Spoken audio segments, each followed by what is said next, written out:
want to talk about incidental pulmonary nodules, and I think that's really the bane of our existence when you're a chest radiologist.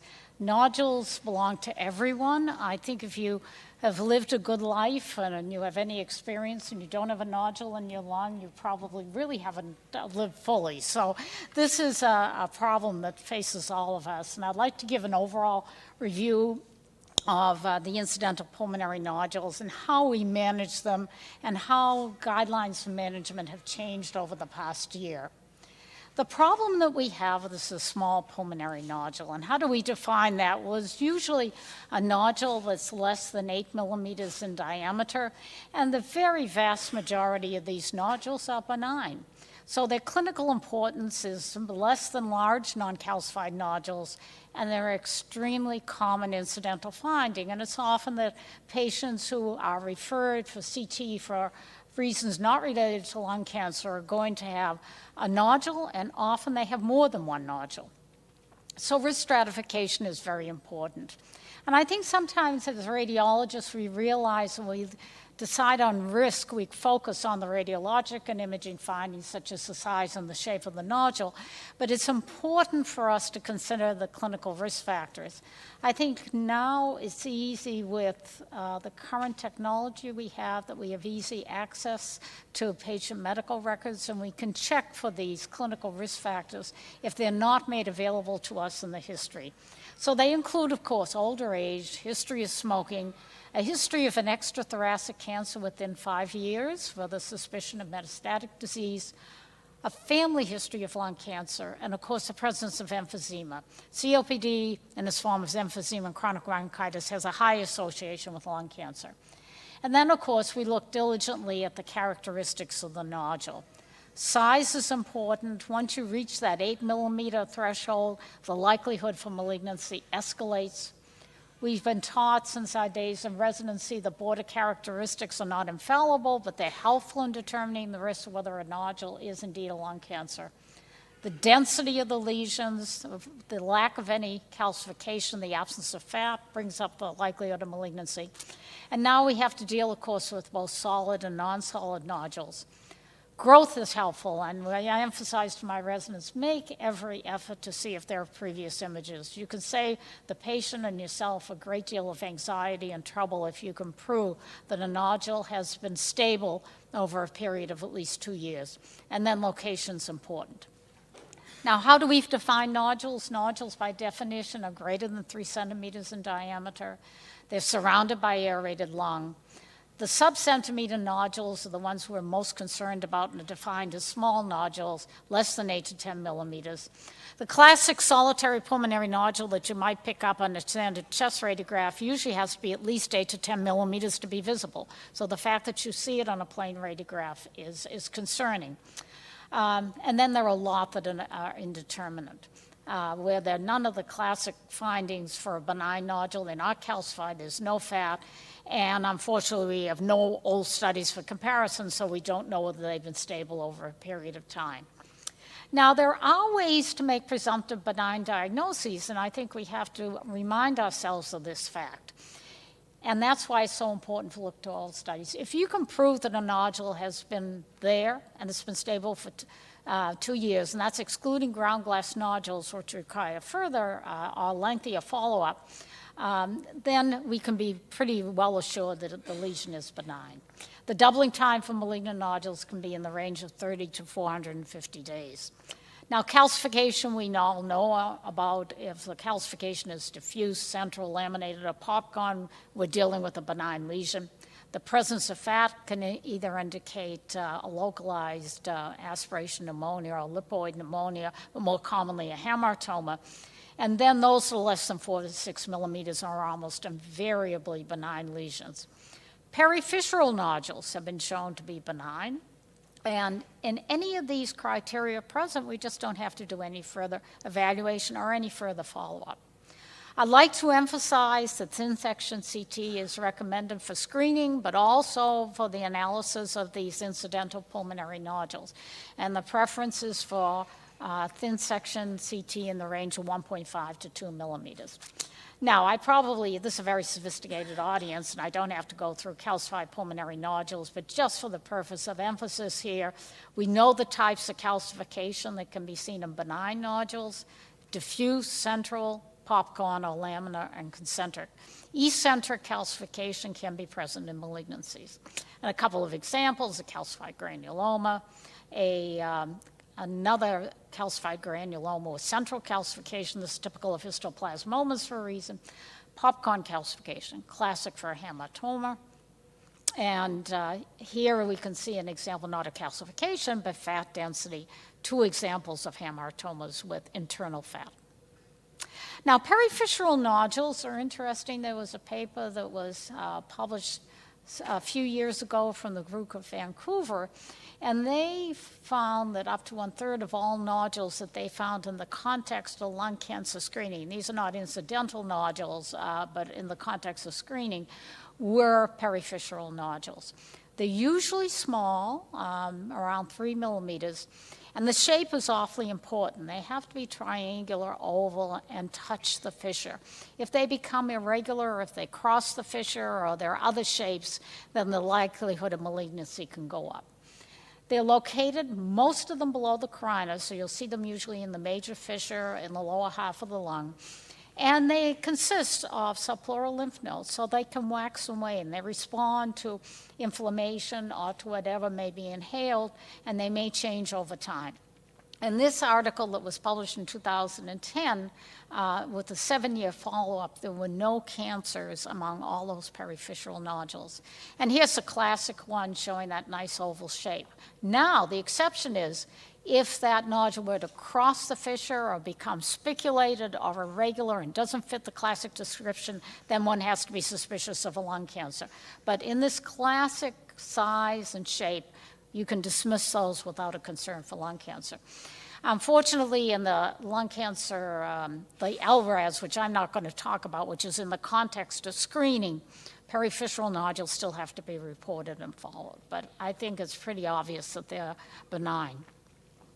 Now, solid nodules, when do we get concerned about malignancy, and what is the malignant potential? Well, it's related to several factors as far as the risk factors from imaging are concerned. One, of course, is size, location. Nodules in the upper lobes are more likely to be cancer than nodules in the lower lobes. The margins and contour are important. And then internal characteristics: eccentric calcification, cavitation, air bronchograms. And then importantly, the growth rate, if you have the benefit of all studies.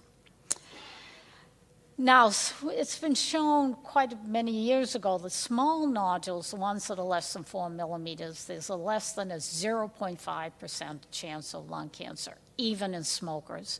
And we'll talk about the Fleischner guidelines, but they've been changed to increase the threshold size of which we begin to get concerned and need follow-up to 6 millimeters. So these very small nodules we can probably forget about.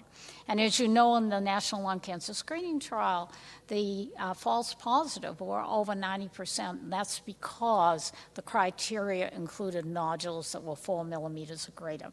But those are almost always benign. Nodules, when you get up to the range of 8 to 10 millimeters or greater, have a 10 to 20% chance of malignancy, even in non-smokers. Just a couple of studies here looking at the prevalence of malignancy. Now, this varies widely, and it depends upon the group that's studied. But in a group of patients having FDG PET studies, and you would imagine that there are likely to be people at risk for lung cancer, but they show that nodules 10 to 20 millimeters in size had a 33 to 60% chance. That's the range for all the studies. And nodules greater than 20 millimeters, it goes up to 64 to 82%. So size is important. Margins and contour. And I think we probably all learned this when we were residents, but lesions that have an irregular contour with spiculated margins or dislobulated or have a pleural tag. A pleural tag can be fibrous tissue, but it may be an indication of extension to the pleural surface of tumor, or it may be a fibrotic response to the tumor. And we see an example of that here, and a nice example of a spiculated nodule on the right-hand side.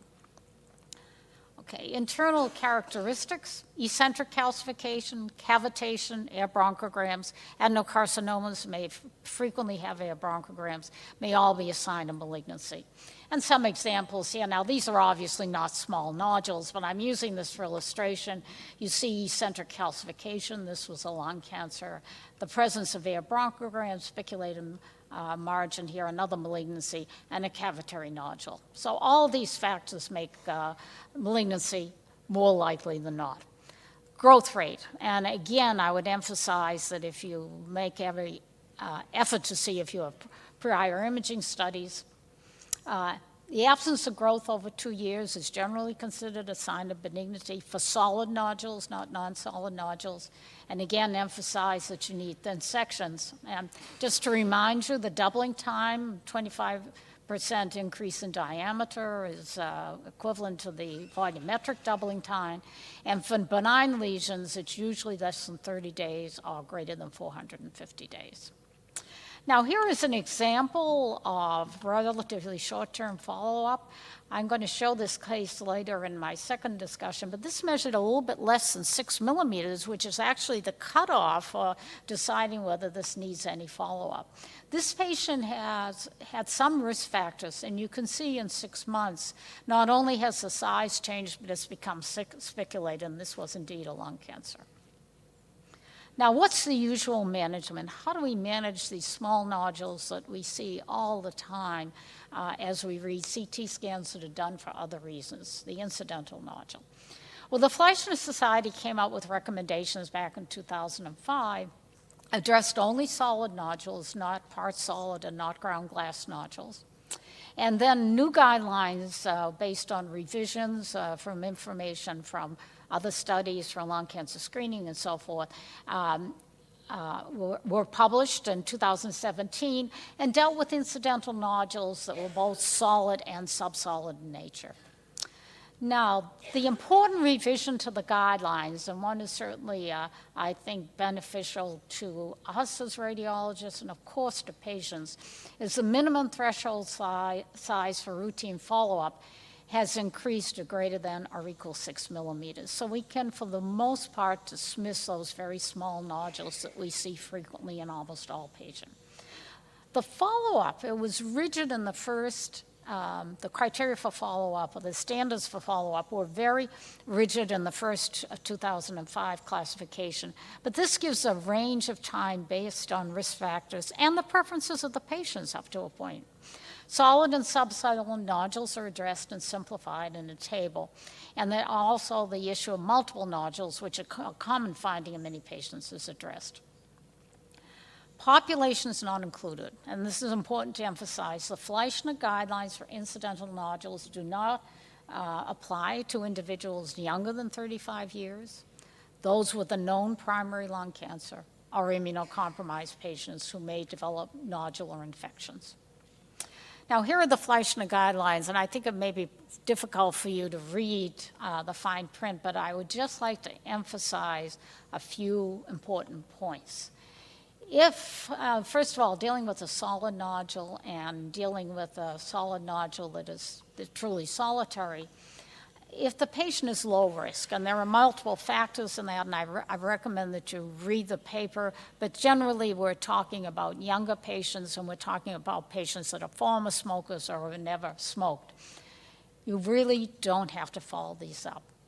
However, you're allowed some degree of discretion. And they said some nodules that are less than 6 millimeters do not require routine follow-up, but certain patients at high risk of suspicious nodule in the upper lobes, you may want to do a follow-up at 12 months. And that makes sense. You see a spiculated nodule, it's ugly looking, the patient's never had a prior study, it may be reasonable to get a follow-up in a year. So it allows the radiologist and the clinician some discretion in following the guidelines. And I won't go through all these, but it becomes obvious that once you get to that critical threshold we talked about, which was 8 millimeters, then you really have to start getting aggressive. And it may be that, again, you see a patient who maybe has an 8 mm nodule, but it's smooth, there's no speculation, it's in the low lobes. The patient has never smoked, never had a family history of cancer, not exposed to anything that's carcinogenic, and you may decide that you don't need a follow-up, or you can follow up just at 3 or 6 months, rather than being more aggressive and doing other studies, whether it be a PET-CT or actually choosing to do diagnostic, more invasive physician, whether it be a percutaneous biopsy or bronchoscopy, but actually providing tissue sampling. Here's an algorithm that I think is a little bit simplified here, but it helps particularly in dealing with the greater than 8 mm nodule, the nodule that is incidental but is concerning for lung cancer. One is to look at the clinical pretest probability of it being malignant, the patient's smoking history, as we mentioned, the presence of COPD, history of lung cancer in the family. And you can stratify these depending upon not only the clinical factors, but also the appearance of the nodule itself into low risk, where you can do serial low-dose follow-up at 3, 6, 12, and 24 months, even though it's a little bit above that 8 mm threshold.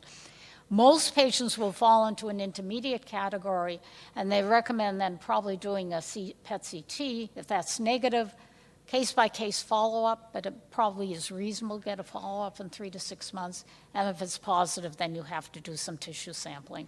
And if the risk is higher than 60%, you're the classic smoker, 65 years old, has emphysema and so forth, you probably should obtain a tissue immediately and then consider the patient for surgery. Now, these decisions are usually made by multidisciplinary committees. In our own hospital, we have a nodule clinic. We look at people who come in with suspicious nodules that are likely to be at high risk, and there is a decision made by a board. It includes a thoracic surgeon, a thoracic oncologist, the radiologist, sometimes the pathologist, to make a decision as to what to do next. Okay, I would like to emphasize that we've been talking about incidental nodules, and if the lung cancer screening, the rules are similar but somewhat different because you're dealing by definition with high-risk patients, and of course there are lung RADS criteria for how these patients should be either followed up or require immediate diagnosis. Now, subsolid nodules, as you know, have been identified and represent the spectrum of peripheral adenocarcinomas of the lung.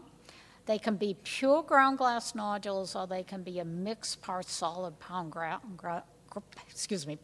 ground glass. That's a little bit of a tongue twister. Now, some very early study that came from the LCAP lung cancer screening study, and some of the numbers are low here, but it's interesting. Among nodules that they found that were purely solid, the rate of malignancy was low. It was only 7%. Part solid, it was 63%, but the numbers are low. It's only 16 cases. And the non-solid was in between, about 18%. So basically, these statistics have panned out in larger studies, except the non-solid, the pure ground glass. They're often inflammatory in nature. Now, what do we mean by pure ground glass? It's just a hazy increase in opacity, and you can see the structure of the lung and the pulmonary vessels through it. And the differential is extensive. Most of ground glass opacities that are pure ground glass are benign. However, that may represent an adenocarcinoma in situ, what we used to call the old bronchoalveolar carcinoma, that is characterized by lipidic growth on pathology, that is growth along the alveolar walls without filling in the alveolar spaces. Atypical adenomatous hyperplasia, or AAH, is a premalignant condition, but very, very slow in its growth, and usually these do not have to be resected. Inflammatory lesions and focal fibrosis. Ground glass opacities are very common, and you'll see them in a lot of patients. Sometimes they're not clearly defined as nice round nodules, but they may be focal areas of aspiration or focal areas of inflammation, and you need to follow them up, and they usually go away within 3 months. And here is an example of a mixed solid, mixed ground glass nodule. It's a large nidus of solid tissue, and then the ground glass in the periphery. And what this usually represents, if it's a cancer, and it's likely to be, is that the ground glass component is the lipidic growth of the adenocarcinoma, and then the adenocarcinoma is the solid part is the invasive part. So there is a differential. This is a study from O et al. In 2007. What is interesting that most of these resolve, and he found regression or resolution in 37% of the pure ground glass, and surprisingly, about 49% of the part solid nodules just went away on their own. Now, what are the correlations here between the CT features and the pathology? Well, the atypical adenomatous hyperplasia, which is the premalignant, is usually pure ground glass, and so is the adenocarcinoma in situ. As you get to minimally invasive adenocarcinoma, which usually is defined as a solid component that's less than 5 millimeters, a partly solid nodule, the chances of malignancy go up. And invasive carcinoma is usually at least solid, a part solid with a ground glass component. It's never, if it's invasive, pure ground glass. So in subsolid nodules, as we surveil them on CT, malignancy is associated with growth, that's pretty obvious, but also the development and growth of the solid components. So that's what we have to look at over time. And if it's pure ground glass, see if a solid component actually develops. So again, to emphasize, and following these subsolid nodules, if they're incidental, you follow the Fleischner guidelines, and if you see them on screening, there are indications in lung-RAS of how they have to be managed. And I won't go into the details here of the lung-RAS categorization. But here's a nice example of a pure ground glass nodule, and then over a period of about a year, it develops a solid component. You might continue to watch this for a while because it's less than 5 millimeters, but it needs careful monitoring. Now, in looking at these nodules, we wind up doing an awful lot of follow-up CT, even though we don't usually recommend follow-up if they're less than 6 millimeters in diameter. This is very expensive, and it's a source of great worry for patients, as you can imagine, when they have to have continuous follow-up. So there has been efforts now to look at multiple factors of risk and to produce calculators or algorithms that allow us to determine the risk, and then work with the patient and the clinician and so forth to decide on how they should be managed. The first group that came out was John Mayo and the group from Vancouver, who actually used data from the Pan-Canadian Lung Cancer Screening Program to determine factors which indicate the pulmonary nodules are malignant or will be found malignant on follow-up. And they integrate both the clinical factors that we talked about that were contributed to risk, as well as the morphology of what the nodules that we see on CT. Since then, there have been a number of other models developed. They depend on a multivariable logistic regression model format. They try to determine the risk of cancer, and they use many predictors, socio-demographic, as well as imaging characteristics. And the predictors of malignancy. Now, female may be a little bit of a surprise, but we're talking often about non-smokers or people that haven't smoked in quite a while, and that's because there is this identified subset of women, particularly Asian women, who develop adenocarcinomas in the periphery of the lung and have never smoked. Family history of lung cancer, increasing age, larger diameter, part solid density, lower nodule counts. So if you are doing a CT on someone and they have small nodules, and they've got about 10 of them scattered in different lobes, the chances are they're granulomas. If you have 2 or 3, then you have to be a little bit more concerned. So the more small nodules you have, the better off you are in a sense. Okay, upper lobe distribution, spiculation, and the presence of COPD and emphysema, all are predictors of malignancy. And there is a website address here for this computer-based calculator that takes into account all those variables. And now there are other risk prediction models that are available. Apparently, the Bach model is considered one of the best. There's one that has been developed at Sloan Kettering, and the worst performers overestimated risk by a factor of 2 to 3.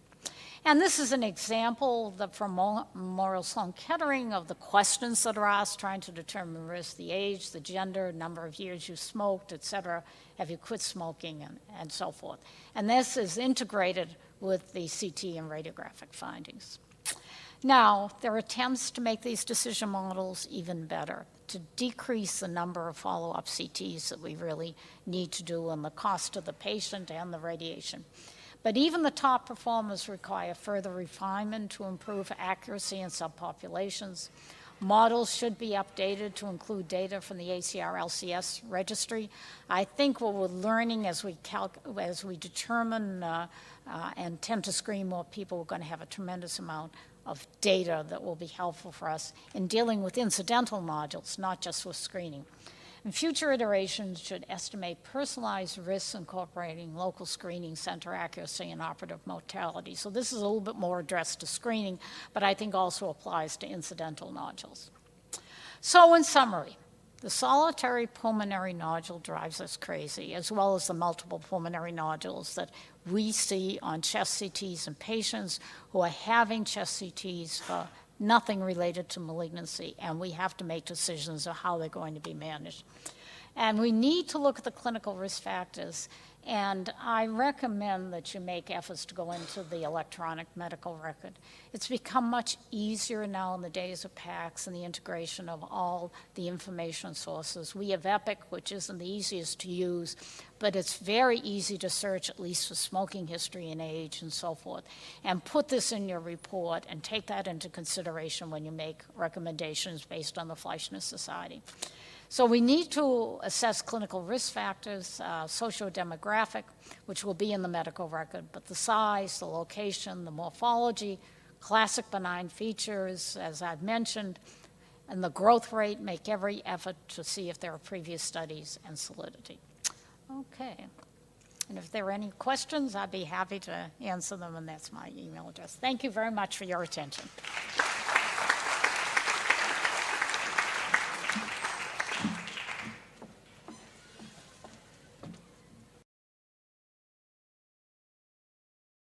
All right, so let's go ahead and get started. First, I want to thank everybody for coming this morning. I'd like to thank Dr. Adams for hosting us, for giving me a job and helping thoracic surgery get off the ground here at Mount Sinai.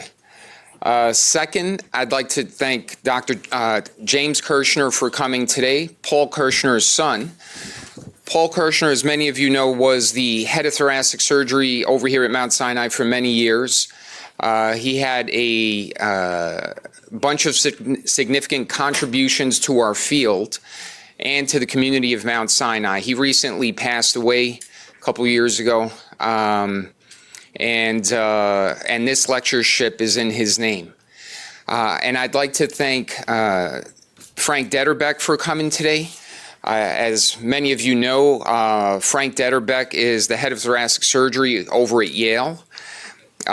He is someone who I met over 20 years ago when I was a fellow.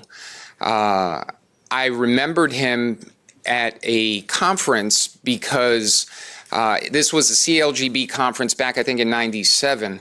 And I had read one of his papers on Pancoast tumors, and it stuck in my head how clear his writing was and how insightful this paper was. And when I met him, it was like meeting one of the gods of thoracic surgery. I was like, wow, you're Frank Detterbeck. And he really left an impression on me when I met him then, not necessarily that here's this person that wrote this thing that gave me such knowledge, but his humility when you met him. He was like very matter of fact about it, like, oh yeah, I'm glad you liked it. And that's probably one I think of his best qualities.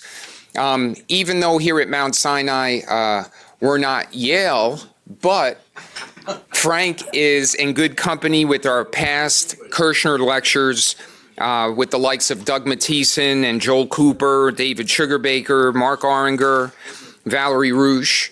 And we're just adding to that list now by having Frank Detterbeck talk to us about the approach to ground glass nodules. And it's a very timely topic given the fact that now CT screening has become standard of care. We're fortunate enough here at Mount Sinai to have the pioneers of CT screening, Claudia Henschke and David Yankelowitz. And this fits right into that whole new paradigm that we have in thoracic surgery. So without further ado, Frank Detterbeck.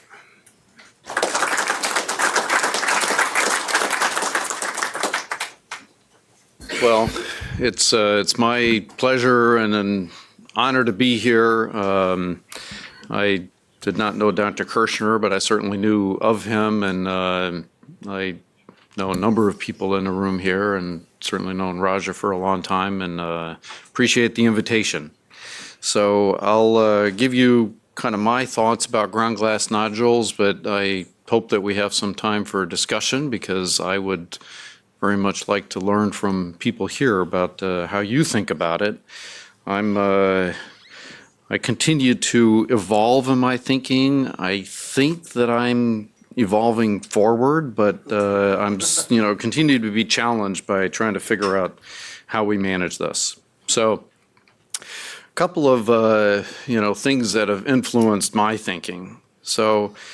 There's some evidence that not all ground glass nodules are the same, that there are some different developmental pathways, that there may be some that, let's see if I can get this mouse to work here, there may be some that develop into AAH, but actually do not have the capacity to progress, and others that have the capacity to progress into invasive adenocarcinomas, and that, they have some different genetic mutations that are part of that.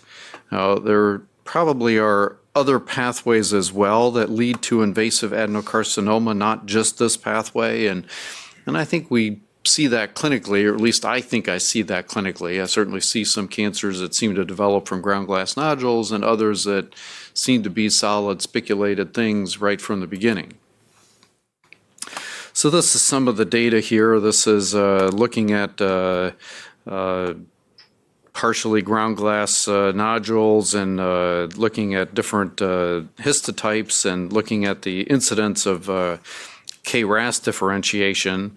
And so, KRAS is going down, EGFR is going up. So it would suggest that if, KRAS is really a marker of, development into an aggressive cancer, it shouldn't be going down as you go towards more aggressive cancers. So this is sort of striking and odd. Also, the KRAS and EGFR are mutually exclusive, so that suggests that maybe there are different, pathways. And then these moderately or poorly differentiated adenos kind of follow a little bit of a different pattern, suggesting maybe there's a different pathway for these altogether. So that's one piece of data. Here's the data from another study that looked at nodules that grew versus nodules that did not grow, and clearly there's a difference in the mutational patterns there. There's some evidence from mouse models that KRAS mutated mice develop AAH, but that does not progress onto adenocarcinoma. And EGFR mutated mice develop AAH, which progresses on to lipidic adenocarcinoma. So again, different avenue of research, but seems to have the same theme. There's another human study that was looking at nodules that are stable or nodules that are growing, and here the EGFR is maybe not quite as impressive, but the P53 is very different. So I think all of this to me suggests that, all GGOs may not be exactly the same, and maybe we need to think about them a little bit differently and try to figure out, which is which. So I think that, they're not all destined to grow. Some of them perhaps don't. I don't know that we know that for sure, but I think so. So let's switch a little bit to some clinical data. So this is data from a study from 2013 where they followed GGO lesions for quite some time. So here up to 10 years.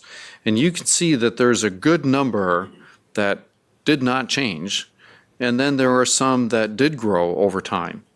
So again, kind of suggesting maybe there are different populations here. So this is for all GGNs. They looked at just lesions less than a centimeter, looked at pure GGNs, but it's all the same pattern. So what is the natural history of GGNs? So this is all the data that I could put together from a number of studies that have looked at that.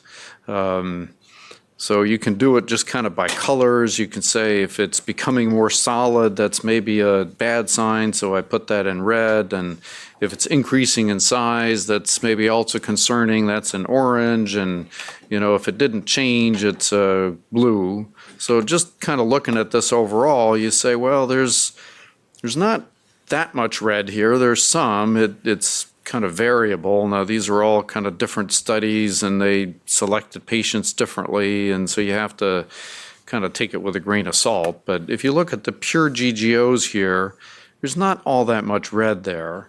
When you get into the mixed lesions, that's where there's more. So you can also look at, in studies where there was a period of observation, what was the final diagnosis?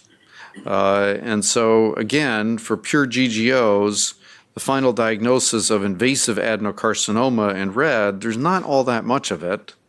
Now, this is back in a prior era when BAC still existed. That's, of course, been eradicated from the face of the earth. So there was some population of that. And again, it's a little bit higher in these mixed lesions. So this is another study that I found very interesting. This was just published very recently. So this was a prospective long-term study. These were patients that were recruited between 2000 and 2005 and then followed for 10 to 15 years. So remarkable prospective study. Pure or part solid GGOs less than 3 centimeters. They had a clear definition of what they defined as growth. And this is what they found. So they found that over time, most of these did not really change. So that's in white here. Especially when you look at the pure GGOs, there are not too many that progressed. More often when you had a part solid component or consolidated component, those were the ones that eventually progressed more often. And these progressed sort of within 3 years. And in this study, they suggested that maybe you only needed to follow them for 3 years because if they didn't change in 3 years, they weren't going to. I'm a little less comfortable with that, and I'll show you a little bit more data on it. And if you look up here, there's a relatively small percentage, but there are some patients that progressed after 3 years, and I'm not sure we really know down here. So overall, for natural history, I think that there's a certain number that disappear. They usually disappear pretty early. I think most of them don't really change. Maybe 20% get larger, maybe 5% develop a solid portion. That's kind of what I gleaned from the literature. So if we say that maybe there are different populations and maybe some of these don't really progress and so forth, how do we select which patients we need to do something about? So one approach is to base it on histology. I'll go through that first. So, that comes from studies like this, where you can see that those patients that had AIS did very, very well. Those patients that had other forms of adenocarcinoma did less well. 100% 5-year survival here. So the argument there is that, if we are resecting these when they are still AIS, MIA, we're going to do much better. And so histology is really what we should be using to guide us. And there are countless papers that have diagrams like this that show a CT image and show a, microscopic slide with pure GGO and AIS and, small solid component and MIA and then invasive adenocarcinoma. And there's so many papers like this, and they all suggest that it's a nice correlation. Pure GGO is going to be AIS. There are many people that find those terms to be interchangeable. I'm not so sure. When I look in the literature to say, well, how often is that true? This is what I get. So these are pure GGOs here. So these are papers that reported, kind of what the histology was. And it's kind of all over the map. So this is lipidic predominant adenocarcinoma in red, MIA in orange. Now, the studies are all a little bit different. So some of them excluded AAH, some of them excluded invasive adenocarcinomas. And so it's kind of all over the map a little bit. But the bottom line is these are pure GGOs. You would have expected, if you look at those papers showing this nice, correlation or suggesting this nice correlation, that these should all be AIS or maybe AAH and AIS, and they're clearly not. For the ones that are, part solid, there's certainly more invasive cancer perhaps, but again, there's a fair amount of AIS in here and a fair amount of MIA. So I don't think that the radiographic appearance really correlates all that well with the histology. I think we have to be careful. So there's a good number of studies that have said, okay, fine, we'll accept that. But let's look at other features. Let's not just look at, is this purely ground glass? Let's look at other things. So we can look at size. We can look at the size of the solid component, how dense it is, mass calculation, margins, various things. And I didn't even include everything. And, some papers looked at the differentiation between adeno versus a combination of AIS, MIA. Others looked at MIA versus a combination of AIH and AIS. But the bottom line is, when I look at this, I don't walk away with the sense that we've clearly defined what are the features that tell us, based on the radiographic imaging, what the histology is going to be. I'm just not very comfortable that I really can make that translation. So there are, a good number of studies. I showed you one earlier that suggests that AIS does very well, and when you have invasive cancer, you don't do as well. This is another study, a different one. So these pre-invasive or minimally invasive do much better, and the invasive don't do as well. So there are a lot of studies that show that. One of the problems I have with these studies is that they are mixing things. So this was either GGN or solid tumors.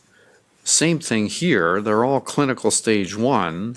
And so it really confuses the issue. And the slide I showed you earlier, that also was everything from a pure GGO up to a pure solid spiculated lesion, and showing that, histotype made a difference.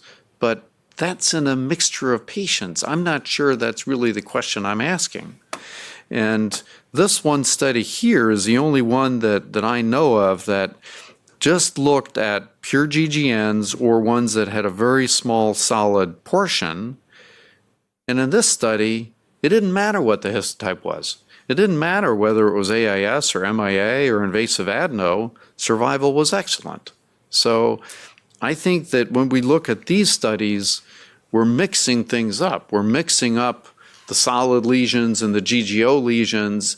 And then when we start to say, well, we're going to select patients based on histology, I think we're getting mixed up. And I think if we have a pure GGO lesion and we say the histology is what's important, I'm not so sure when I look at the study that it really is. So the way I see it, I think that, the studies that show that the histotype makes a difference are looking at the whole gamut of things. If we look at pure GGOs, I'm not so sure that the histotype has an impact. And when I look at these other subtypes here from an imaging standpoint, I'm not so sure what the impact actually is. So I have trouble with this. I think you don't know the histotype until you've resected it. In fact, you can't actually diagnose something as AIS or MIA unless the pathologist has a whole specimen. So histotype doesn't help me in my, decisions about how to manage.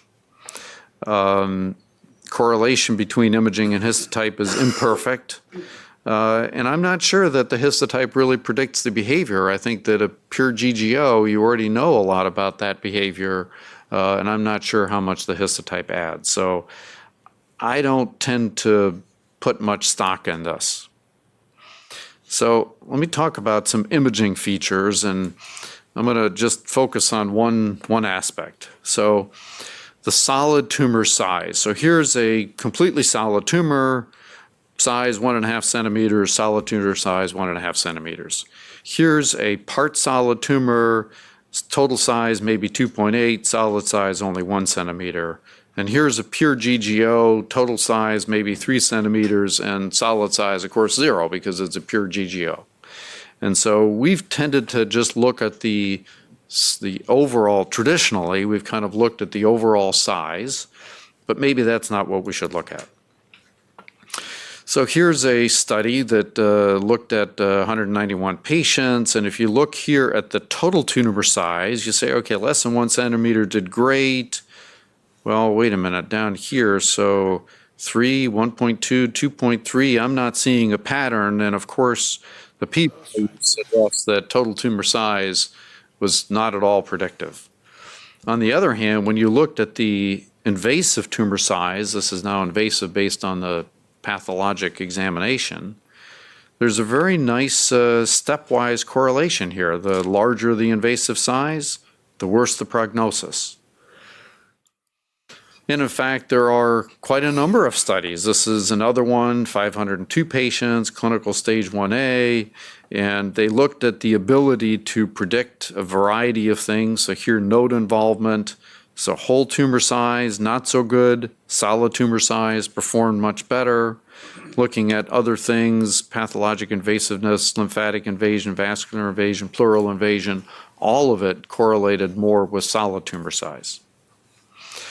So there are a number of multivariate analyses that suggest that solid tumor size consistently predicts recurrence-free survival, and that the GGO component probably doesn't really add anything prognostically.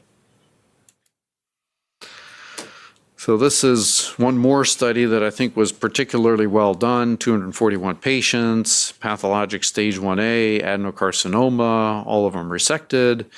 Full spectrum from GGO to solid, but they looked at what influence does this have, the proportion of solid to the proportion of GGO, and they did a number of different analyses. It was based on thin slice CT, and they looked at size in a lot of different ways. So it did a multivariate analysis. Solid size was prognostic, but overall size was not prognostic. They looked at subgroups. So they said, all right, let's take all the ones that have a solid size between 1 and 10, 10 to 20 or greater than 20, and we'll look at how much additional GGO component was there, and they couldn't show any difference there. They propensity matched patients, and when they propensity matched them for the same solid tumor size, they couldn't find that the addition of a ground glass component made any difference, or the amount of addition of ground glass component, and then the same sort of rock analysis. So pretty well done study. They really looked at it in a lot of different ways, and they couldn't find that there was a difference from overall size and that it was solid tumor size. So the next edition of the stage classification system has actually taken that to be the definition of how we should be assigning size. So we should be recording the overall size, so the lipidic component or the ground glass component, and we should be recording the invasive component or the solid tumor size based on CT. But the thing that defines the T is the solid tumor size in the 8th edition. of the stage classification system. Now, I have to say I'm a little taken aback. So we were supposed to move into this January 1st of 2017, and just yesterday I got an email that AJCC has decided that it won't start until January 1st of 2018. I don't really know why UICC in the rest of the world is going to start January 1st, 2017 as planned, and we're going to be a year behind. And I don't know, that doesn't make a lot of sense to me, but I just heard this yesterday. I have no idea what all the thought processes were behind that and why that decision was made. So we were all kind of gearing up to start doing this, and now I'm not sure what we should do. Brief mention of PET. I don't think PET for GGOs has value. False negative rate, very high. False positive rate, very high. I think it really doesn't have value for these GGOs. So summary, I think that a lot of data suggests that solid tumor size is really the key. And of course, maybe that means that pure GGOs we don't really care about that much. I think we probably do care, but probably only a little bit. And it's probably really a matter of, is this going to progress? And I think that a factor that you would have to weigh, is this a patient that you're going to be able to follow consistently and they're going to be able to be observed, or are they going to get lost to follow up? I think you have to keep that in mind. So let's talk a little bit about observed behavior. If we're going to select patients based on how these lesions change over time, how do we do that? Well, just some background first. I think that CT screening has changed things in a lot of ways. So if you look at volume doubling time, people that are picked up by routine, they walk into their doctor's office, they have a little bit of cough or some other symptom, or occasionally they get a chest x-ray because they're going to have their hernia repaired or something like that. We don't see very many patients that have these long doubling times. On the other hand, in the CT screening studies, there's clearly a higher proportion of patients that have long volume doubling times. And so I think that, you have a spectrum of disease found by routine care, and when you start doing CT scans, you find a larger spectrum of disease that is a more indolent cohort, has a good prognosis. I don't like the term overdiagnosis. I don't find that to be clinically useful at all. But I think that we need to appreciate the fact that there's a spectrum. And I think that, we tend to think of lung cancers like this as, aggressive tumors, but the reality is that there's a whole spectrum, and there are some cute little lung cancers that are never going to hurt anybody. And, I think we just have to think about it that way. Just like I think we have to think about ground glass lesions as maybe they're not all the same, and lung cancers, I think, are a spectrum of disease, and we have to think in a more sophisticated way. So, this puts it in a graph. So, you can look at lifetime, you can look at tumor burden and think that, when the tumor gets to a certain point, it's going to kill you. And there's certain aggressive cancers that just grow really rapidly. There are some that are less aggressive, and you might live for quite a long time before this really gets to a point where it kills you. And there probably are some inconsequential cancers that in the past we didn't really fully appreciate. And I think that when we're talking about these less aggressive cancers, we really need to start factoring in more of the comorbidities. If you have a small cell lung cancer, it doesn't really matter a whole lot what other comorbidities you have. That small cell lung cancer is going to be the thing that ends your life almost all the time. On the other hand, when you have a pretty well-behaved tumor, you really have to start thinking a little bit, is this a patient who's going to live long enough for that to become a problem and a threat to their life or not? So I think that, we have to think about cancer as a spectrum of disease, and if we're trying to make the right decisions for patient, we have to kind of think about the relative balance of the threat of that cancer versus other things.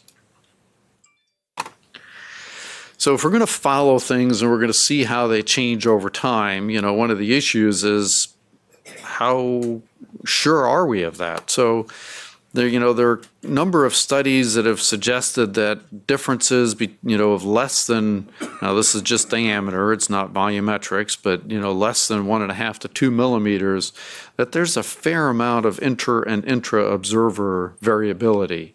There's some studies where you do a scan and 15 minutes later you do a second scan, and actually amazingly about 20% of patients will have one volume doubling happen in those 15 minutes. So we got to be a little careful about some of this. Now, depends on a lot of factors, depends on the slice thickness of the scan, and a lot of different factors, but just keep it in mind, if you're talking about small, subtle differences, don't overreact to something that you're not completely sure about. So is it safe to observe growth? Well, there are a number of studies. So this is a retrospective study. They looked at pure GGNs. They observed them for at least 6 months. Their policy was to resect them if they had a certain size, or sometimes if the patient was pushing really hard. And what they found is they compared patients here, and the ones that developed a new solid component, the ones that grew, or the ones that didn't change but ended up being resected anyway. Probably because the patients were pushing hard for it. And the bottom line is, if you look at the percent of invasive cancer, the size, the node positivity, whatever, it didn't suggest that waiting for these changes to occur, as opposed to, patients saying, I'm tired of it, just get it out. It didn't appear that there was any difference there. And, in terms of being able to cure these patients, there were no recurrences, pretty good follow-up after resection. Another study, so this is part solid. The previous one was pure GGN, so part solid. So they had a follow-up period, an observation period, I think, of, where is it down here? Oh, I don't remember. Well, I guess it's here. It says post-operative follow-up. Well, I don't remember, but I think the observation period here was several years in median. And so, they also had a similar thing, invasive cancer, not really any different, no node positivity of those that, were resected at some point regardless, or those that, had some change. And again, with a pretty good follow-up, no difference in outcomes. So this is another study from Japan. So this one suggested maybe something a little bit different. So they looked at patients that were either pure or part solid. They, all grew. They observed a fairly linear rate of growth. This is sort of what they found. Now, in resection outcome, there were 10% that were node positive. So this is one study that makes me say, whoa. Maybe that's not so safe. Let's see, I try to go back here. Previous. But when I look at this study, so they called it part solid, even if it was 90% solid, but had a, 10% ground glass component. And I don't know, I'm not so comfortable observing those lesions. I think that's a little bit of a different beast. The other thing is that they were defining solid component on mediastinal window and a 7 millimeter slice thickness to the CT.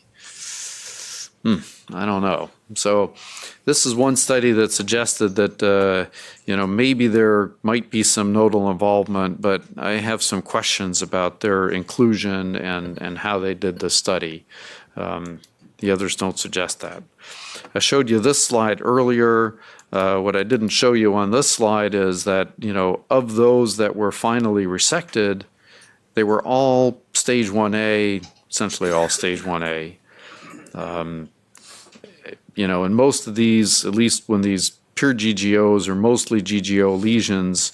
Most of these were AIS, MIA. So again, this was a study where they followed patients for 10 to 15 years, long-term follow-up, and eventually resected them based on some pretty solid criteria for it, and ended up with this sort of an outcome. So to me, that's pretty strong evidence that, it's okay to watch and wait for signs that you need to intervene. So this is another prospective study. This was a multi-center study not too long ago. It had over 1,200 patients, so a large study. So I like this study for a couple of reasons. So it was prospective, a lot of patients, multi-center, well done. So they had pretty good definitions of things. And I think this definition to me is very useful. So they defined lesions as either pure GGOs, as heterogeneous GGOs that they called consolidated on lung window, but no solid portion on mediastinal window, or part solid that meant there was a solid portion on mediastinal window. And they had, thin slice CTs. It was very well done. They had central review of the pathology and the radiology, very well done study. And they had pretty clear definition of what they called growth. So they said, less than 2 millimeters, too much intra-observer variability. We're not going to accept that. So well done study, well defined. And so this is what they found. So if you look at the overall size of the lesion, so this is the ground glass component growing over time here. So in a number of patients that they grew, but in a number of patients that didn't grow. And in the pure GGNs, not that many grew. It was more common in the ones that were either heterogeneous or part solid on mediastinal windows. So they also looked at development of a solid component. Again, that happened in some patients, but in a lot of them it didn't. For the pure GGNs, it really didn't happen in that many patients. And they looked at growth of a solid component. And so, that also happened in some patients, but not that many. And again, observed over a fairly long period of time. So this is kind of the summary of that study. So what they found is that about 1% went from pure GGO to a heterogeneous. About 5% went from pure GGO to a part solid component. Whereas if you had a heterogeneous lesion to start with, about 20% of those went on to become more solid. So these are the percentages. So again, suggesting that, maybe it's okay to just kind of wait and watch these patients and see what happens. And their final results were that 7% of the patients got resected, 1% of them had invasive adeno, 98% were stage 1A, there was one that was stage 1B, and no recurrences. So waiting, watching, good definition of intervention, seemed to work out okay. How long do we need to follow lesions? Well, I showed you one study earlier where they suggested follow them for 3 years. If it hasn't changed in 3 years, forget about it. I'm not so sure. This was another study that looked at lesions that were stable for 3 years, but they continued to be followed. So initial 3 years, they were stable, but then they continued to be followed. Pretty good definitions of things. And this is the lesions that grew. So they're not showing you the ones that didn't grow. There were a good number that didn't grow. But 6.7% of patients grew after the initial 3 years of being stable.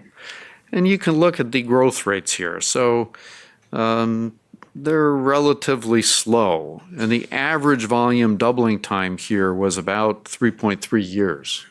So pretty slow growth. And it also suggested that, the growth is pretty linear. It doesn't suggest that it suddenly goes crazy. So this is another study. So they initially follow patients for 2 years. and they were stable. But then they continued to follow them afterwards. So they said, all right, if it hadn't changed in 2 years, then what happens later? Do we need to continue to follow them? And they found that about 44% of them had slow growth, a volume doubling time that also is pretty long. A little interesting that it was a little shorter in the pure GGOs and longer in the mixed ones. I'm not quite sure about that. And there were only 2% that had a growth rate that was a little bit more rapid. And that's really these patients right here. So again, once again, in this slide, they're only showing you the ones that grew. And most of them grew at kind of a linear, slow rate, but there were a few that grew more rapidly. So another study followed patients for a while. No, excuse me, this is the same study. And what they found when they looked at that is that the change in character from a pure to a part solid or to a solid portion was really the thing that kind of predicted growth. It was that change of character. So I think the bottom line is that, we see a spectrum of disease. I think we have to take that into account.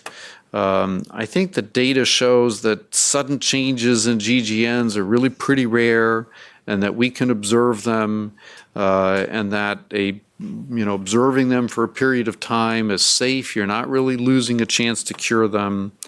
And I'm more impressed that waiting for a solid component on mediastinal windows that is 2 millimeters or greater is probably the best trigger kind of on average in most patients. I mean, again, I think you have to take patient characteristics into account. And, we used to quibble a lot at our tumor boards about, small differences, and we used to argue about, I don't know, is it, tiny little bit bigger, and, gee, if I really cone down here, maybe there's a tiny little solid speck appearing on a lung window, and is that, that looks like it's just off the side of the vessel, it's a little bump off the vessel, that's a little, we used to argue about stuff like that. I think we were trying to split hairs. I don't think, and when I look at more data, I'm more convinced that kind of splitting hairs, if that's what we're doing, we ought to just get another data point. We ought to get another scan in 6 months and get another data point and end up being more sure about, is it really changing or is it not changing? So where are we? I think, things are kind of starting to clear for me a little bit. I feel like I have a little better handle on things. I think that for GGNs, most of them don't change. Some of them do change. I don't think that we can correlate the imaging with the histology very well. And I think that we really have to think about the histology a little bit differently too. I don't think we can say that an invasive adenocarcinoma in a pure GGO is, oh my God, that's that tiger of lung cancer that we're all too familiar with. I don't think it is. I think that that's still kind of on the spectrum of fairly well behaved. And I certainly have changed the way that I talk to patients. I don't really have too much trouble talking patients off the ledge. I talk to patients and, they say, well, but, I've got this GGO and, what if that's a cancer? And I kind of come out and tell them, I said, well, I think it probably is. If we took it out, I bet you the pathologist would say this is a cancer. But I think this is an inconsequential cancer. I think this is a well-behaved cancer. I don't think that it's something that's going to affect you.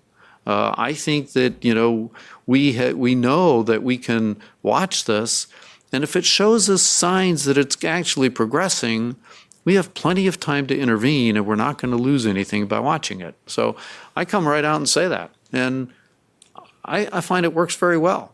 I find that I can talk people off the ledge very easily. I'm amazed. I mean, I just saw a lady the other day where, everybody was telling me, oh, this lady is so determined to have this out.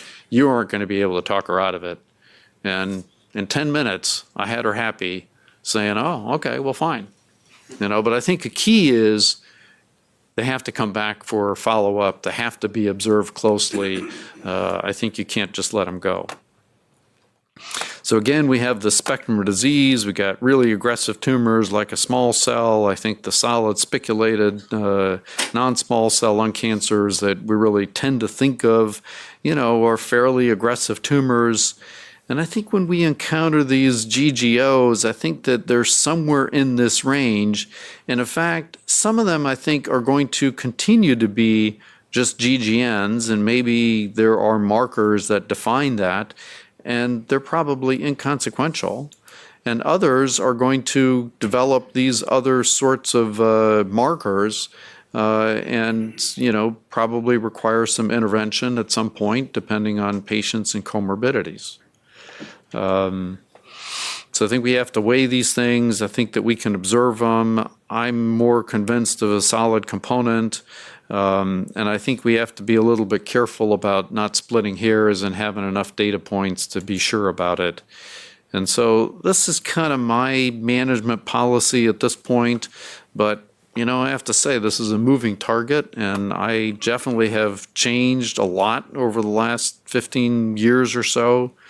So a pure GGN, I'd get a follow-up scan in a year. What would make me intervene? New solid area that is pretty definite. Growth that is rapid. Now, we don't tend to see this very often, but, I don't really know what to do with this. I'm a little bit uncomfortable with it. Maximum dimension more than 3 centimeters. I'm starting to feel a little uneasy. I don't know how to think about that, but I would be a bit more inclined to say, well, maybe we should do something about it. Heterogeneous GGNs is something that shows up on lung windows but doesn't have a solid component on mediastinal windows. I would get a follow-up scan and I would see what happens to it. If it doesn't really change further, I would be comfortable observing that. But I think a good number of those will go on to change, develop a clear solid component on mediastinal windows or grow a fair amount. And if it has a part solid component, follow-up scan, but small solid component, I'd be willing to kind of watch that for a while. If it really doesn't change over the course of a year, maybe start to space it out a little bit more. But I think more often in these lesions, you're going to end up finding some growth and end up resecting those. So that's kind of my current thing. And I just sort of point out that I think you have to be careful. If you're comparing a CT with 5 millimeter slices to a CT with 1 millimeter slices, all bets are off in terms of really talking about small changes in size or whatever. So I think you have to be a little bit careful when you're comparing scans to be pretty sure about, changes and not be fooled. So I'll stop there and hope we can have some discussion.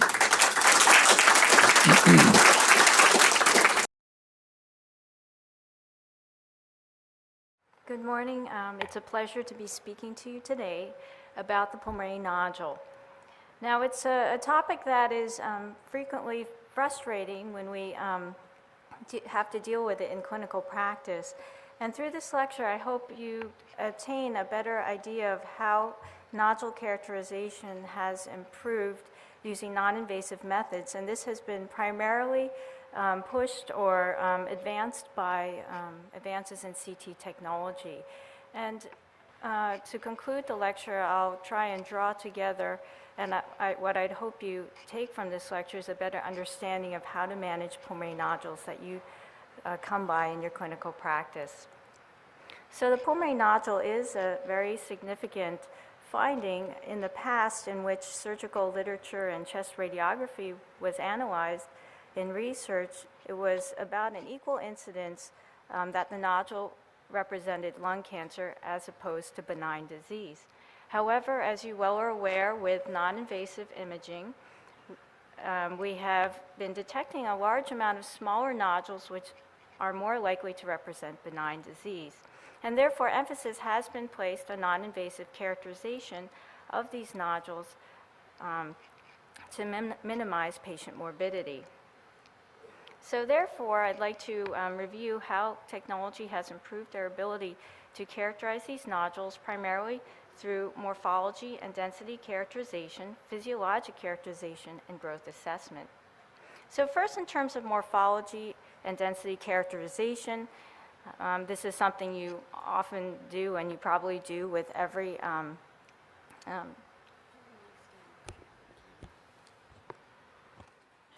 this is probably something you do with whenever you look at a CT scan, is to look at the morphology, density, and size of a nodule.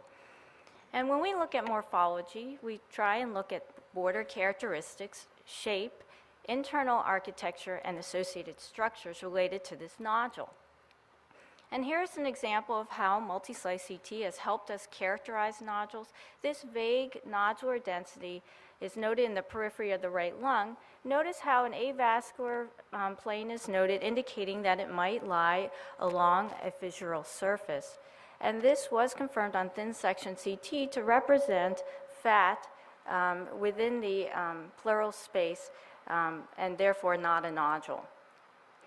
CT technology can help us improve internal architecture characterization, as in this example in which there's a small lucency and this nodular density, and this has been termed pseudocavitation, something associated with bronchoalveolar carcinoma. And this finding occurs because bronchoalveolar carcinoma is a very indolent tumor. It grows along the alveolar walls, fails to invade through the walls, and therefore spares small bronchi and air spaces. CT can help us delineate associated structures, as in this arteriovenous malformation, in which there are dilated arteries and a prominent draining vein feeding this nodular aneurysmal segment. And notice how the orientation of the artery and vein change as the imaging progresses from more cranial to caudally. And this is better delineated by volume rendering imaging to demonstrate the relationship of these vascular structures.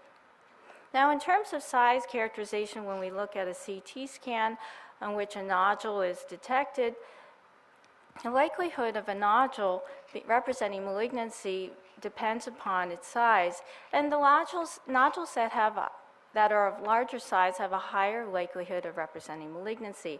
And this is from screening studies demonstrating that nodular densities over 8 millimeters have a much higher likelihood of representing cancer than those that are smaller. And this is in a high-risk smoking population. So this is something to keep in mind when you're assessing nodules on CT and that size.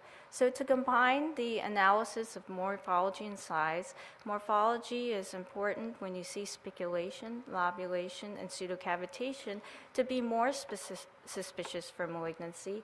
And nodules greater than 8 millimeters have a higher likelihood of representing malignancy than those that are smaller. And this is a spiculated nodule that has a small air bronchogram within it. And this was suspicious for an adenocarcinoma, maybe with BAC components. The patient returned for a CAT scan biopsy, and this nodule had resolved, consistent with a focal area of infection or inflammation. And this demonstrates how our morphology assessment is not very specific. So therefore, density has been studied to help us analyze and characterize these nodules, and unfortunately, about only a third of the nodules on CT can be determined to be calcified in a benign pattern or have fat to suggest a benign entity. CT does help us, and particularly multi-slice CT does help us improve our ability to characterize nodules by density. This thick section CT demonstrates the nodule in the right lower lobe to be non-calcified. On thin sections, however, can be confirmed to be calcified, so a tool that can be used. Calcification need not be only benign. This spiculated right upper lobe nodule, which represents cancer, has dystrophic calcification in a speckled pattern. And to review the calcification patterns, therefore, that can be considered to be benign are the central, homogeneously calcified or lamellar patterns of granulomatous disease, and the popcorn calcification associated with hamartomas. Malignant patterns are those in which a granuloma has been engulfed by a tumor and therefore is eccentric in the nodular density, or calcifications that are stippled, as I demonstrated to you. And this is an example of the popcorn calcification in this hamartoma. Notice the low attenuation areas that hamartomas can have because they have fat within them. This spiculated nodule was in a patient who had a significant history of mineral oil use. This spiculated nodule, however, needed to be classified because it could represent a cancer in a patient with lipoid pneumonia, but this nodule centrally had a low attenuation area, very indicative of fat, and therefore this nodule could be confirmed to be part of the patient's lipoid pneumonia. Now, this is a nodular density that you might frequently come by in your practice. These nodular densities near the diaphragm that are poorly defined but look very nodular.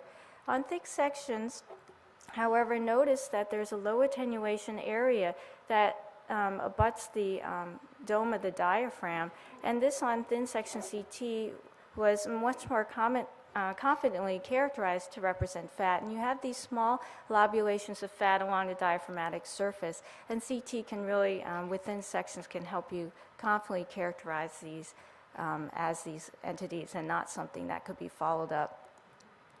Now, density characterization has a new category of nodules, a relatively new category, the subsolid nodule, which has received a large amount of attention recently in the literature. And a subsolid nodule is any nodule that contains ground glass attenuation, and these nodules can be part solid or pure ground glass. Now, what is the significance of these nodules? Well, through screening studies, it's been shown that these nodules have a higher rate of malignancy than the solid nodules that are being identified on CT, and particularly the part solid nodules are concerning. So what do these nodules represent? Well, these represent entities along the spectrum of adenocarcinoma. This has been characterized pathologically by the Japanese into a classification ranging from A to D, E, and F. This is not fully accepted by all pathologists, but gives you an idea of how adenocarcinoma has many different entities ranging from more indolent forms to more aggressive forms.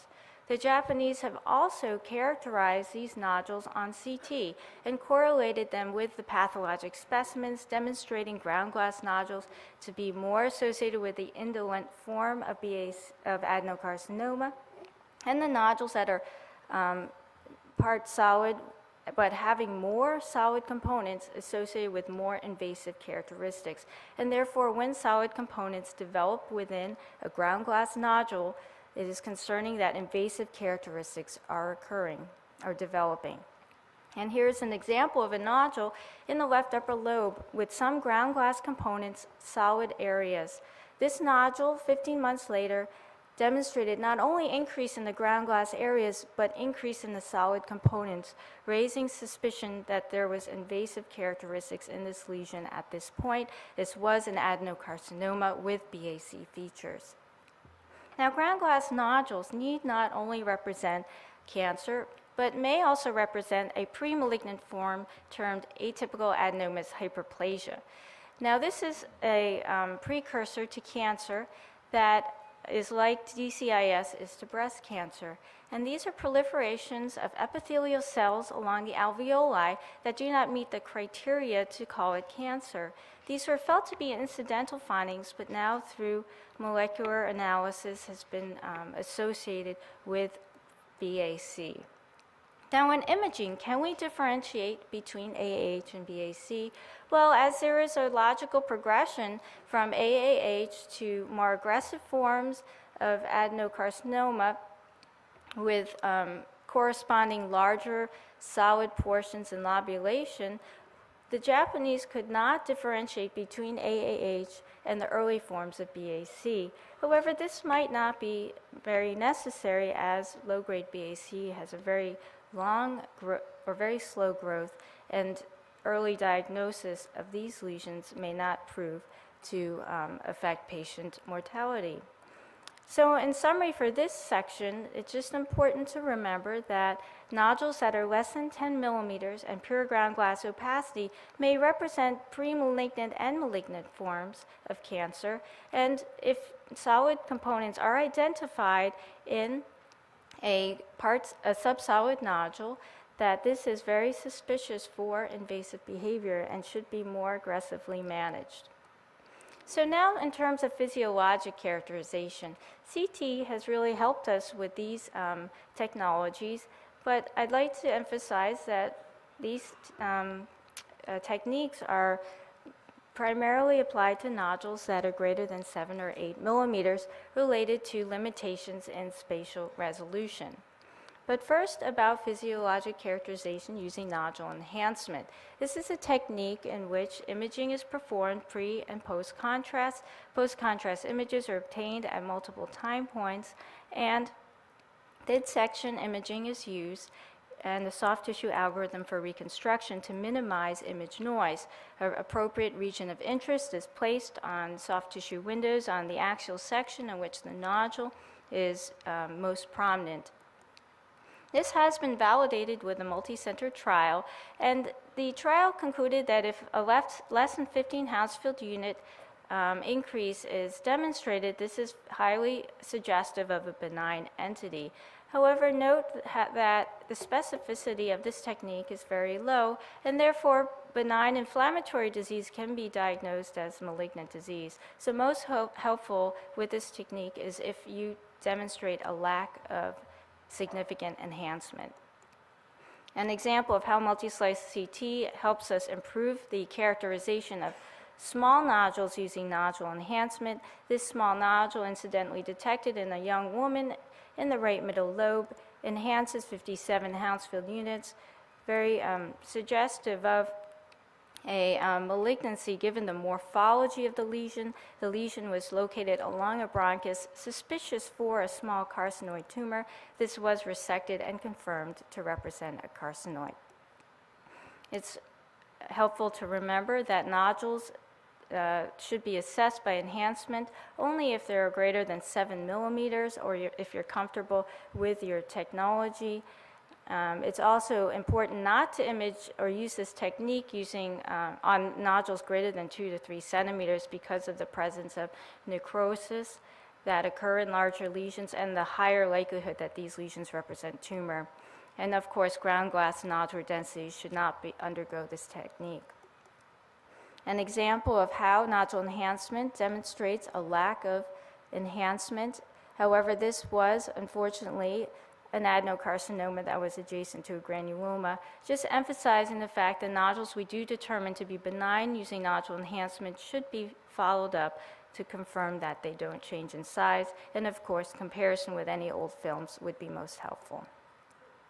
Now, just a brief discussion on where are we going with this technique.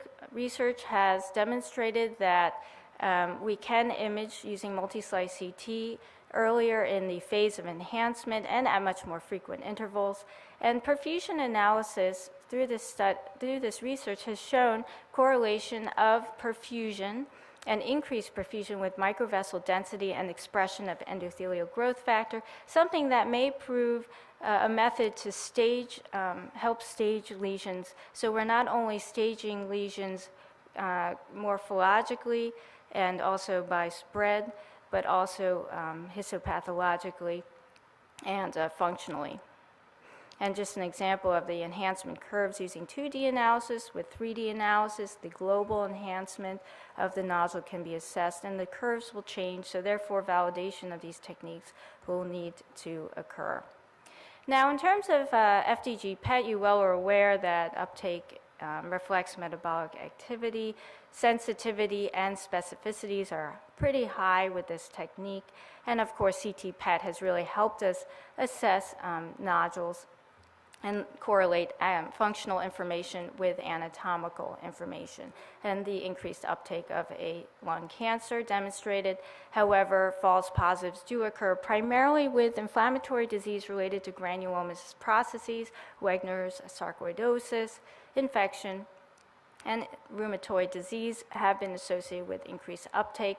This spiculated nodule in this patient in the lingula was very suspicious for a cancer. Now, the uptake was increased on PET scan. This was, however, a false positive histoplasmosis. PET is very useful if you determine that there is no uptake because the risk of malignancy is low. However, carcinoid tumors and BAC are cold on PET, and it's important to keep this in mind and assess the CT characteristics along with the PET information.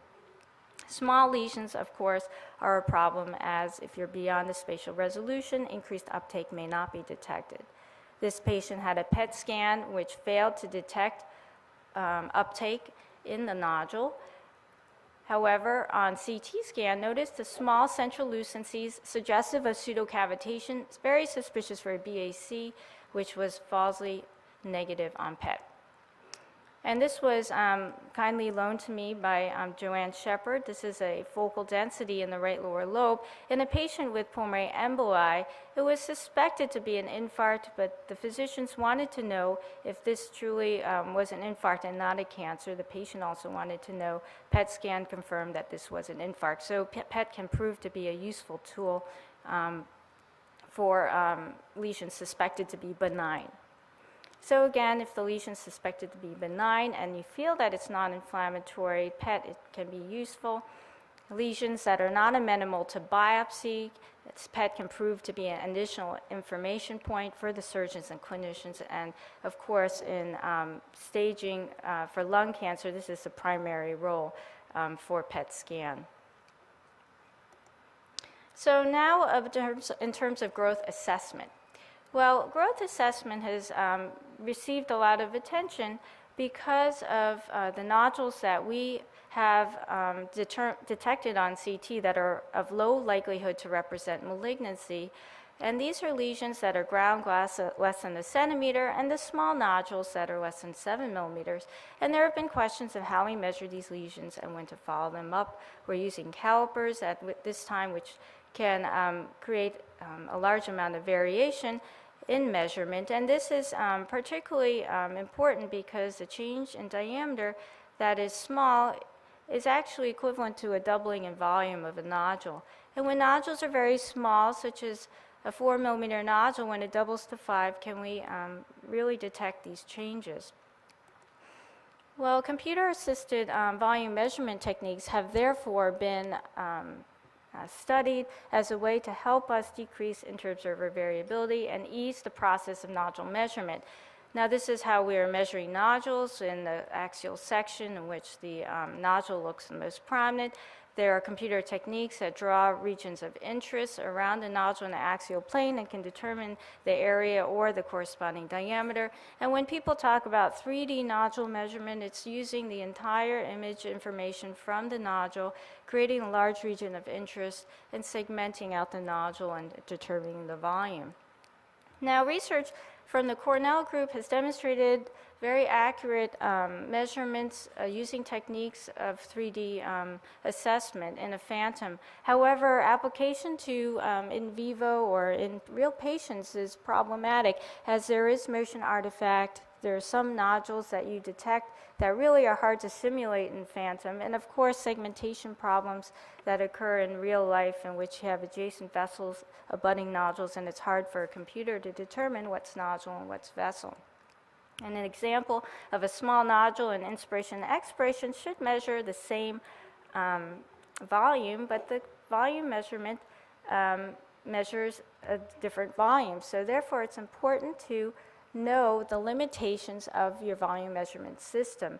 And this has been more evident in the literature as researchers have studied different volume measurement techniques using different study designs, but overall you can see that there are large standard deviations, and so the error of these systems can be quite large, however less than the human measuring a caliper. So these tools, however, are promising in the future, and we just need to know the limitations of the systems. Now, Yankelowitz at Cornell have demonstrated that these systems also have helped us determine asymmetric growth, which is something that we might find difficult to assess visually. And they also demonstrated that malignant and benign lesions can be differentiated by their growth rates, with malignant lesions tending to have less or shorter doubling times and benign lesions longer doubling times. However, I had mentioned about the subsolid nodule, and the Japanese in their lung cancer population have demonstrated lung cancers up to 813 with up to 813-day doubling times. And these are the nodules that are ground glass and likely were the indolent forms of bronchoalveolar carcinoma. So important to remember to assess the ground glass or the density characteristics of a nodule, and to then have an idea and remember the expected doubling time that could occur with these lesions. So now I'd like to summarize what I've discussed in terms of the non-invasive imaging tools for nodule characterization and how they fit into nodule management. We all know that a spiculated nodule in the left upper lobe is suspicious for cancer, but notice how the patient demographics and clinical information really change the risk or the likelihood of this nodule representing cancer. The same nodule in patients of different age dramatically decrease the likelihood that this lesion represents cancer. And of course, if the patient had no other history of cancer or any history of smoking, the likelihood of this nodule representing cancer is very low. And therefore, a lot of the information that we need to assess this nodule and determine management pathways lies with the referring physician, and therefore, as you well are aware, very important to maintain and have discussion with the referring physician. But as radiologists, where does our role lie in the management of the pulmonary nodule?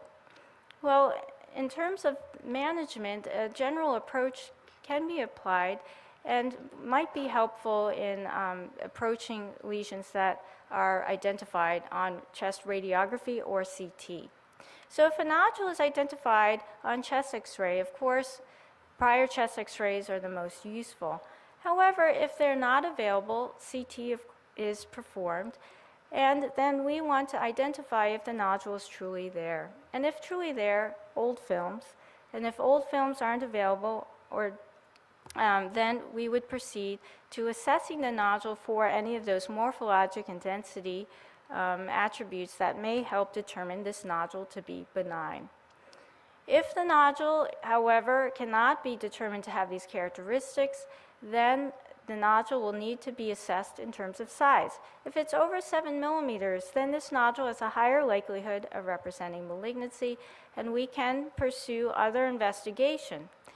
However, one more question that needs to be asked is the nodule solid or is it ground glass and attenuation?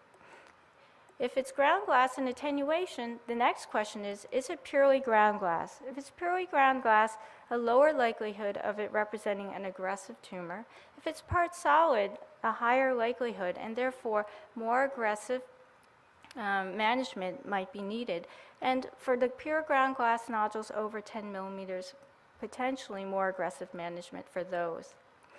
For the solid nodules, we have nodule enhancement and PET to be used as additional tools. However, at this point, for those nodules greater than 7 millimeters in a patient who can be biopsied, biopsies is typically the route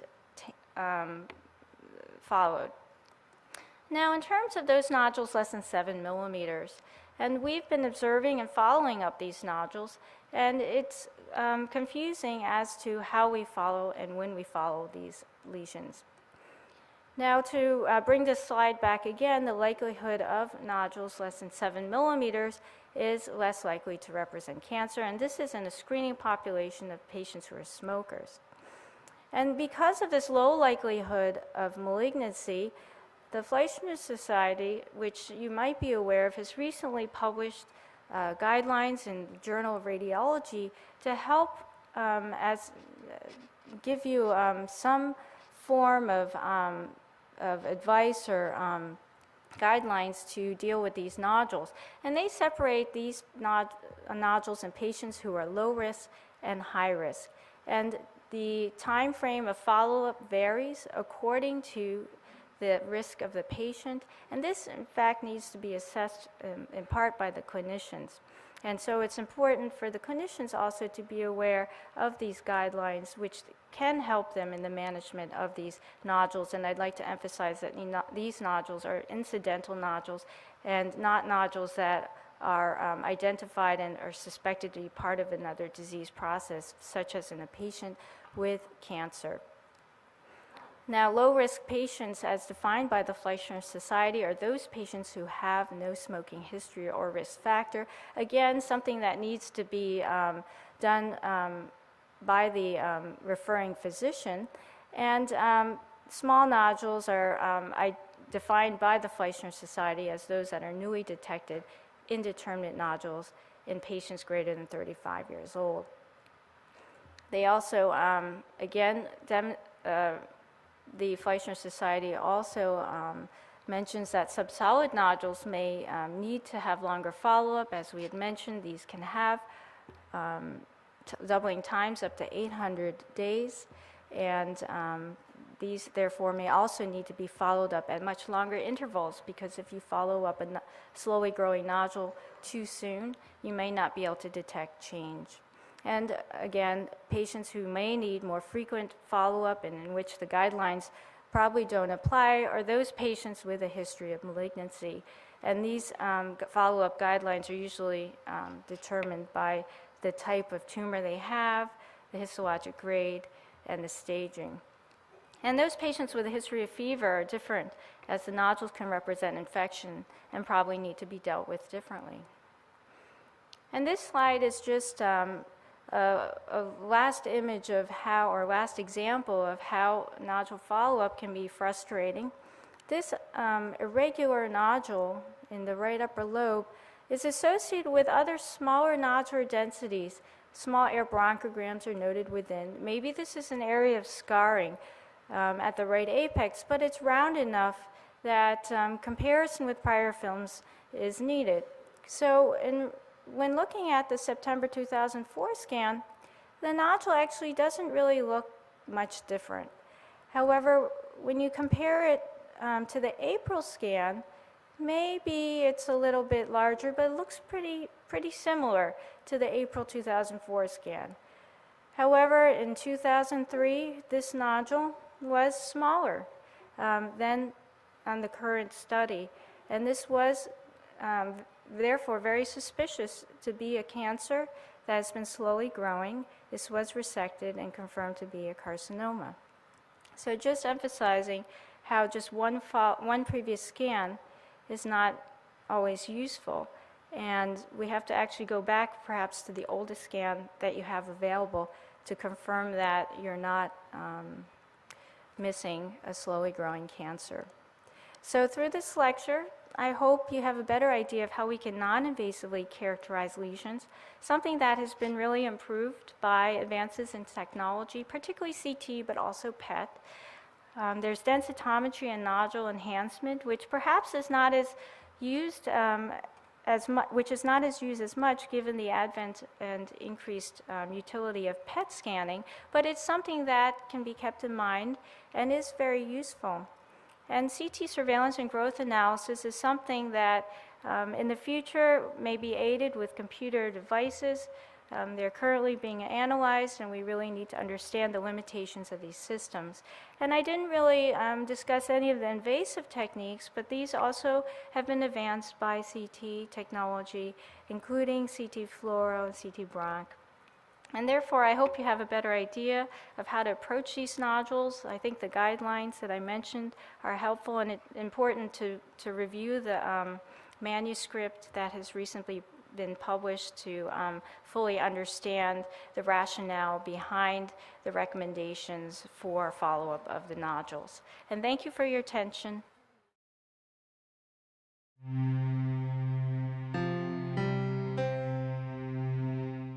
So just some relevant disclosures. I do have some funding relating to development of biomarkers for risk stratification of lung nodules, and we may mention that briefly at the end of this talk.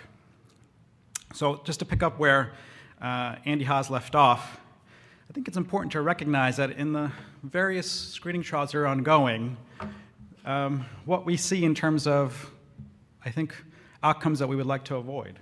So this is the National Lung Screening Trial and all the other trials that Andy mentioned. And as you can see, this is the percent of patients with lung nodules at baseline. So in the National Lung Screening Trial, we saw a baseline lung nodule rate of anything 4 millimeters or greater of 25%. And that really sort of fairly stable across all these studies, though there is some variability. This is the number of patients undergoing a surgical lung biopsy in those trials. So somewhere between 1 and 3, if not 4% of patients ultimately had a surgical lung biopsy for a diagnosis. This is a pretty high rate if you're thinking about all the patients who may be screened and may ultimately need a diagnosis for an indeterminate lung nodule. This in the middle is a percent of patients who had a surgical lung biopsy who ultimately ended up having benign disease. They never even had cancer. This rate varied from 25% in the NLST all the way up to as high as 45% in some of these controlled trials. So very high rates. And so I think it's very important to think about strategies to manage patients with lung nodules tend to be more conservative than the average person, and we'll talk about some of those reasons why. This is a really nice paradigm, I think, for thinking about how to decide what to do with a lung nodule, published by Ost and Gould in the American Journal of Respiratory and Critical Care Medicine a couple of years ago now. I'm going to walk us through this just briefly because I like it. Here is the probability of cancer for an individual lung nodule ranging from 0 to 100%. And this is sort of various thresholds to think about what to do. So if the probability of malignancy is low, Gould and Ost sort of use an arbitrary cutoff of 5%, but this can sort of vary depending on where you think the right line is. You observe and you do serial imaging. If the probability of malignancy is sort of intermediate, and so they range somewhere in that range of between 5 and 65% or so in their recommendations. You think about additional diagnostic testing using things like PET scan, and we'll come back to PET scan in a little bit, CT-guided FNA, bronchoscopy to establish a diagnosis. If your prior probability of malignancy is very high, and then again, they use this arbitrary threshold of 65%, but it could be higher depending on where you are, going straight to surgery for a surgical diagnosis and treatment. These lines, of course, vary, and they vary based on a variety of factors. If this line could sort of move in one direction, if the patient's a very high surgical risk patient, you probably don't want to operate on them unless they're super high risk, so you want to move this line over to the right. Patient preferences come into play, so if people are very concerned about living with a lung nodule, you may move that line, and they absolutely have to have an answer, you may move that line. Or if patients are more comfortable with a conservative approach, a watchful waiting approach, these lines may move as well. So just an overall paradigm to sort of have in the back of your mind as we go forward. Okay, so how do we define, am I allowed to back up this one? Great. So how do we define this line is sort of what I'm going to spend the next few slides on. How do you define the prior probability of malignancy in a person with an indeterminate nodule? So of course, these are the most important factors to consider, and some of these are fairly obvious. Nodule size, smoking history, age, family history, concomitant emphysema. Probably the 5 most important factors to think about when you're trying to estimate what the probability of malignancy is for a specific nodule. And so I'm not going to review this paper in great detail, though, just published a couple of months ago. This was a very large sort of set of trials from Canada where they had a number of lung nodules identified in high-risk patients. So these were patients who were older and had a significant tobacco history, and they developed a risk prediction model for lung nodules. And I'm going to walk you through. This is probably pretty small text up here, but probably hopefully seen on your screen individually, where at least in this model, you essentially just type these into an Excel spreadsheet that's available online at this website.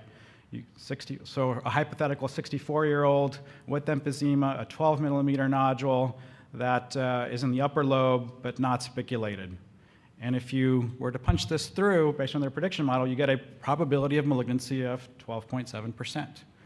And so I don't use calculators all the time in my practice, but I think it's important to think about using these more often because while many of us are experts in this area and can probably get a reasonable determination of the prior probability of malignancy, oftentimes we're quite wrong. And it's important to think about turning to a risk prediction model to help us think about what the probability of malignancy is for an individual patient with an individual nodule. And I guess the last thing I'll mention is, at least in this particular model, there are other ones available as well. You don't see smoking history here because this is a population of very high-risk smokers, patients who had smoked over 20 pack years. And so certainly models vary depending on the population, and so you need to think about which model is right for your practice. But I have started to use this a little bit in my own practice. And we'll come back to that model in a little while. So let's think a little bit more about nodule size. Again, this is really recently published data in September from the National Lung Screening Trial. And what I've done here is broken down the nodules that were identified by low-dose CT in this column, whether they were confirmed to be lung cancer or not during the course of the National Lung Screening Trial, and what I call the positive predictive value of that nodule size predicting cancer. I'm amazed by this data, I really am, because I would think that most people who have a 30 millimeter or greater nodule would have cancer most of the time. But if you look at the probability of malignancy in those nodules, it was only 41% in the trial. That's amazing to me. This is a small number. I recognize a relatively small data set. But less than half of these patients had lung cancer. More of them had benign disease. And so as we think about detection of lung nodules in asymptomatic patients and what size means, I think it's important to think about this data here, and that most people, just based on size alone, in a high-risk population of over 55 and 30 pack years, you're still less likely to have cancer at all of these sizes. And that should sort of inform your decision-making about what you're going to do for that patient. All right, so many of you are familiar with the Fleischner criteria or the Fleischner guidelines published in 2005. I'm not going to review them in great detail, but they really sort of help you decide what to do, or at least recommend what to do for small nodules. I think many of us follow these guidelines. These guidelines are, of course, pretty in line with what we know about the risk of malignancy here, right? So based on the data I just showed you, the risk of malignancy in small nodules is very low, so it's very appropriate to use a strategy of serial imaging. And so I'm not going to go through the various categories, but in quote-unquote the highest risk category, people with a smoking history or other risk factors for lung cancer, you would image them at 3 to 6 months for a 6 to 8 millimeter nodule, less often for smaller nodules or lower risk patients. For patients with greater than an 8 millimeter nodule, the recommendations really are to consider PET and/or biopsy or re-image them in 3 months. And I think that my only quibble with the Fleischer guidelines perhaps is that I think that this leaves a lot of people thinking that if you have something over 8 millimeters, you've got to do something, that you've got to go in and try and biopsy it, you've got to go in and do surgery. But I think that, don't forget that a watchful waiting strategy where you re-image in 3 months is a very reasonable approach in a patient who is somewhere in the low to intermediate risk category, recognizing that we don't always know what the natural history of waiting 3 months leads to, but we think it's a relatively safe strategy for many patients. I'm going to take a little tangent here and talk a little bit about the latest Fleischner guidelines, which came out earlier this year for subsolid nodules or ground glass nodules, led by David Nadich and other colleagues. And it's probably worth reviewing briefly because this is a relatively recent development in terms of guidelines for lung nodules. So let's just walk through them very quickly. For a solitary pure ground glass nodule, it's less than 5 millimeters in size. The recommendation is for no additional CT follow-up. The one caveat here is that if you're going to judge whether a nodule is solid versus ground glass, it's important to get thin cut CT. So in the setting of thick cut CTs, 5 millimeter cuts, something that looks like ground glass is actually a solid nodule based on thin cut CT. So I think that the standard of care for all lung nodule management really should be to use thin cut CTs to determine what the nodule is it spiculated, what its size is it solid, is it ground glass. For solitary ground glass nodules of greater than 5 millimeters in size, the recommendation is for an initial CT at 3 months, followed by annual surveillance for a minimum of 3 years if that nodule is stable. Now, some people have quibbled over the 3-month recommendation. Why are you doing something relatively aggressive in terms of rescanning at 3 months when solid nodules that are even larger can be re-imaged at 6-month intervals? And the reason for that, I forgot to mention a couple things. So ground glass nodules, of course, are concerning because they may represent pre-invasive atypical adenomatous hyperplasia or early adenocarcinoma in situ. About 20% of ground glass nodules are benign, and growth of a ground glass nodule is certainly suggestive of an invasive adenocarcinoma. But why image at 3 months? And the reason for that is that you can certainly see growth in 3 months. This is a very subtle growth at 3 months, and this ended up being an adenocarcinoma in situ.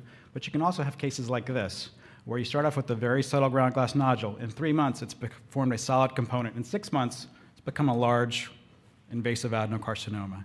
So for ground glass nodules over 5 millimeters in size, we recommend starting at 3 months with subsequent follow-up to at least 3 years afterwards if they're stable. The last recommendation for solitary ground glass nodules is that for a solitary part solid nodule, image at 3 months, and if the solid component is less than 5 millimeters, you can be fairly conservative, but if the solid component increases or is greater than 5 millimeters, then consider biopsy and surgery. And the reason for that is that we know that these mixed nodules, the ones that are half ground glass and half solid, have a very high probability of being adenocarcinoma and should be managed accordingly. I think I just said that.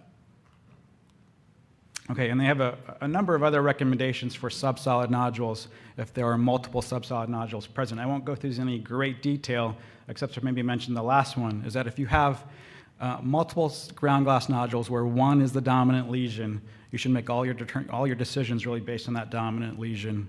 And I'll show you an example. So this is a person at 4 different cuts from one patient. This is the dominant lesion here, looks relatively, looks partly solid. They have a number of other ground glass lesions present as well in other locations and other lobes. Try not to be distracted by these. Make a decision on treatment based on this, whether that might include surgery, a limited resection, or radiation, and then continue to follow the ground glass nodules per recommendations in this paper. PET scans, we love PET scans. Certainly PET scans are helpful in that they can help identify whether the dominant lesion itself is hypermetabolic and perhaps then more suggestive of malignancy. They also help us identify indolent malignant disease in the mediastinum. And so we use it for both purposes, both for the lung nodule and for the mediastinum. But remember, PET scans are far from perfect. Their sensitivity and specificity for lung nodule, for the primary lesion, is somewhere in the 80s, certainly not anywhere in the 90s or near 100. They're less accurate for smaller lesions, and we're going to see a lot of smaller lesions with screening. They're less accurate for subsolid nodules. We're going to see a lot of subsolid nodules with screening. So if you're going to use PET scans, just remember what their limitations are when you use them for decision making in this patient population. If you need a tissue diagnosis, you certainly will move some patients forward to biopsy. And so just remember a couple key, I think, data points. One is that traditional bronchoscopy, that is without navigation, the yield of traditional bronchoscopy for a screen-detected peripheral nodule is terrible, 15%, perhaps less.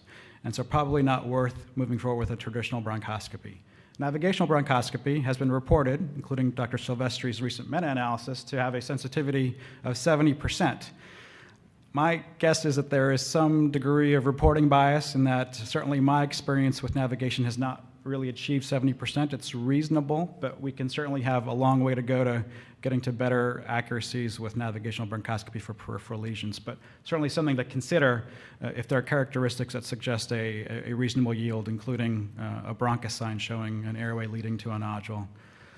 CT-guided transthoracic needle biopsy or CT-guided FNA has been reported to have a sensitivity of 90%. Again, there is some reporting bias here, right? You can only report on people you've chosen to actually take forward to biopsy. So you have to sort of consider size and location and skill of your operator, but certainly probably has a higher diagnostic accuracy than navigational bronchoscopy at this point.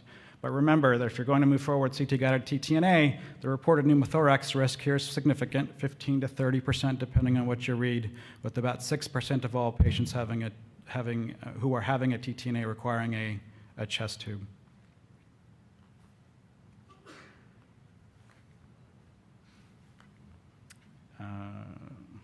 Did we skip one? A little frozen here. Oh, conclusions, and we'll come to my question. I don't know if we're going to do it after or not. So lung nodules are increasingly common. We're going to see more lung nodules with screening. It's certainly something we didn't talk about, but important to elicit patient preferences in the decision-making process. Management should include an estimation of cancer risk, whether you do this by Gestalt, if you're comfortable doing so, or whether you use a nodule risk calculator, which I am increasingly doing. Nodules less than 8 millimeters in size are infrequently malignant. I don't think I have ever done an invasive procedure for a nodule less than 8 millimeters in size, and I don't recommend it in the large majority of cases. CT scan surveillance is certainly the best option in these patients. If you have a very high likelihood of malignancy and a low surgical risk, you can consider going straight to a surgical evaluation for those patients. And certainly there are emerging tools to help us with this, including peripheral blood biomarkers. There are actually a couple on the market now, not incorporated yet into prospective trial data or into guidelines. So I would just say keep a lookout for some of these things because they may be beneficial in our decision-making process going forward. Thank you for your attention.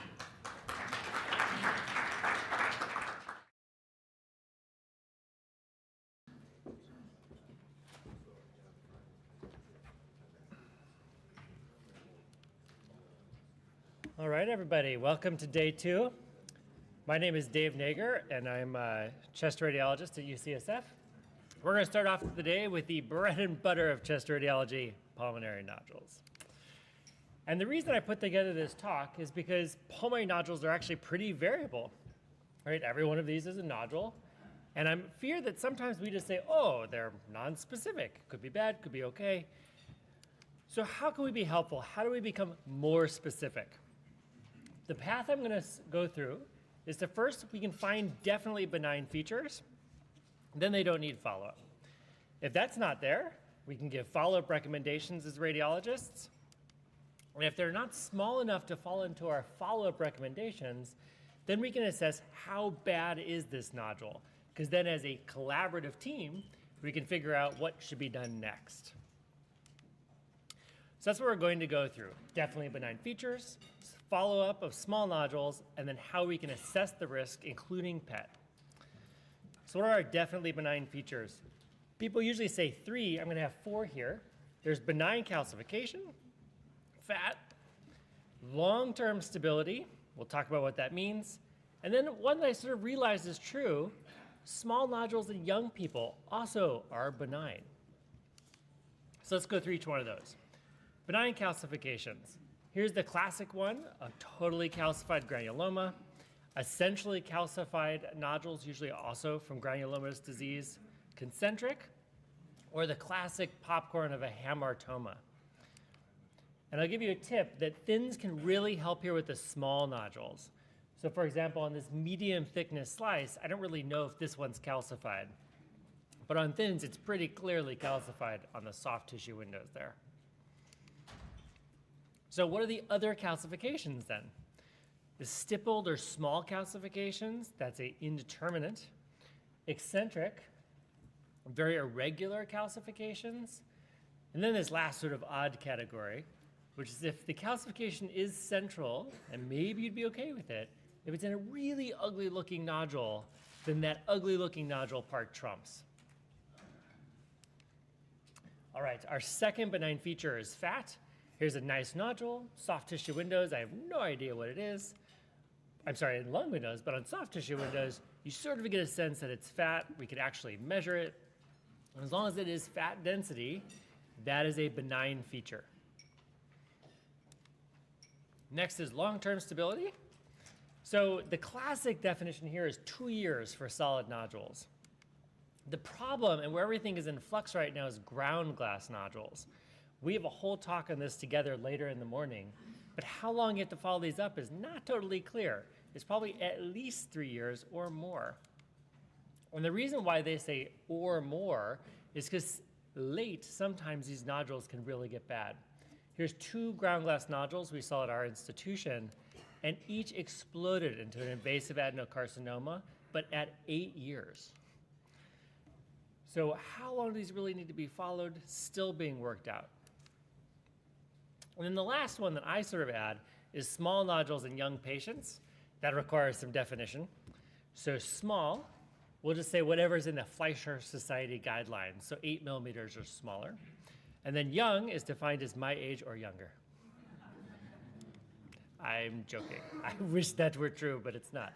So it's 35, and I got that number from the Fleischer Society guidelines. It's actually at the bottom, saying that this does not apply to young people. Okay, so if it is not one of those features, I mean, those are our get out of jail free card, then we can provide follow-up if it's small. That's the next way we're helpful. So the way we do that is with this big table.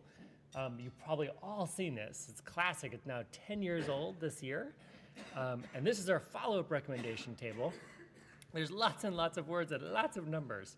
So I can't memorize this. So I have a simplified version, and this I can actually get into my brain. I just think about it in low risk and high risk. So in low risk, 4 millimeters and smaller, no follow-up at all. If you're at a medium-sized nodule and low risk, you just get 1 follow-up at a year. And a large nodule is 2 follow-ups in 2 years, right? So roughly at the 1-year mark. There's actually ranges, but I just find that really hard to memorize. So this is how I do it. And then if it's a high-risk patient, all these recommendations move up 1. Okay? So the smallest nodule now does need to be followed, but it's just the 1 follow-up at a year. Medium nodules now get the 2 follow-ups in 2 years, so roughly 1 a year. And the biggest nodules now get this 3 CTs in 2 years, and I just memorize that first CT is in the 3 to 6 month range. And then if you look at those guidelines, what does it say we should do if it's over 8 millimeters? It says, okay, well, you have any one of these 4 options. So let's see if I can break them down. How many people are doing dynamic contrast enhanced CT? Nobody. Never done. So this was all the rage 10 years ago, which is why it's in our official recommendations, and nobody does it.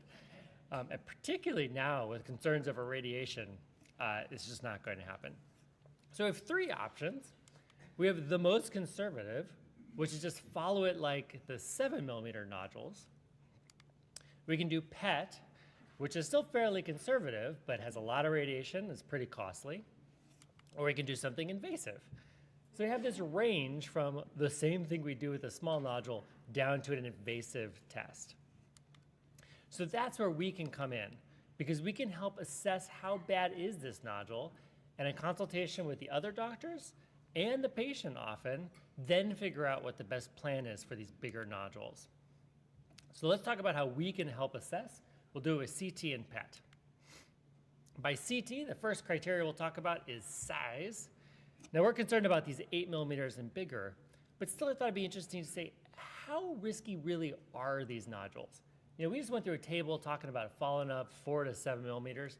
What is the chance that these things turn out to be cancer? It's like nothing, right? That's what we're doing all this follow. That whole table is about 1%. So that's something I keep in the back of my mind. Risk here pretty low. Once it starts getting bigger though, the risk does actually start going up quite a bit. And you can see the 2 centimeter mark, it's really risky. So what should we be thinking about with these nodules? That middle nodule, it's 1.3 centimeters, it's sort of indeterminate, that turned out to be a squamous.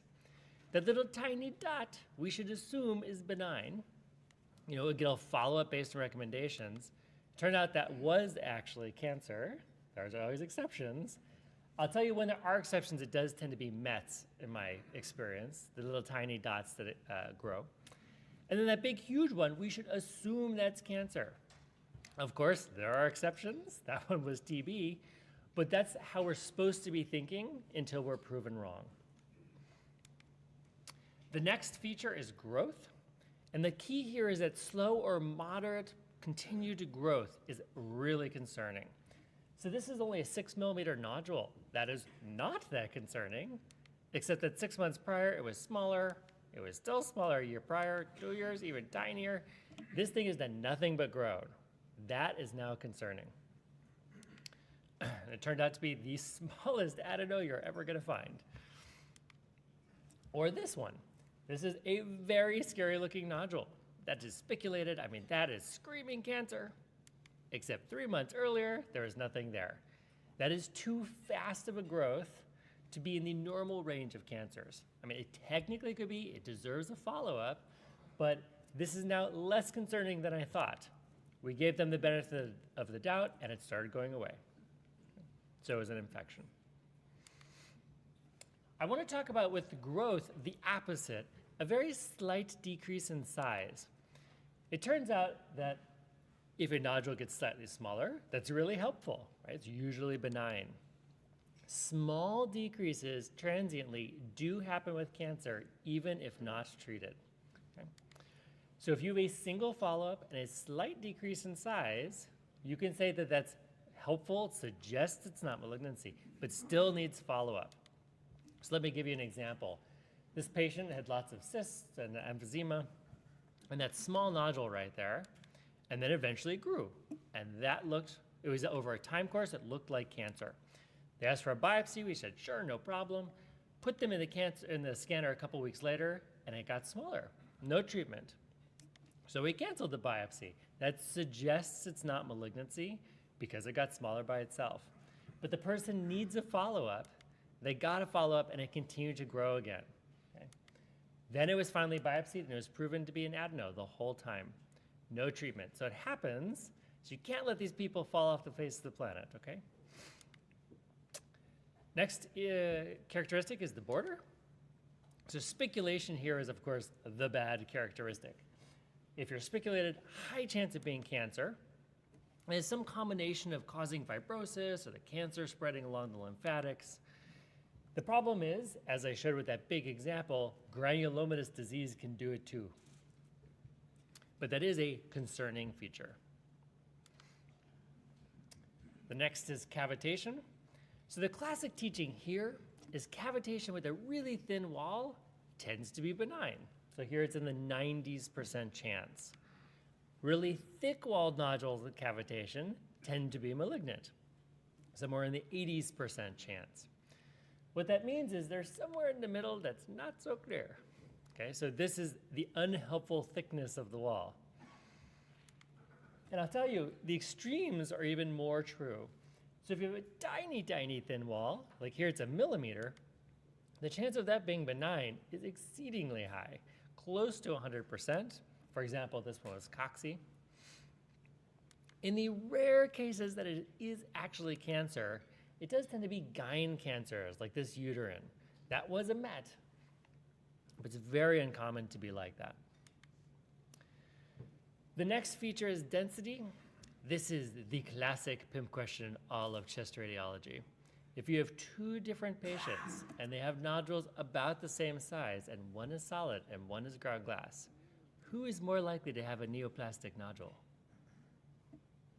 What do you think? So it's the ground glass, right? Counterintuitive. So the risk is actually much higher for ground glass, probably greater than 50%. And the reason is that it's counterintuitive is there's so many more solid pulmonary nodules in the world that the really bad ones that we've seen that turn into cancers tend to be solid. We see more solid ones.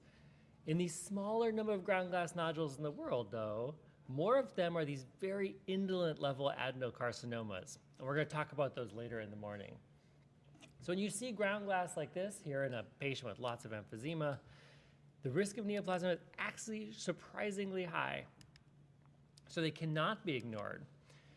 The good thing is these ones tend to be less aggressive. So these are the ones that won't really show up on PET. They grow slowly, and that's why sometimes we follow them. And the prognosis is not so bad. So these tend not to be the cancers that are horrible and then really destroy people's lives. But they still need to be followed because they're risky. Right? And they're less smoking related. All right, and the last part is how can we use PET to really assess risk? And I noticed as I try to put this together that this is the part of PET reading that I find has tons and tons of artifacts, and that they actually affect how I read the PET for nodule cases. In fact, more than any other use for PET. So I thought we would run through a couple only clinically relevant artifacts that can help us assess PET. So here are the four, but I'm just going to go through them. The first is misregistration. So the CT and the PET are acquired at different times. Here you can see in that person's head, the images don't always overlap, and that's because the person moved their head. Well, fine, who cares about the head? Nothing important up there, we're all about the chest. The problem in the chest is the diaphragm moves as well. So you get lots of misregistration around there. So for example, this patient had a known metastasis in the liver, and in our follow-up PET, we see this, it looks like a pulmonary nodule. So there it is in the chest. We go to find it, and there is no nodule. I even put the overlay, I could not find the nodule. Where is it? Down here in the liver. It's actually another liver met. So misregistration around the diaphragm can happen. It's very common. So what that means is if we actually found the nodule in the liver first, the metabolism is not going to be there. You actually have to look somewhere else, in this case higher, to find out that it was hypermetabolic. What that also means is that nodule, or I'm sorry, that liver metastasis that looks like it's in the dome, that actually was much lower in the liver. It's not even in the dome. So things really can move around in that area and be misregistered. So the take-home point is to look high and low, and it can even fake you out to look like it's in the lung or the liver if it's the opposite. The next artifact that's clinically relevant is attenuation correction errors. So the CT actually has two purposes here. One is so you can actually find the lesions that are glowing on PET, but also it corrects the picture. So what do I mean by that? This is actually what a PET looks like when it comes off the scanner. Lots of activity up here in the head because the salivary glands and the brain, not much blocking the photons. Whereas the pelvis, for example, lots of muscles and bones. Everything's blocked. So you can't really read that. So what does the scanner do? It looks at the CT, figures out how much soft tissue and bone is here and there, et cetera, and then back calculates and says, this must be how much FDD is actually distributed throughout the body. Okay? That is actually the PET scan that's read and you see in packs and is overlaid over CT. So that's fine when things work well. So for example, lesions in the lung and the liver, notice that you can't actually tell much of a difference between those two organs on uncorrected PET. The scanner actually needs to go to the CT and figure out where the lung is, which is low density. Where's the liver, which is high density? And then it corrects that entire region to give you the right answer at the end. And that's fine unless the person's diaphragm moved a lot between the two. Then it's going to correct, assuming that the lung volume is this big or that big. And it can be wrong, and then you'll get the wrong correction. So the take-home point here, and it's, you can sort of play it in your head. It actually takes a couple minutes to figure out the math. But the summary here is near the diaphragm, the SUVs can be wrong. And if you see misregistration on the PET and the CT of the diaphragm, probably the SUVs are incorrect in that region. The next is motion. This is the same patient, inspiration, expiration, the exact same day. So you can imagine if a nodule is there, that's a lot of motion. And the problem is, on PET, we're actually taking the picture while they're breathing. So if they breathe that much, on PET it's going to create this big blurry hotspot. So the motion, particularly around the diaphragm, will blur out our nodules and then usually make the SUV really low. And then the last sort of artifact I want to talk about was size. So if these 7 nodules, let's say, were inside a patient's lung, when we actually take the PET scan, they start getting bigger and blurrier. And that's fine in the big nodules, right? We can still see how hot the center is. But as the nodule gets smaller and smaller and smaller, it starts getting blurred out. And by the time we get to tiny nodules, we might not even see them. So the take home is PET's not so great with small things. So small lesions tend to be really blurry and the SUV's incorrectly low. Okay, so that was it for the artifacts. So what were they? We know that we should be looking for them. We saw that lots of them really make the measured SUV too low. And then here's the key point, which we'll talk about in a second. Accurately saying that a nodule has low activity is where PET is valuable. Okay, so if it's artifactually low, that's not helpful. If it is for real low, that is when PET helps. So if you don't believe in SUV, you can say that doubt in your report, or sometimes I won't even put the number if I know the number is wrong, then I don't measure it. Okay, so let's say that we now assessed if we can actually trust the measurement. How do we use it? The simple version is hot nodules are more risky, nodules with no activity are less risky. But of course, it's more complicated, right? So where does the PET not work for nodules? These ground glass nodules almost never are hot. Really indolent cancers like this carcinoid in the airway is not. And finally, nodules that are full of air, they are not going to have much metabolism. There's not enough cells. Okay, how about the flip? When is it incorrectly positive? Usually it's infections, particularly granulomatous infections. And the big problem here is that infections can be screaming hot, which is the same category of metabolism as cancers. Lots of overlap. So here is the secret sauce of using PET for nodules. When do we start calling it positive? And if you look through all the papers, people say, we should compare it to the lung or the mediastinum or this or that. Lots of people actually said we should use a number. 2.5 has actually been published a lot. So where do I call it positive? Well, it's all about where do you want to be in this little seesaw here. Should we have a low threshold for calling it, which means we won't miss cancers, but we're definitely going to start overcalling some? Or do we want to say, no, it needs to be a little bit hotter before I call it positive? That's going to confirm cancer better, but then we're going to start missing cancers that aren't so hypermetabolic. So which side do we want to be on? Here's the thing. We don't need to confirm cancer well. That is what needles are for. What we actually can do to be helpful is to take a nodule that otherwise is going to be biopsied or causes anxiety to a patient or needs to be followed really closely.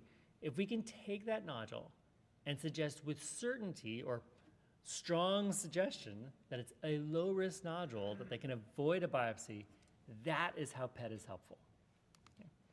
And the only way you do that is if you have a really low threshold.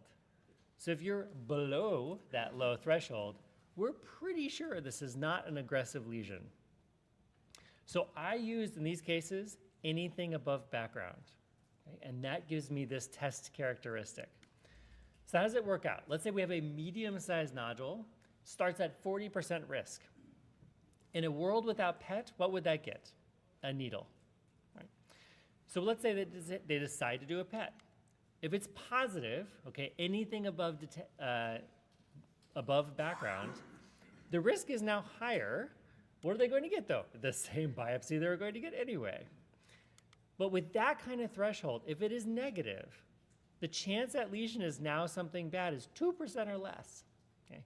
That, I think, is a risk most people are comfortable at least following. Okay? No needles, much more reassuring. So this test does work. In fact, it was one of the first approved indications for PET, believe it or not. The thing is, these days with great CTs, it's just not that helpful in all patients. So people do not get PET CTs in all nodules. And in fact, I usually only see them in these sort of troubleshooting cases where the person's at bad surgical risk and they don't know what to do and everyone's hemming and hawing. This helps push one direction or another.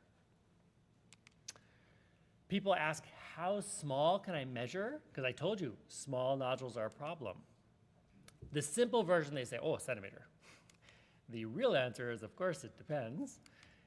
So if it's a very aggressive tumor, like let's say a melanoma met, and it's in the apex where things don't move, you can see tiny little nodules, they'll glow.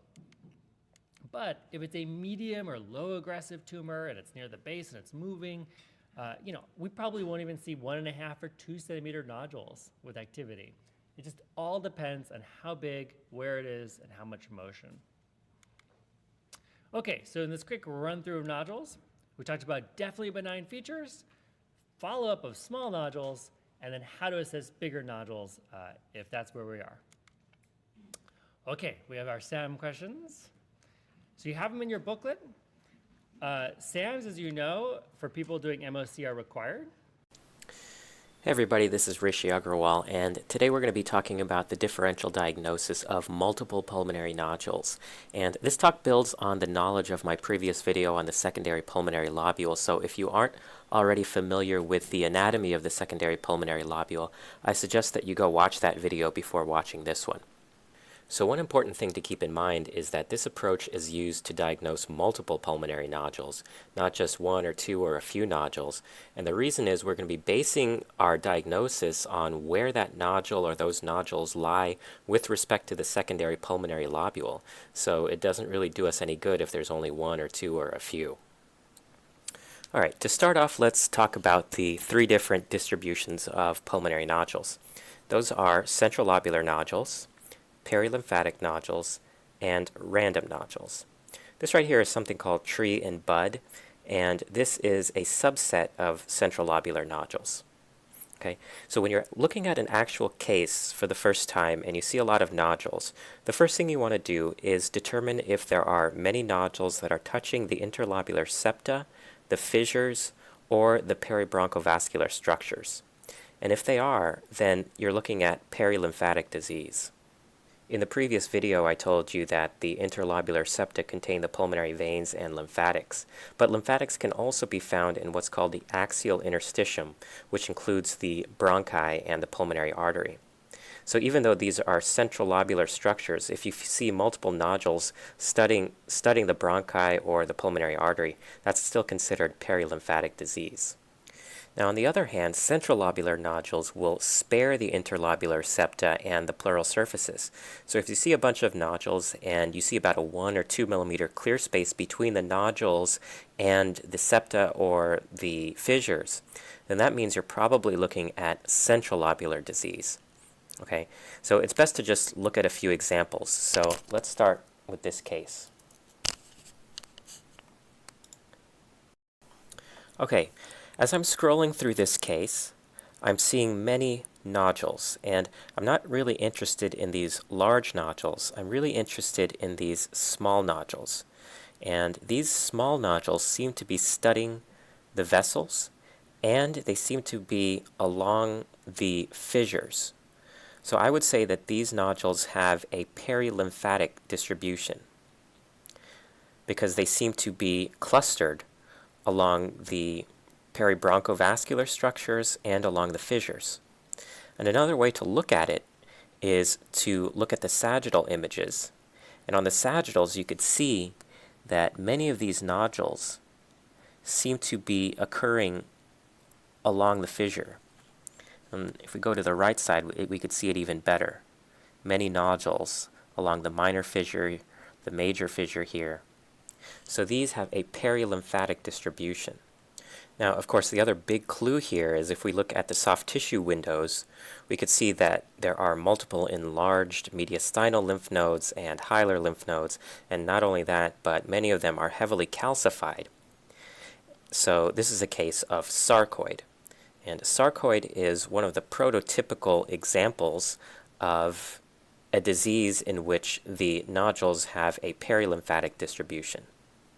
The other common things in that differential include silicosis, Kohl-Werker's pneumoconiosis, and lymphangitic spread of cancer. Let's take a look at another example. So in this person, I'm seeing nodules already in the apices, and these nodules abut the pleural surface. There's a calcified nodule. And then there's some nodules here, tiny ones, that are abutting the major fissure. You could see them here. So already I could tell you that this is not a patient with central lobular nodules, okay, because there's too many nodules that are along the fissure and along the costal pleura. The only question is whether this is truly a perilymphatic distribution or whether it's random.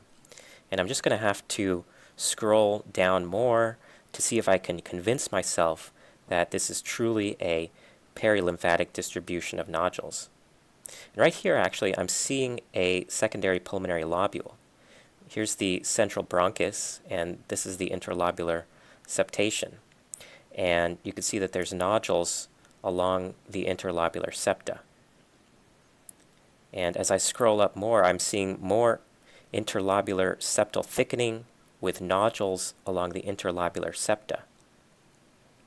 So that convinces me pretty well that what I'm looking at is a perilymphatic distribution of nodules. Let's take a look at the mediastinum and see what else we can find. Put it on soft tissue windows.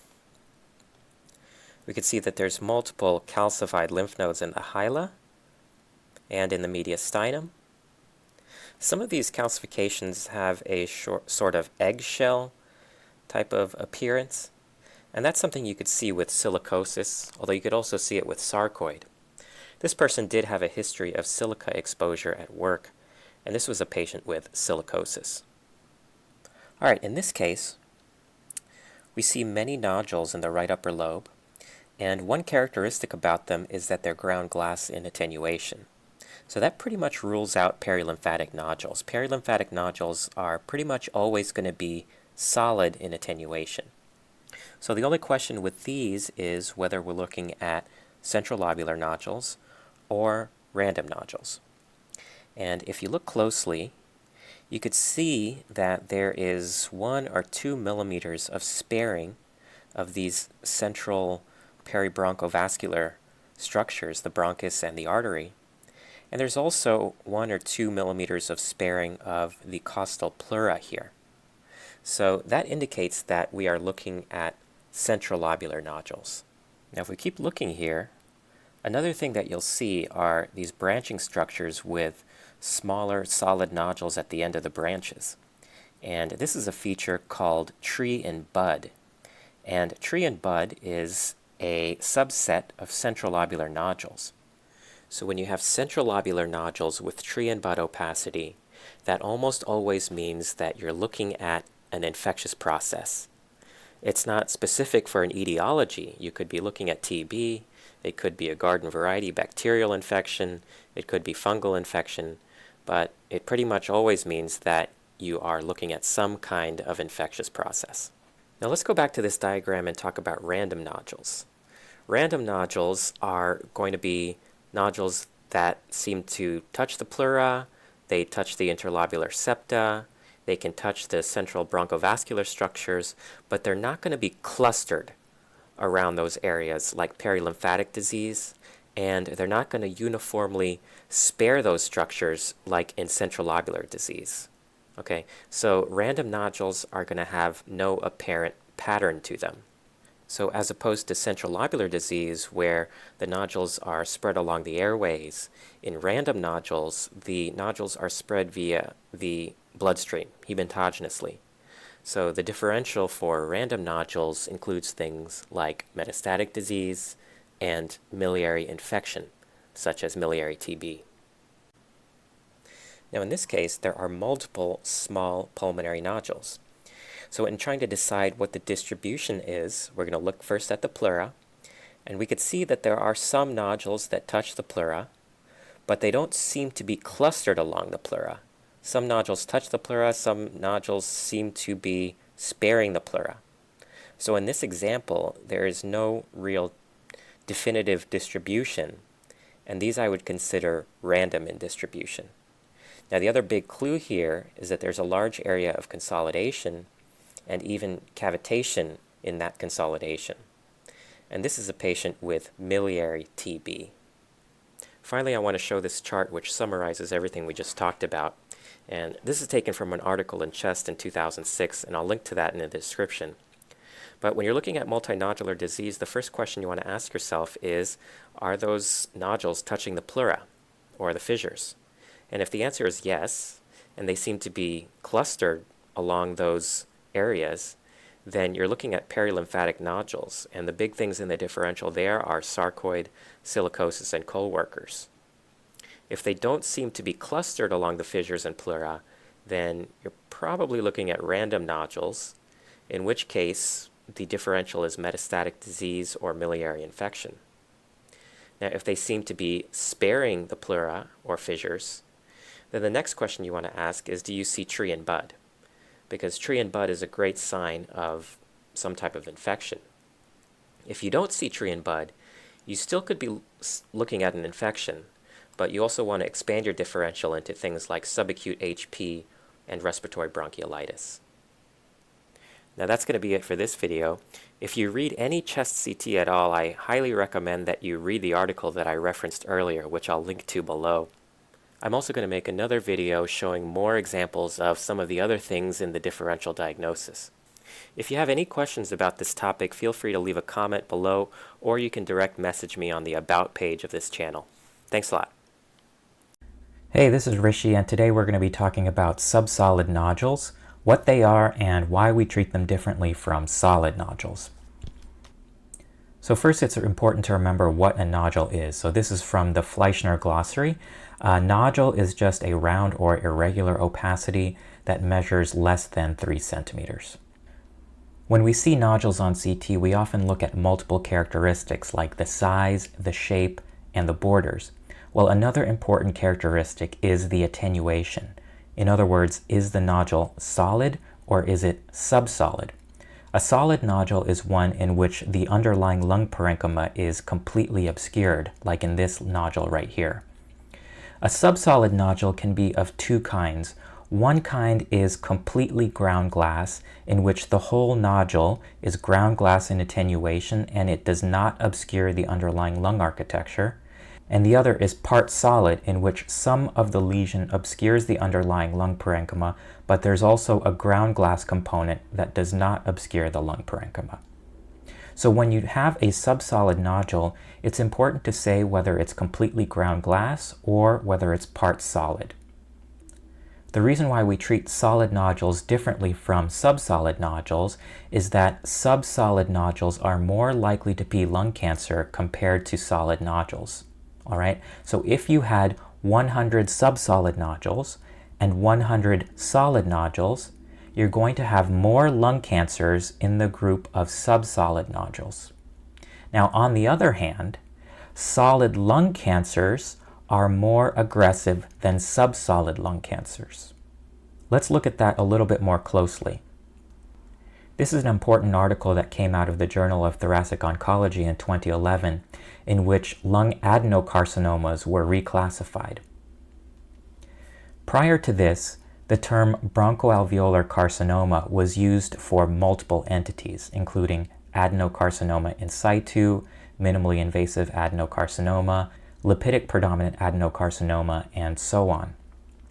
Now, for the purposes of this talk, I'd like to draw your attention to a few entities. Atypical adenomatous hyperplasia, which is a precancerous condition, adenocarcinoma in situ, which is cancer but it's pre-invasive, minimally invasive adenocarcinoma, and lipidic predominant invasive adenocarcinoma. And the reason why we're focusing on these tumors is that these are the tumors that are likely to be subsolid in attenuation. Now, from a radiologic perspective, it's helpful to think about these entities as existing along a spectrum of increasing invasiveness and malignant potential. So atypical adenomatous hyperplasia will have epithelial proliferation, but it's going to have mild to moderate atypia as compared to adenocarcinoma in situ, which will have moderate to severe atypia. And there's multiple different things a pathologist will look at to differentiate these two entities, like cellular crowding and density, the presence or absence of coarse chromatin, and so on. For adenocarcinoma in situ, this is considered cancer, but as the in situ component suggests, the cells are still growing in a lipidic pattern. In other words, they're growing along the alveolar walls and respiratory bronchioles and not invading the stroma. Now, that's different from minimally invasive adenocarcinoma, in which there is an invasive component that's seen pathologically. It's called minimally invasive because that invasive component is, by definition, less than 5 millimeters in size. Now, when we're talking about invasive adenocarcinomas, there's multiple different subtypes. The subtype that I'm interested for this talk is the lipidic predominant invasive adenocarcinoma, and that differs from minimally invasive adenocarcinoma in that the invasive component in this entity is greater than 5 millimeters, whereas the invasive component in this entity is less than 5 millimeters. Now, from a radiologic perspective, as you go from left to right along this spectrum, the lesions increase in size and density. So, for a lesion that is 5 millimeters or less and pure ground glass, that's more likely to be atypical adenomatous hyperplasia. And as you increase in size and the solid component, that's more likely to be minimally invasive adenocarcinoma or invasive adenocarcinoma. Now, for lipidic predominant invasive adenocarcinoma, depending on how much of an invasive component you can have a lesion that's mostly or completely solid. but in general, the increasing size of the solid component means that you have an increasing chance of having invasiveness. So if I were dictating a case with multiple subsolid lesions, I would list in the impression as number 1 the lesion with the largest solid component, because in my mind that is the most suspicious lesion with the highest potential of being invasive. So for this lesion, which is a pure ground glass nodule, I would give a differential at the first time point of infection or inflammation, atypical adenomatous hyperplasia, or adenocarcinoma, likely in situ. Usually instead of saying adenocarcinoma in situ, I give the term low-grade adenocarcinoma. Now, if we get a follow-up and that lesion is still there, it's not likely at that point to be infection or inflammation, but it could be focal fibrosis. So I would add that to the differential, take out infection or inflammation, and then I would still keep atypical adenomatous hyperplasia and adenocarcinoma. Now, what about a lesion that's part solid? So for the first time point, I would still include infection or inflammation. I would move adenocarcinoma to number 2, and in this case, it's likely minimally invasive, although I usually don't say that. And then 3, I would put atypical adenomatous hyperplasia. Now, I would still include atypical adenomatous hyperplasia because this solid component may not indicate an invasive component all the time. It could represent a little area of mucus plugging or atelectasis. So that's why I still include atypical adenomatous hyperplasia. At the second time point, I take out infection inflammation, put in focal fibrosis, and I would still keep adenocarcinoma and atypical adenomatous hyperplasia. Now, when you measure these lesions, it's important to measure both the entire lesion and the solid component. And that's because in the TNM staging criteria, the T component, the tumor size, is based on the solid part of the lesion, not the entire lesion. So in this example, the solid part of this lesion is 15 millimeters, which would make it a T1B, and not 25 millimeters, which would make it a T1C. Now there's a few other features that would increase my suspicion that I'm dealing with cancer. One is whether there's tenting of the fissure, and you can see there's a little bit of deflection of the fissure here, but that's easier to see on the sagittal images, so if you're trying to decide whether there's tenting of the fissure, look at the sagittal images to help you. The presence of spiculated margins makes it more suspicious for cancer, and the presence of air bronchograms makes it more suspicious for cancer. So when we're talking about management, there's a lot of considerations that go into how to manage these lesions. These are just a few. So size and growth are probably 2 of the most important. The presence or absence and size of the solid component, which remember that tells you the likelihood of having an invasive component. The other suspicious characteristics, tenting of the fissure, air bronchograms, and spiculated borders.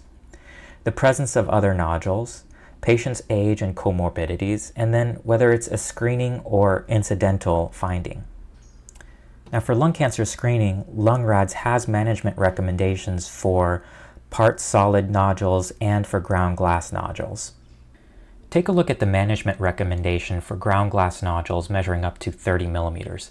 It says that these are to be followed with low-dose CT in 12 months. The reason we can do that is that these cancers tend to have a very slow growth rate compared to solid cancers, so it's okay in some cases to follow it at 12-month intervals.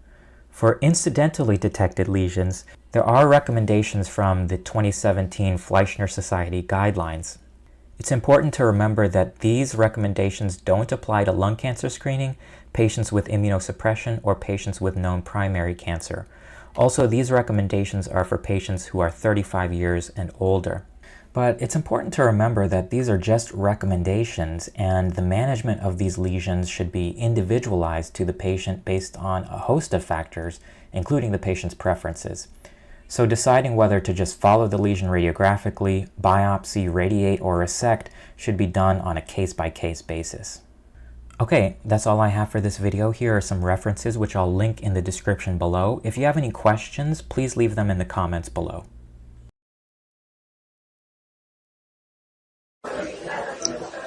All right, guys, ready to get started on the wonderful world of ILD? Yep. Cool, you guys seem pumped. Let's do this. So, I'm going to talk to you for the next half an hour or so about interstitial lung disease, which is my particular area of interest. And I think from a pulmonary perspective, I don't know that you guys get a lot of exposure to it on the inpatient or necessarily the outpatient side of things. Correct me if I'm wrong. No? Cool. This is going to be fun. Okay. So, I'm going to talk for the most part about ILDs. I'm going to touch very, very briefly on anatomy because I know it's everybody's favorite subject, but it's actually very important in an interstitial lung disease specialty, more so, and don't tell the other guys, than I think airway disease because it's a little bit more complicated. But for the most part, we'll touch very briefly on anatomy. And then for the most part, I'm going to be talking to you about interstitial lung disease and IPF in particular because it's the most common of the interstitial lung diseases. Okay, so what are the ILDs? Anybody want to give it a go? You can literally read it off the screen. No? Okay. So it's essentially anything that is not an airway disease, okay? So if it's not emphysema, if it's not pulmonary hypertension, so vascular disease, everything that happens within the lung parenchyma itself is considered an interstitial lung disease. So it's a huge category. And within that, we further classify into different things, including idiopathic lung diseases, so unknown, and then things like connective tissue-related lung disease, occupational-related lung disease, all of those things come under the big umbrella of interstitial lung disease. For the purposes of this lecture, I'm just going to give you a brief kind of broad overview of ILDs and then focus on IPF because, like I said, it's the most common.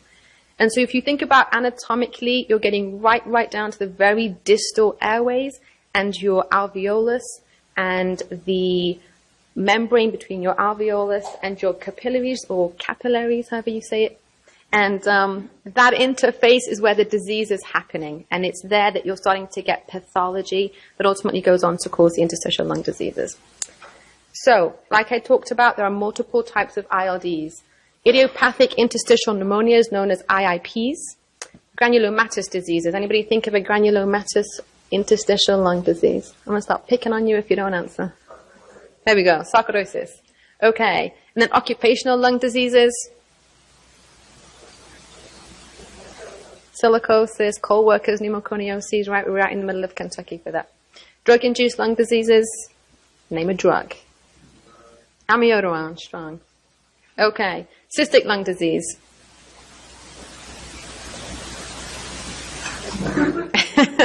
This is much rarer, but things like Langerhans cell histiocytosis is a cystic lung disease. LAM is a cystic lung disease. So there's a few of them. So it's really important to try with ILD because it's such a big topic to find ways to break it down or to categorize them. So the first one is granulomatous lung disease, which you guys mentioned. Sarcoidosis is probably the most known, but there are a few more. And then what you do is break them down into granulomatous and non-granulomatous lung diseases. And then within that, things that have a known cause and things that have an unknown cause. So actually, sarcoidosis is a granulomatous disease of unknown etiology. We don't know what causes it. Versus, and we'll talk a little about sarcoid, but hypersensitivity pneumonitis is also a granulomatous lung disease. But we tend to know that that is an intrinsic allergic reaction in the lung to something in the environment, whether it's something that you work around, birds and avian antigens are the most common. Fungal infections can also cause a hypersensitivity type picture. So we tend to know the cause of those. And the reason they're called granulomatous lung disease is because you have granulomas, if this works. You have granulomas on your histopathology, okay?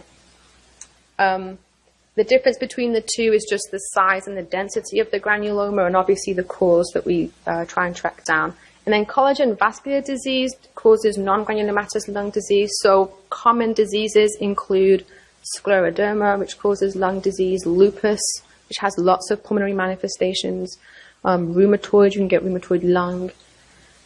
And then lastly, the idiopathic pneumonias, which is what I'll focus on today. So they are non-granulomatous and we don't know what causes them, okay? So I think I touched upon this very briefly, but essentially where we're looking at pathology is that the space between your alveolar epithelial cells and your blood vessels, they share a common basement membrane. And that's where your gas exchange is taking place.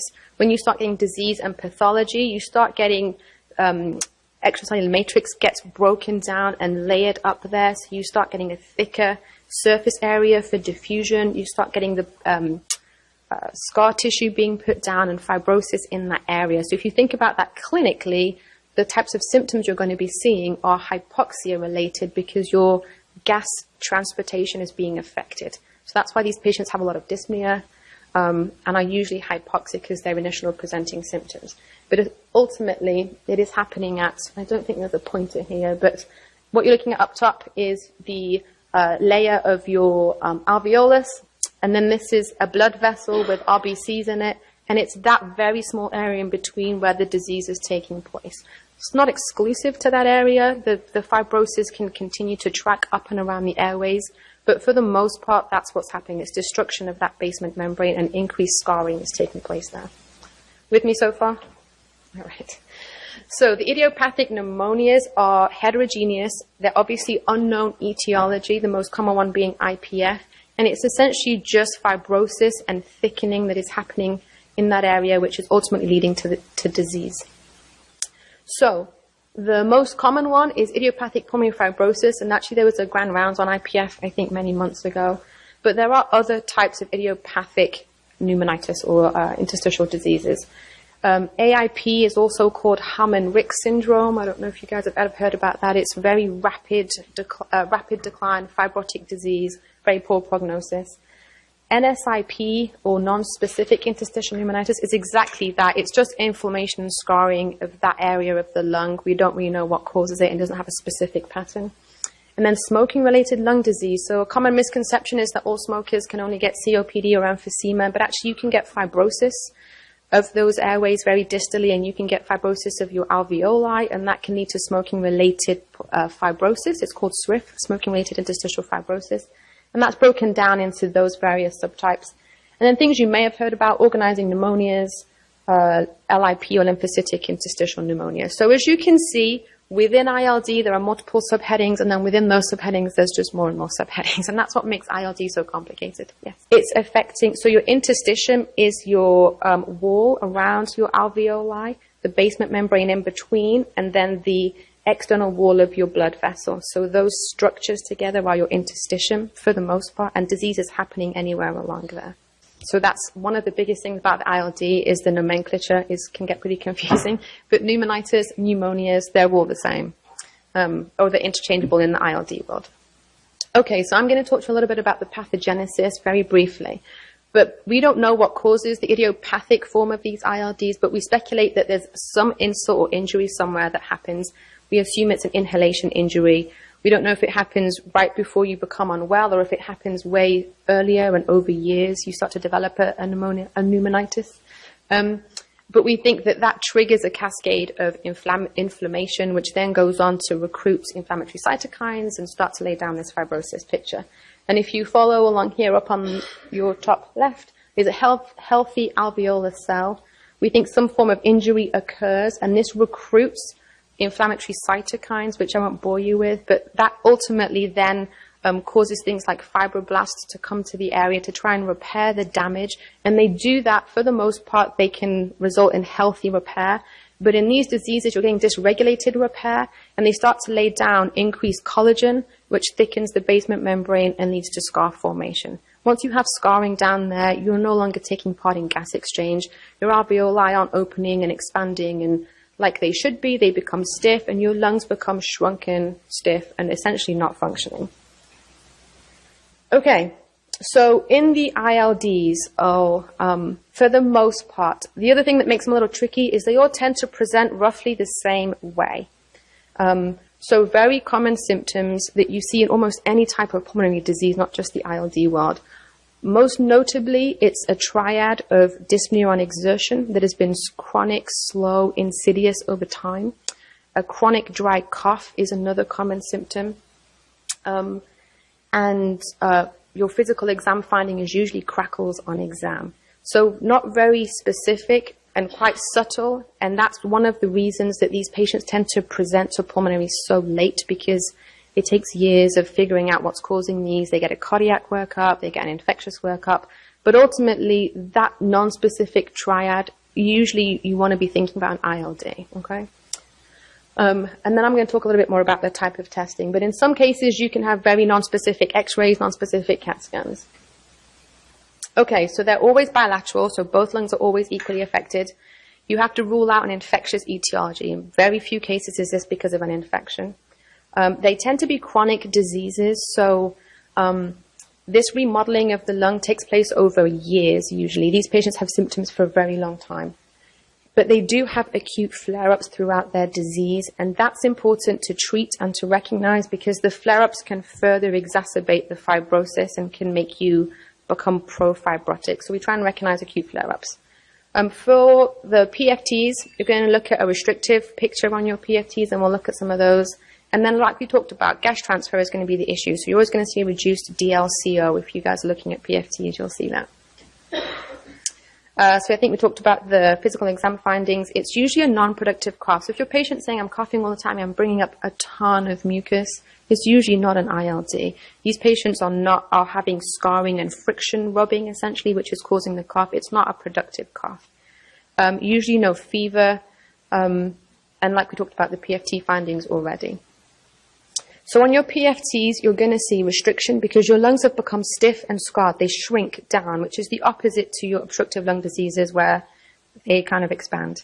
So you're going to get shrunken lungs. So you'll see decreased lung volumes, if you guys are looking at PFTs, decreased DLCO, and decreased compliance. If you ever see these patients in the ICU, they're very difficult to ventilate because their lungs are so stiff, they just don't move.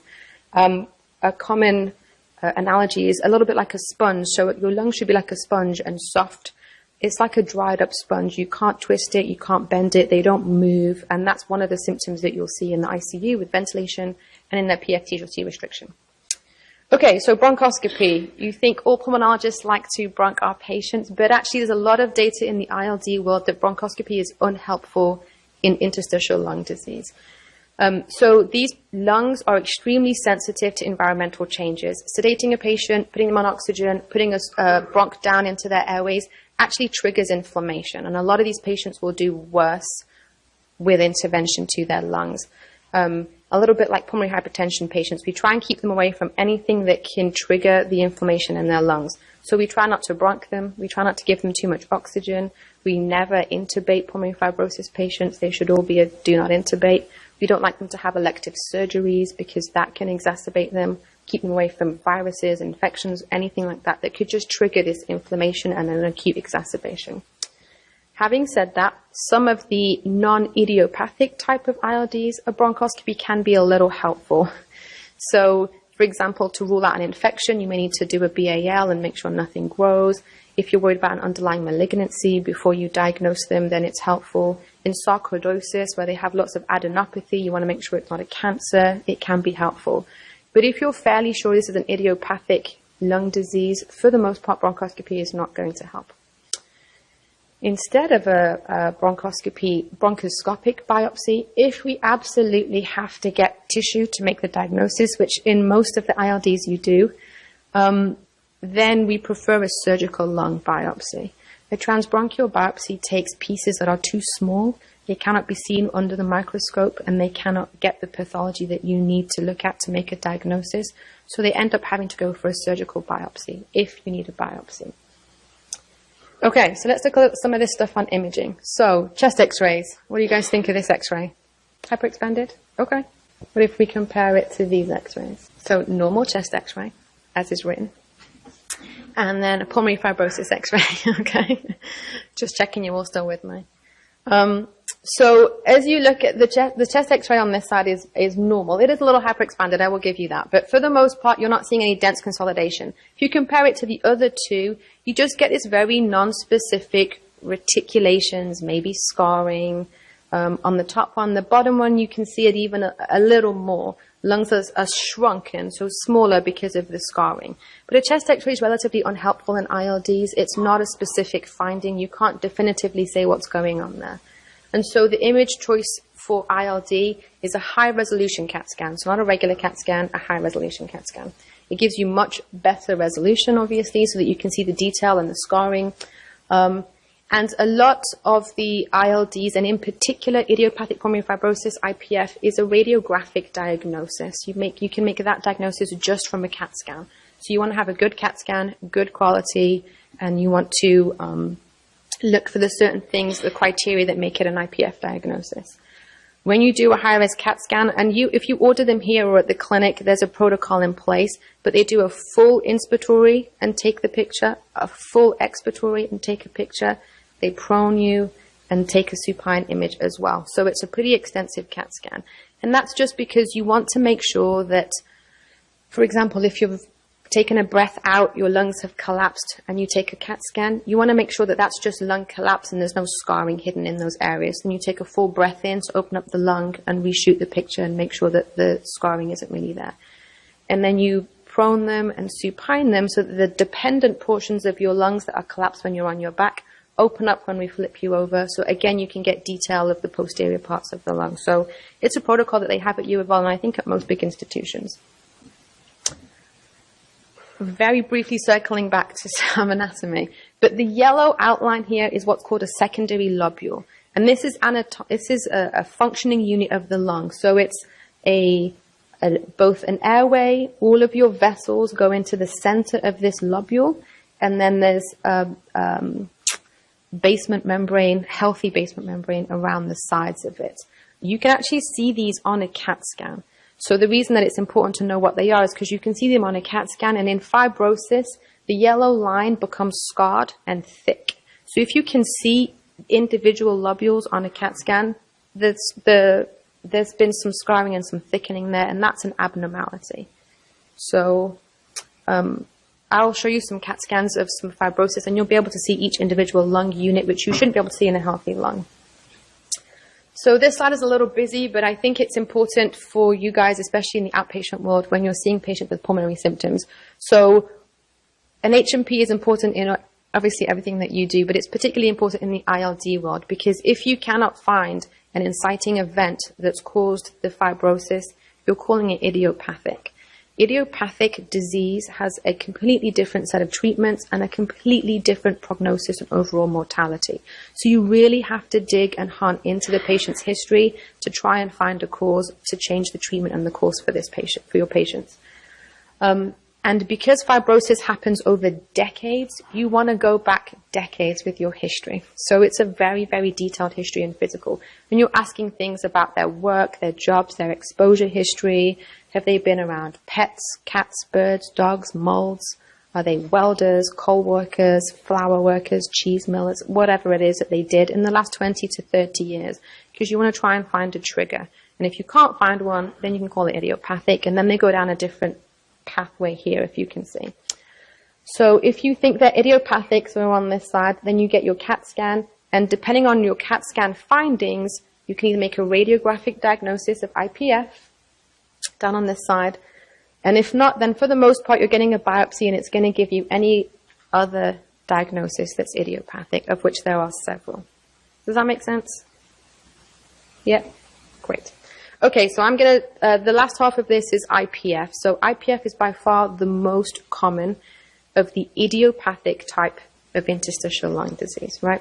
Interstitial lung disease, idiopathic kind, IPF is your most common. There's several more, but IPF is really the one that you're trying to diagnose, because this, like I said, is most common. It has its own dedicated set of treatments that we'll talk about, and it has a very poor prognosis. So you're essentially trying to not give your patient this diagnosis. But if you have to, then you want to be absolutely certain that this is what they have, or close to certain. Okay, so we said it's the most common. It's progressive fibrosis. We think it happens over many, many years. So by the time they're reaching your clinic, or certainly my clinic, they've had symptoms for up to 7 or 8 years. And that's important when you talk about prognosis. Prognosis of IPF is about 7 years. So if it takes them 5 years to get to you, and then another year to get to me, there's really not much you can offer those patients. So it's really important to try and make this diagnosis early. It occurs for the most part in the older population. So 50 to 55 is very unusual, but that's where the cutoff starts. You're usually seeing it in the over 65 to 70 years of age. It's more common in men than women, but obviously it can be seen in both. And things that make you think about it are a history of smoking. It's more common in ex-smokers versus your COPD emphysema is in current active smokers. It's common in patients who have a history of reflux because we think they have a long-standing history of micro-aspirating and that acid falls back into the lung. It's not clinically noticeable, but it can cause some scarring and fibrosis. And then if they grow up in their earlier years with chronic viral infections, there's been some association with that leading to IPF in the future. Very rarely it's familial, so if you have two members of a family with IPF, then that's definitely genetic, and that's important to know because there's lots of research looking at different therapies for genetic interventions for this particular patient population, but not a lot of cases are genetic. We talked a little bit about the features already. So dry crackles, which you'll hear on exam, and then clubbing. A lot of these patients have clubbing. By the time they get to me, they usually have clubbing. So, and I'm sure by the time a lot of them get to you, they will. So one of the most confusing things about ILD, and I'm just going to relate it to IPF, is diagnosis. And I'm sure you've seen this when you've ordered CAT scans. So how you work down the algorithm is you get your patient, you do your extensive history and physical, you get your CAT scan. When you get your CAT scan, they will read it. They won't say IPF. They will say it has a pattern that is called UIP, usual interstitial pneumonia. That phrase is IPF until proven otherwise. That is the radiographic finding that you're trying to see on CAT scan. If they have certain criteria, it's called a UIP pattern on CAT scan. And if they have that, you want to start ruling out other things and other causes. And if you don't find any causes, then that patient essentially has IPF. Okay? So what is a UIP pattern? Anybody know? No? No speed readers? Honeycombing? Okay. So there's three big things that are UIP pattern if you see them on CAT scan. The first is reticular fibrosis. So it's sort of, well, I'll show you some pictures, but just very non-specific reticular scarring of those lobules that we talked about that happen along the sides and the bases of your CAT scan. So if it's all in one particular area, it's usually not UIP. It's usually along the sides and the bases. Okay, that's the first thing. The second thing is honeycombing. Honeycombing you should see to call it UIP. It usually demonstrates end-stage or progressive disease because that means your lung is scarred over. But that again you see at the bases and along the sides of the CAT scan. And the last thing is something called traction bronchiectasis. So if you imagine your airways, the membranes of them are becoming scarred, it pulls those airways apart and it looks like tram tracks. You guys remember that whole tram tracking thing from step one? Yeah. So it's sort of that picture on a CAT scan. So those three things, honeycombing, traction bronchiectasis, and this reticulations along the sides and the bases, that's called a UIP pattern. If you see UIP pattern after you order a CAT scan, that's typically IPF until proven otherwise, okay? It's a radiographic diagnosis. Most ILD specialists and radiologists are comfortable making that diagnosis. They've done studies. You get it right about 96% of the time, unlike other ILDs, which are much harder to pinpoint just from a CAT scan. But IPF, you can usually get off of a CAT scan, okay? Things that you should not have. So if you see any of the following, ground glass, which is that hazy looking CAT scan, it's not UIP and therefore it's not IPF. If you have a lot of nodules all over, it's not IPF. If you have what's called mosaic attenuation, which I'll show you pictures of, it's just changes in the CAT scan between breathing in and they take a picture and breathing out and they take a picture. If there's a change, one looks darker or lighter than the other, then that signifies airway disease, that you couldn't breathe, take a proper breath in or out. If you see anything like that, it's not UIP. And then we talked about your pulmonary function test, so your restrictive pattern. So your FEV1, FVC should be above 70%, but your vital capacity and your FEV1 will be reduced, so less than 80 typically, okay? And for IPF and ILDs in general, unlike airway disease, the FVC is what we follow versus COPD, you're usually looking at your FEV1, okay? So we look at your forced vital capacity. That's the volume to show how shrunken or stiff your lungs have become. Okay? So we talked about high-risk CT findings. Essentially, in the clinic for ILD, we talk about UIP pattern that's definitive, and then we 100% tell that person they have IPF. You can have some of the features of those things with other features that make it a little harder to definitively make that diagnosis. And then that's called probable or indeterminate UIP, and that should prompt you to do further testing, usually a biopsy. But if you get the one on the left, UIP, you don't have to do anything else. If they read it as probable or indeterminate, then they're not quite sure and you're not quite sure. And before you give that person that kind of diagnosis and prognosis, you should do some other testing, okay? Okay, so this is the reticular patterns. So I don't know if you guys can see that well? It's come up okay? So it just doesn't look right, is the first thing. And there's lots of thickened white lines everywhere. That's your intralobular septa. I don't have a pointer, so I don't think I have a pointer. No, I'm going to show you. So can you see these sort of white lines here, almost outlining the small lobules? They shouldn't be there. You shouldn't be able to see those. So if you can, there's been some fibrosis, some scarring, okay? So this is what's called a reticular pattern. It's all along the edges and along the bases of the lung. This is honeycombing. So honeycombing is a little harder to detect compared to cysts, but honeycombing, again, along the bases, they're very thin-walled, and they usually stack up on top of each other. So you want a couple on top of each other before you call it honeycombing. Otherwise, cysts are just single little cysts all over the lung. So this is called honeycombing. And again, it's along the sides and the bases. This is pretty advanced disease, but that's the honeycombing that you're looking at. And then traction bronchiectasis, this is not the greatest picture of traction bronchiectasis, but if you can see the airway, so those dark black circles are dilated and big, and they're starting to traction off. I can't reach that high, but there's one up top over there, and there's a couple over here, traction bronchiectasis. Can you see that, sort of? So there are your three things to call this a UIP pattern, to call this patient IPF. And this is a little bit of everything. So reticular changes along the edges, some honeycombing, and a little bit of traction. Okay, so UIP, on your high-res CT, a radiologist has called you and said this patient has UIP, and you have to think, well, does that mean they have IPF? For the most part, yes, but there are a couple of other diseases that can give you a UIP pattern that you have to rule out to call this idiopathic. The most common is rheumatoid arthritis. Rheumatoid arthritis of the lungs can give you a UIP pattern. So every patient, you get a CAT scan that says UIP, you want to send off an RF, and a CCP to rule out rheumatoid disease. And then asbestosis you can usually get from their history, so you want to rule those out. Chronic hypersensitivity pneumonitis is much harder to differentiate between the two, so I won't bore you with it, but definitely rule out rheumatoid, definitely rule out other work-related, in particular asbestosis.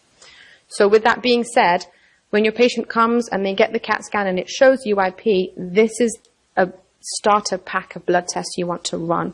So you're ruling out a CBC is going to give you a differential, so any high eosinophils is going to make you think more about an allergic type of reaction that's happening in the lungs or an infectious type.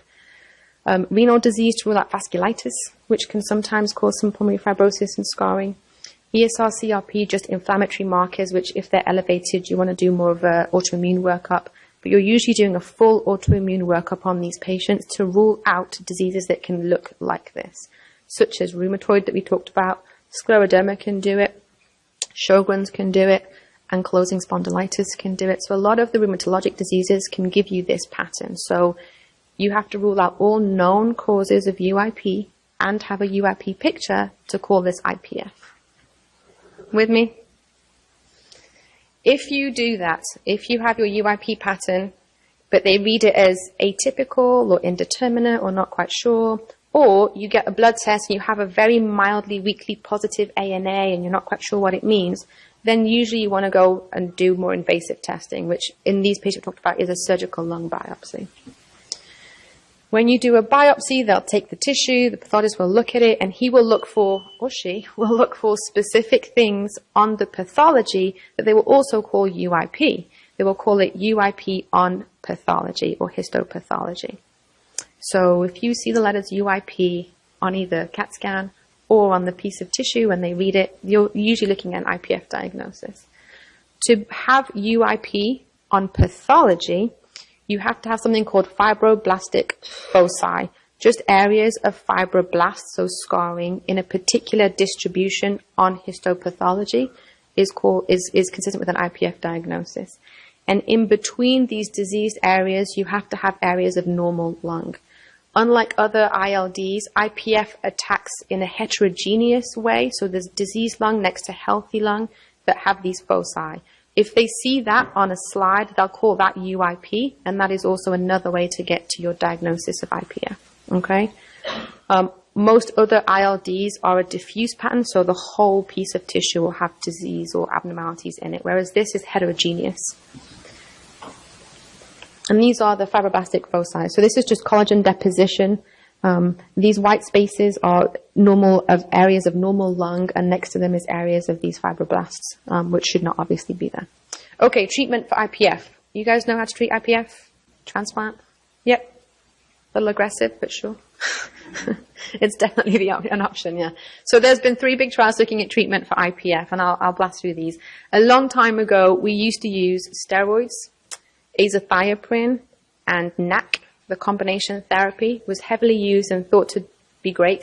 They did a big trial on it in 2012, and actually they had to stop the trial early because those being treated had a higher risk of mortality. They were dying sooner and having more exacerbations. So it was terminated, and it completely changed the way that we treated and looked at IPF. There is some data looking at just NAC by itself, but it's not been particularly promising, and we've not really gotten anywhere with it. In 2014, 2 big studies came out. The Impulses trial, which looked at nintedanib. You may have heard of it. It's called OFEV. No. The brand name is OFEV. The chemical name is nintedanib. It is an antifibrotic therapy that they tested, and what it does is it slows down your reduction in your forced vital capacity. So that's why we monitor the FVC on PFTs when we see these patients. None of the therapies for IPF are curative. It is not a curative disease. It is a managed disease. So we can slow down how much it progresses, but we can't cure it. So this medicine slows down the progression, and we monitor that progression by the FVC on PFTs and the DLCO. And this study showed that there was a reduction in how much you lose your forced vital capacity. So 115 mLs in the treatment group versus 250. So statistically significant, but not great. But it's all that we have. This medicine, you take it once, 1 pill, twice a day. You guys shouldn't be prescribing it, but if you see people on it, just be aware that it's a medication for their IPF. It causes very severe gastroenteritis that is not dose dependent or duration dependent. So you can be on the drug for years and then develop it. You can get it as soon as you start the therapy. It also can cause hepatotoxicity and renal toxicity. So these patients get labs every 3 months, 2 to 3 months. They get PFTs every 4 to 6 months and 6-minute walk tests at the same time. Things that you should know about this medicine is it interacts with a lot of anticoagulants. So it can increase things like Coumadin and a lot of the NOACs. So before you put a patient on it, if they're on this, you want to just make a call and make sure that you know that those two interact. They interact with a lot of things, but they definitely interact with anticoagulants.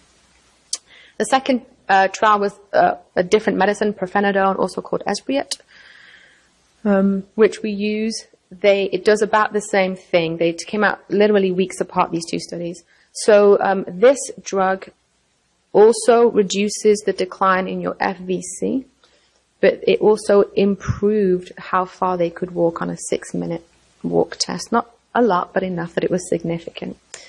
The difference between the 2 is really a conversation with your patient. This causes a pretty significant photosensitivity. So if your patient's an outdoorsy kind of person, sensitive skin, this is not the medicine for them. The other one may be better, vice versa.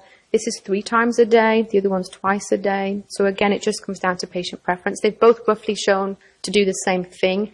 Benefits of the other medicine, they believe that an exacerbation, it reduces the number of exacerbations with OFEV. This didn't show that. But this did show that it reduces, if you combine it with steroids during an exacerbation, they do better. So there's some very subtle nuances between the 2, but for the most part, it's just a patient preference, and they both cause liver problems, and they both cause kidney problems, and they both require the same follow-up blood work every few months, PFT, 6-minute walk test.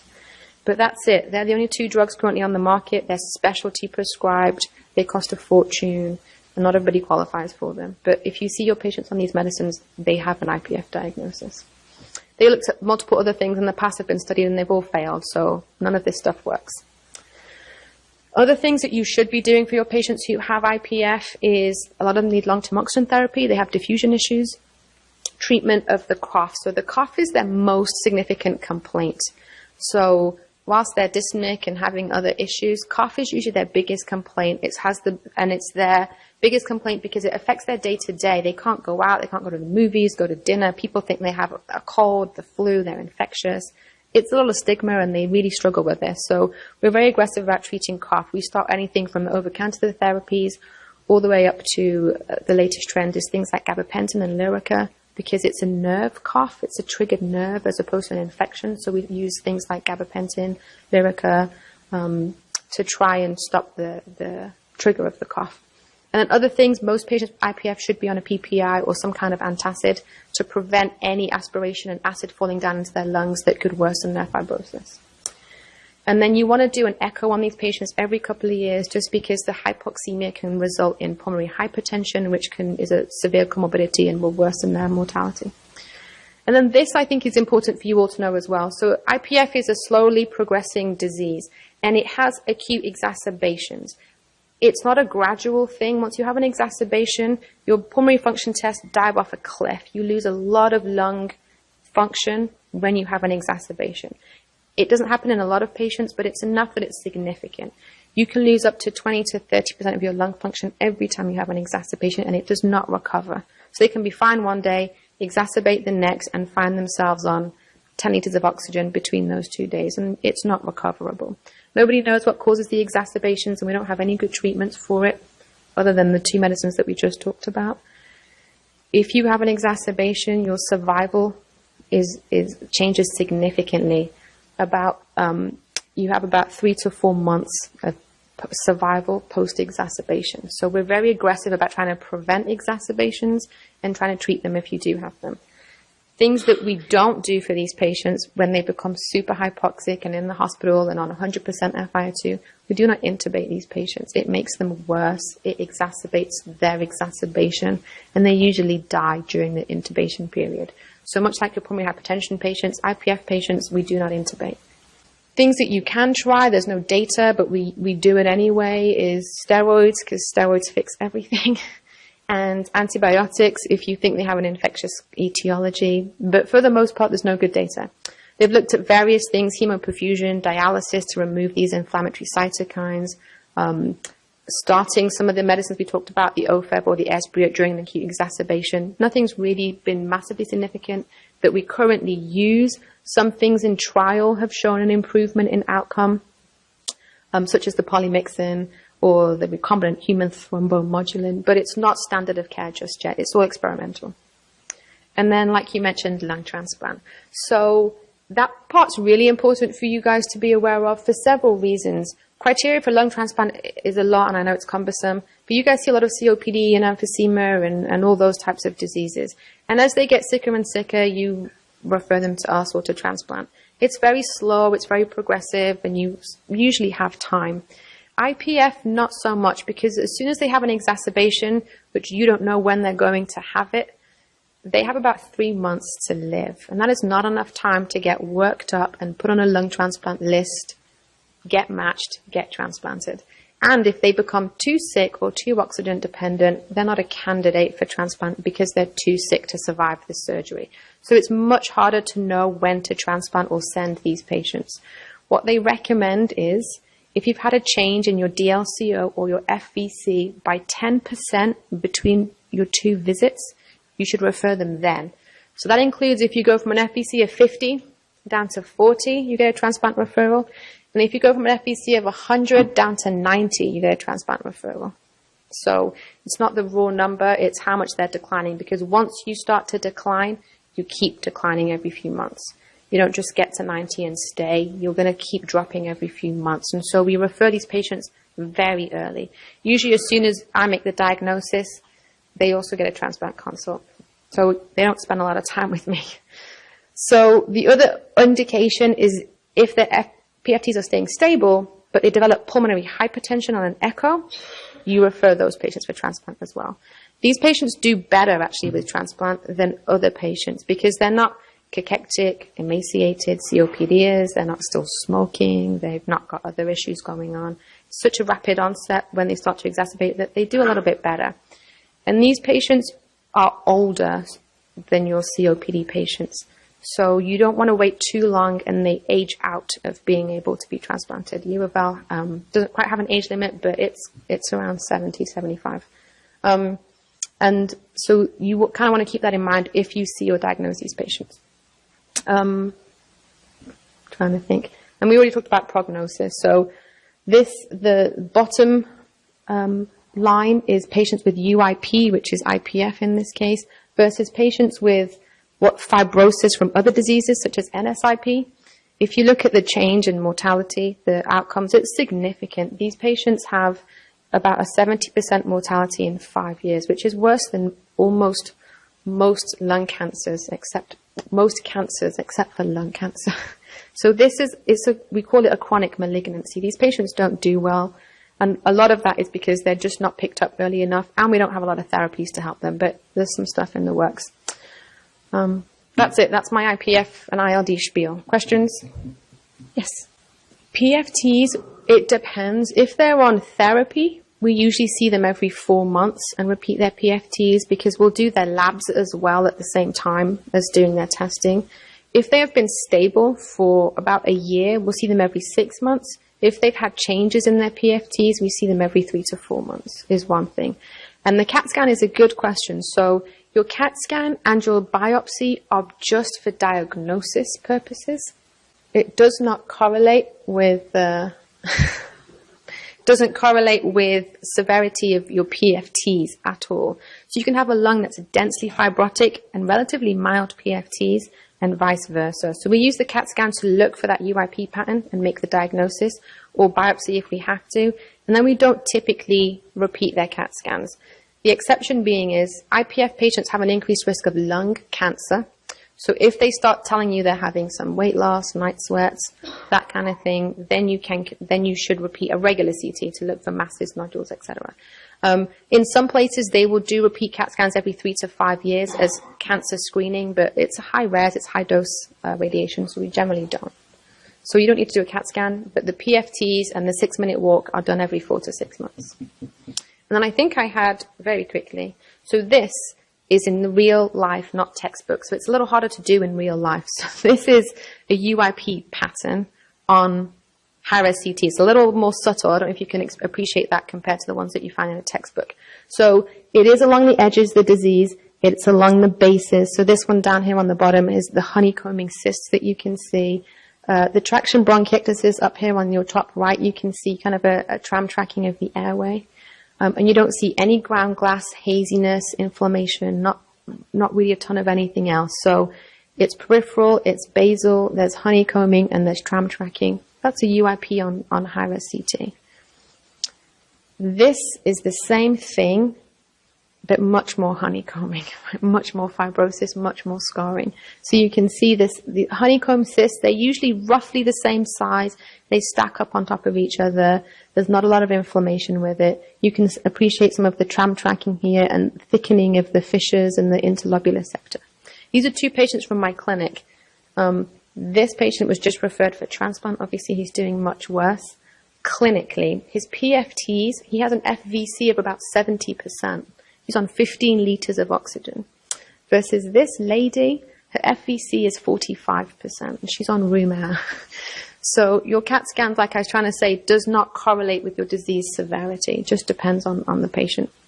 So the CAT scan is purely diagnostic. Your PFTs are for treatment and monitoring. And in fact, a lot of our patients, because they're older and they have a few more comorbidities, a lot of these patients tend to get a single lung transplant and do pretty well. It's less time in the OR, less anesthesia time, etc. So a lot of them they'll do a perfusion study, see which lung has the best perfusion, and keep that one and take the other one out. And they generally do well. But if you keep one of your lungs native, that lung can have exacerbations.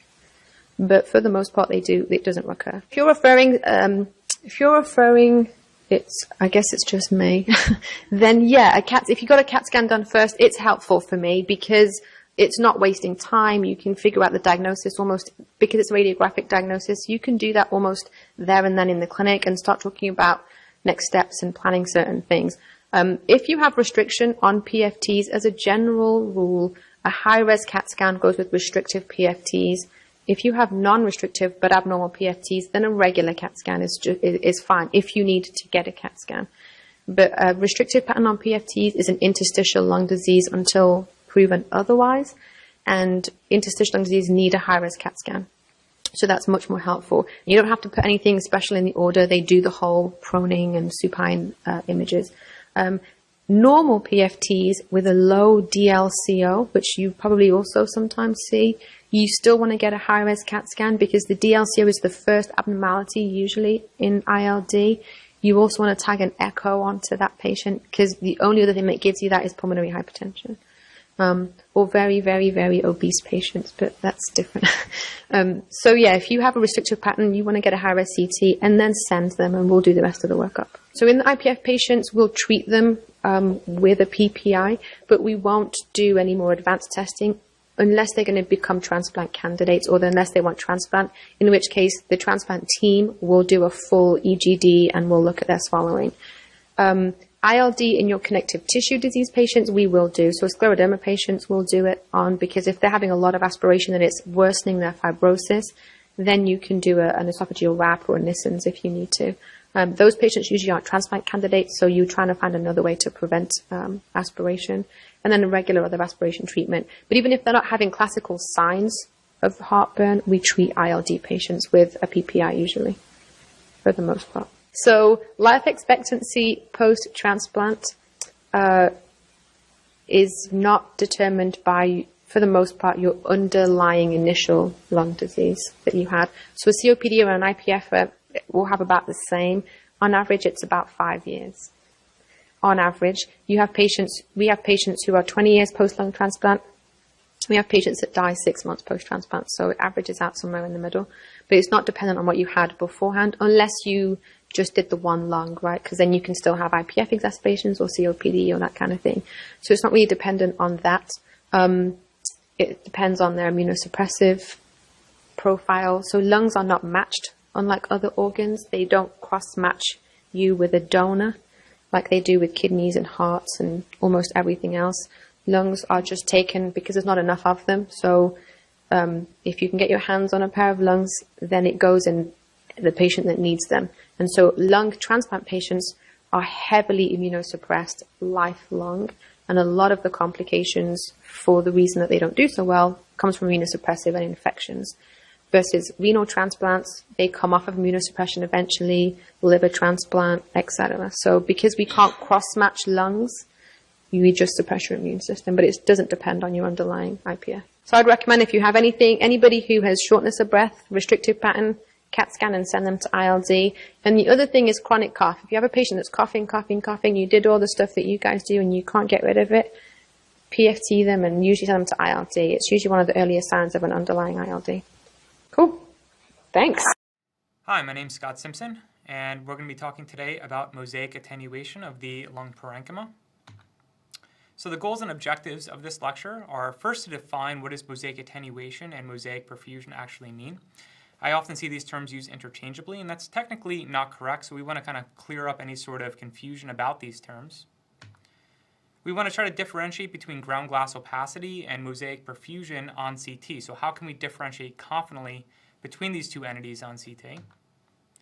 We want to try to develop an approach to distinguish the two main etiologies of mosaic perfusion, that is an algorithm that we could apply to CT to help us come down firm on one of these two etiologies, and then learn the differential for each of these etiologies. So let's first talk about mosaic attenuation. So mosaic attenuation is defined by the Fleischner Society Glossary, a paper written in 2011. It's defined as a patchwork of regions of differing attenuation on CT of the lungs. Okay, so let's talk about mosaic attenuation. So mosaic attenuation just basically means that there's dense and lucent areas within the lung parenchyma. So here's a schema on our right-hand side, where we see both dense, represented by white, and lucent areas within the lung parenchyma. Note that when we talk about mosaic attenuation, it does not specify what portion of the lung is abnormal. All it's saying is that we're acknowledging the fact that there's both areas of density and lucency within the lung. If we think that the denser areas, so these areas in here, are abnormal, we would call that ground glass opacity. If we think that the more lucent areas of the lung are abnormal, so that these areas in here are abnormal, we would call that mosaic perfusion. So then when we think about mosaic attenuation, there's two broad categories underneath it. There's mosaic perfusion and ground glass opacity. Ground glass opacity representing abnormally dense areas of lung, and mosaic perfusion representing abnormally lucent areas of the lung. Oftentimes people use the term mosaic perfusion and mosaic attenuation interchangeably. This is not correct. Mosaic attenuation can either be mosaic perfusion or ground glass opacity. Mosaic perfusion is a more specific finding that we see on chest CT, and we have to try to differentiate mosaic perfusion from ground glass opacity. So let's first talk about ground glass opacity. So what is ground glass opacity? Ground glass opacity represents abnormally dense areas of lung that does not obscure underlying bronchovascular abnormality. And we can see that here on the CT on the right. We can see that there are areas of abnormally dense lung that does not obscure or distort underlying airways or vessels. This is what we would say is ground glass opacity. Mosaic perfusion, on the other hand, represents abnormally lucent lung. So we can see here that the lungs are just way too lucent. We can see that there's a paucity of vessels, the vessels are too smaller in size, and the lungs are just diffusely hyperlucent. This is widespread mosaic perfusion. So then when do we use the term mosaic attenuation? So we use it initially as a descriptive term. So we could see it on CT, as in the CT on the right, we could say that there is a widespread mosaic attenuation abnormality. But our job is to try to be a little bit more specific. That is, are we looking at ground glass opacity, so the denser areas, or are we looking at mosaic perfusion, the more lucent areas? So then the question is how do we differentiate reliably between ground glass opacity and mosaic perfusion on a routine CT? And the answer to that is we have to look at the vessel size. This is the most important thing that we can do to differentiate between ground glass opacity and mosaic perfusion on a routine chest CT. So what's the rationale for looking at vessel size? Well, our lungs are pretty smart. They try to redirect blood flow away from abnormal areas. What that means is that the vessels will be smaller in size in areas of abnormal lung parenchyma. So how does this apply to mosaic perfusion? So remember, mosaic perfusion means that in the setting of mosaic attenuation, the abnormal lung is the lucent lung.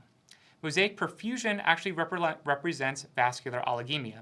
The reason why the lungs look lucent is because the vessels are too small in size and less numerous. That lung looks lucent because it's being underperfused and therefore looks blacker on CT.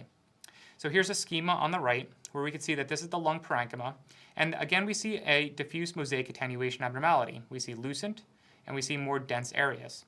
So then what we have to do is look at the size of the vessels. And when we look at the size of the vessels, we can see that the vessels are generally smaller in size,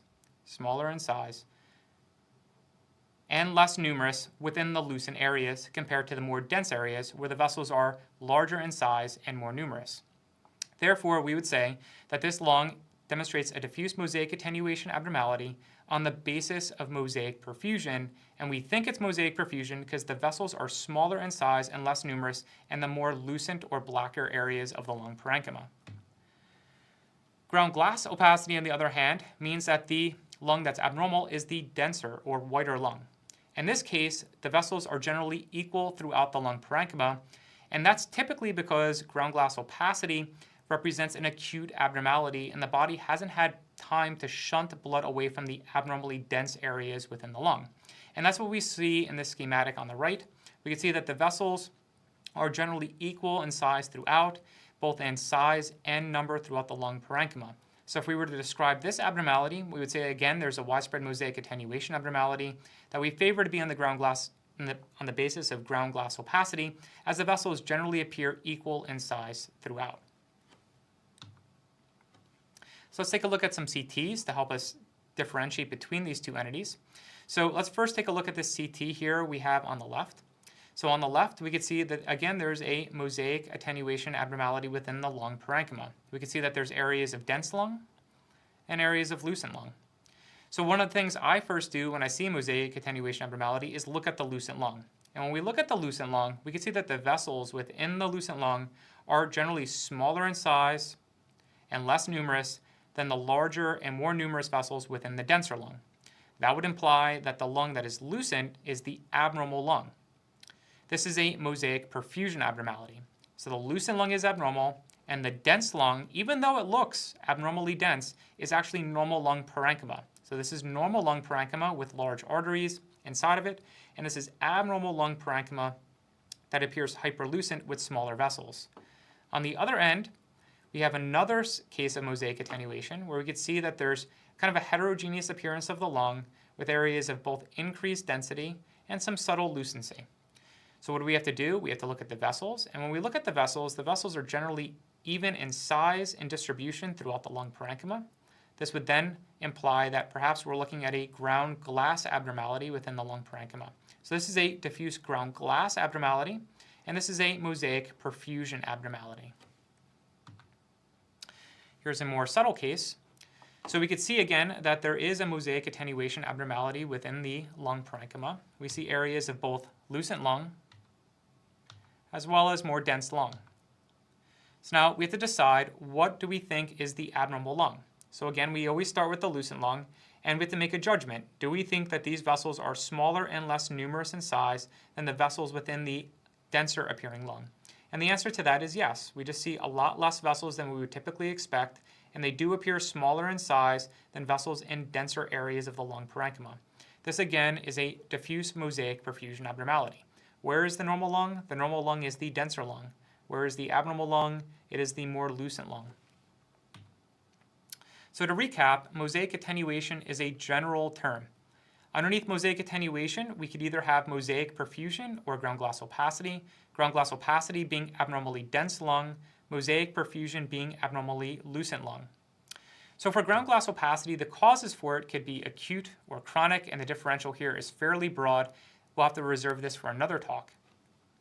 What I want to spend more time talking about today is the causes of mosaic perfusion. So underneath mosaic perfusion, there are two main categories. The two main categories are air trapping, also known as small airways disease, or obstructive vascular disease. So let's talk about each of these. So the first thing to realize is that mosaic perfusion is the result of vascular oligemia. Both air trapping and obstructive vascular disease result in a perfusional abnormality within the lung parenchyma.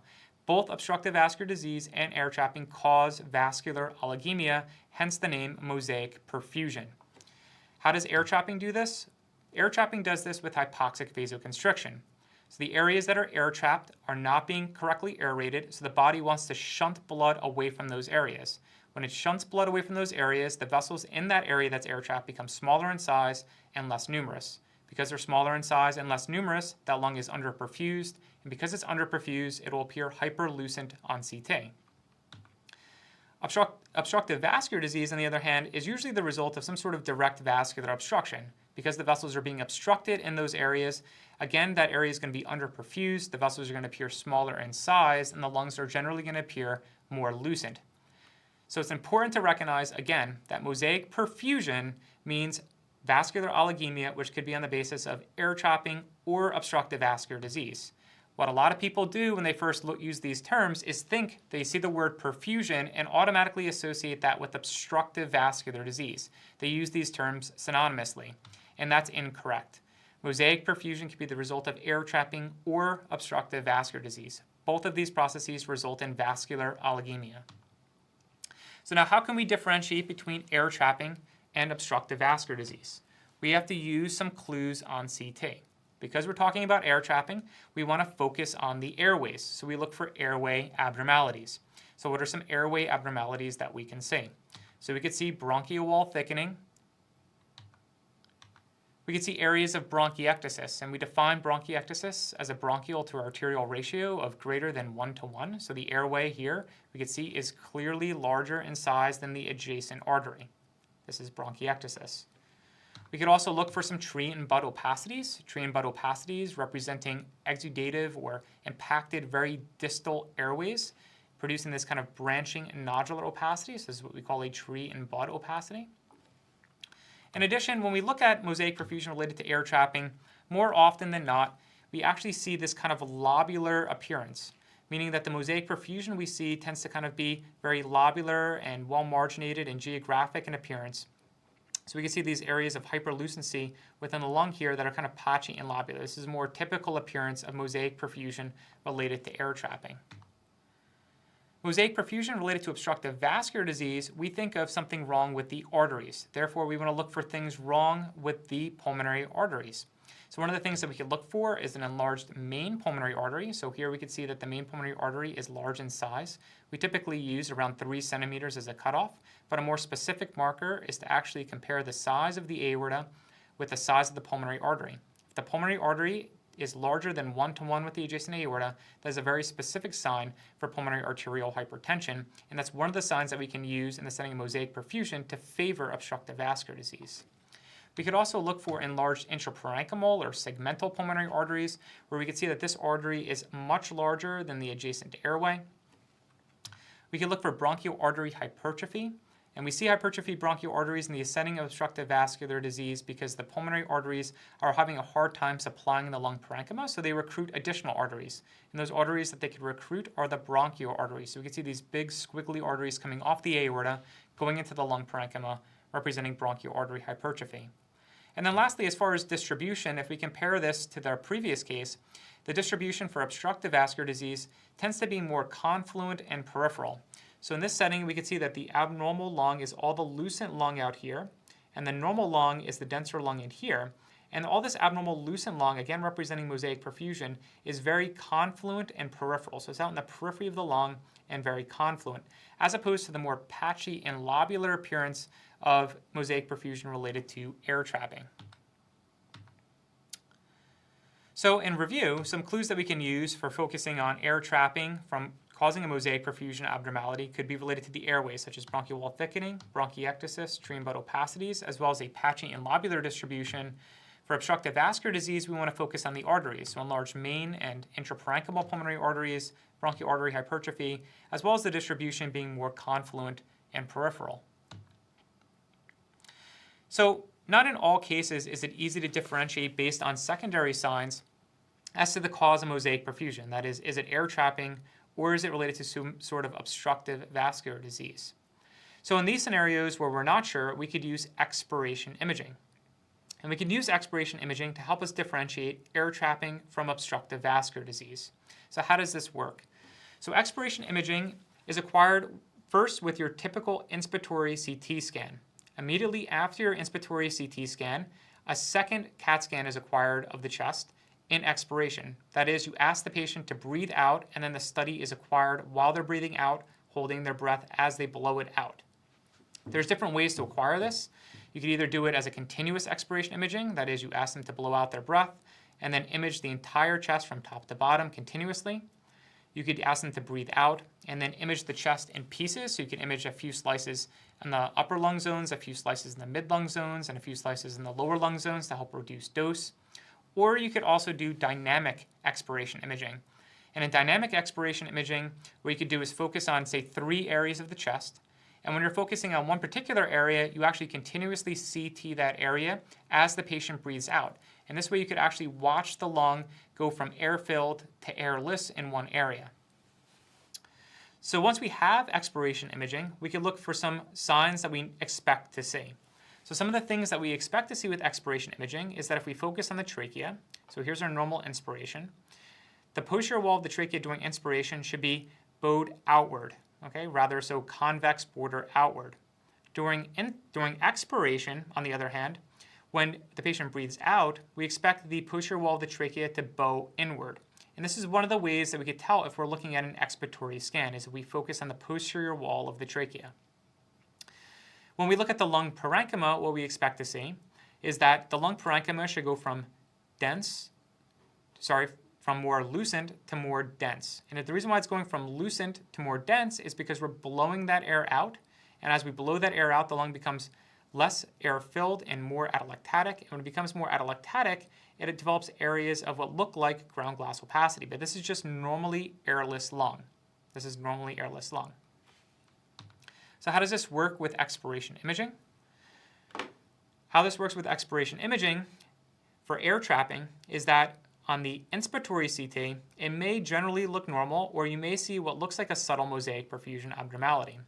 As the patient breathes out, the normal lung will become denser in appearance, and that's what we could see here. This is normal lung becoming denser because it's becoming airless. The patient is breathing air out. The lung that is air-trapped, however, actually remains very black. And the reason why it remains black is because it's not becoming atelectatic. It's not becoming atelectatic because it's air-trapped. So if we were to take some attenuation values, the attenuation value, say in this region here, would be minus 850. The attenuation value in this region in here, we'll say will be, minus 900. Then we go to expiration CT. And because this lung is losing air, it's going to become more dense. So we'll go from minus 850 to say minus 650. This lung, however, is not becoming more dense. It's air-trapped, so we'll stay at minus 900. Now, if we compare the two differences, so here the difference is only a Hounsfield unit of 50. If we compare the difference here, the Hounsfield unit is going to be 250. That's why your eyes see this so much more clearly, is because the attenuation has changed dramatically. So what do we see when we go from inspiration to expiration is that the delta between the air-trapped lung and the normal lung becomes accentuated. We went from minus 50 to minus 250. Okay, so let's finally talk about some causes of mosaic perfusion. So underneath mosaic perfusion, again, we have air trapping and obstructive vascular disease. Underneath air trapping, the big three that you need to know are asthma, bronchiolitis obliterans, and hypersensitivity pneumonitis. Under obstructive vascular disease, the big one being chronic pulmonary embolic disease, followed by any cause really of pulmonary arterial hypertension, including idiopathic pulmonary arterial hypertension. So in conclusion, it's important to remember that mosaic attenuation is a general term used for lung parenchyma that is both dense and lucent and does not imply which portion of the lung is abnormal. Mosaic perfusion, on the other hand, is defined as abnormally lucent lung due to vascular oligemia. Vascular oligemia could be caused either due to air trapping or obstructive vascular disease. And we could use some CT clues, such as the appearance of the airways and pulmonary arteries, as well as expiration imaging, to help us differentiate between these two main categories. Here are some additional reading assignments that you can take a look at. And if there's any additional questions, you could reach me by email. Thank you. Hi, my name is Scott Simpson, and this lecture will be focusing on opacities and lucencies with terminology and signs in chest imaging. Disease processes that we can see on chest X-ray and CT are either the result of too much density or too much lucency. Using accurate descriptors when we find these abnormalities is crucial so that we can synthesize a clear differential diagnosis. Here are some commonly seen opacities and lucencies that we can note on chest X-ray and CT. Due to time constraints, these are the opacities that we'll be focusing on: consolidation, ground glass opacity, atelectasis, and nodules and masses. Let's first talk about consolidation. Consolidation is the result of the disease process such as exudate, rendering portions of the lung solid. When we see consolidation on chest X-ray, this opacity will appear as density, that is too much white. It typically will obscure bronchovascular markings. And because airways run through this area of opacified lung, we may see air bronchograms, that is air-filled airways running through the opacity. Because this is in a process that's replacing lung architecture with some sort of solid process, this can result in mass effect. On the right-hand image, we can see a chest X-ray where there's some increased opacity in the right mid-lung zone. This corresponds to an area of consolidation. We could also note that there are some streaky branching lucencies running through the consolidation. These represent air bronchograms, that is air-filled airways running through an area of consolidation in the lung. When we see these air bronchograms, it helps us localize the opacity as being within the lung parenchyma. On the right is a CT image demonstrating an area of consolidation affecting the left upper lobe. That is, it is an area of lobar consolidation. Notice the increased density within the lung parenchyma. Also note how we cannot see normal bronchovascular markings running through this area of consolidation.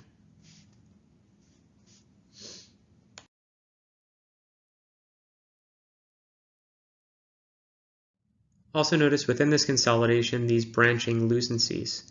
These branching lucencies reflect air bronchograms. These are the structures that we saw on the chest x-ray as the branching lucencies running through that consolidation in the right mid-lung zone. Also notice how there's bulging of the major fissure. The major fissure is back here. There's bulging here because there's mass effect from the product that's accumulating within the lung parenchyma that's creating this consolidation, pushing back on the fissure. We can sometimes see this in the setting of consolidation. This was an example of a left upper lobe lobar pneumonia. Here are two additional examples of what we'd say as widespread consolidation. We can see on the top image multiple areas of dense opacity within the lung parenchyma. On the lower image, these opacities appear predominantly in the dependent portions of the lung. Both of these patients had acute respiratory distress syndrome, ARDS. There are multiple causes for consolidation, both acute and subacute or chronic. Typically, when we see consolidation, the findings are often acute, with the most common causes being pneumonia, aspiration, ARDS, or pulmonary infarction in the setting of pulmonary embolism. Let's compare consolidation now to ground glass opacity.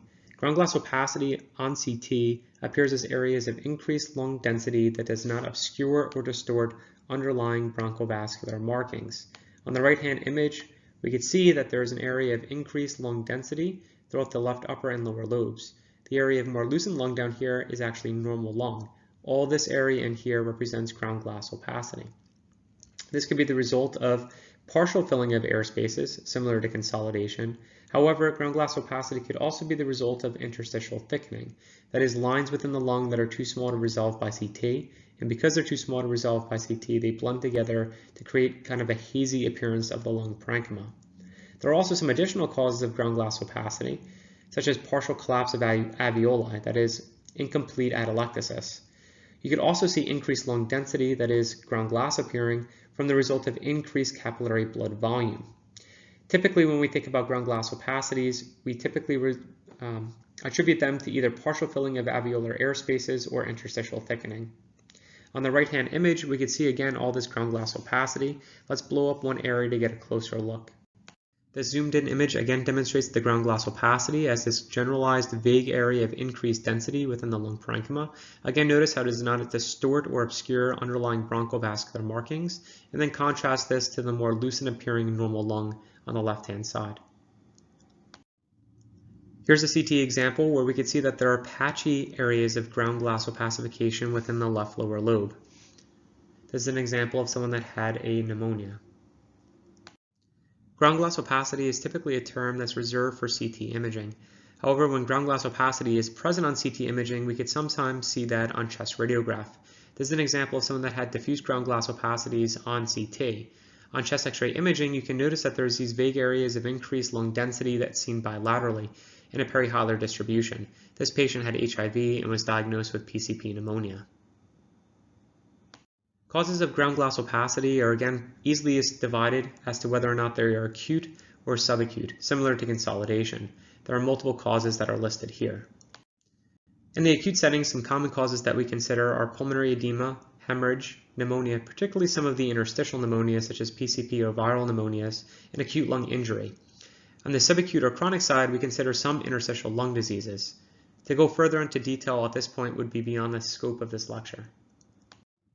Let's now talk about atelectasis, another cause for lung opacity. As opposed to consolidation or ground glass opacity, which may represent interstitial or alveolar filling, atelectasis is the opposite. It represents normal but airless lung. Atelectasis could either be subsegmental, that is involving a subsegment of a lobe, can be involving a whole lobe, such as lobar atelectasis, or involve the entirety of one lung, so whole lung atelectasis. On the right-hand image, we have a chest x-ray that demonstrates areas of increased lung density at the bases. Notice how these base opacities appear as streaky opacities, that is, they appear somewhat linear. We can see this here on the right. We could also notice them on the left.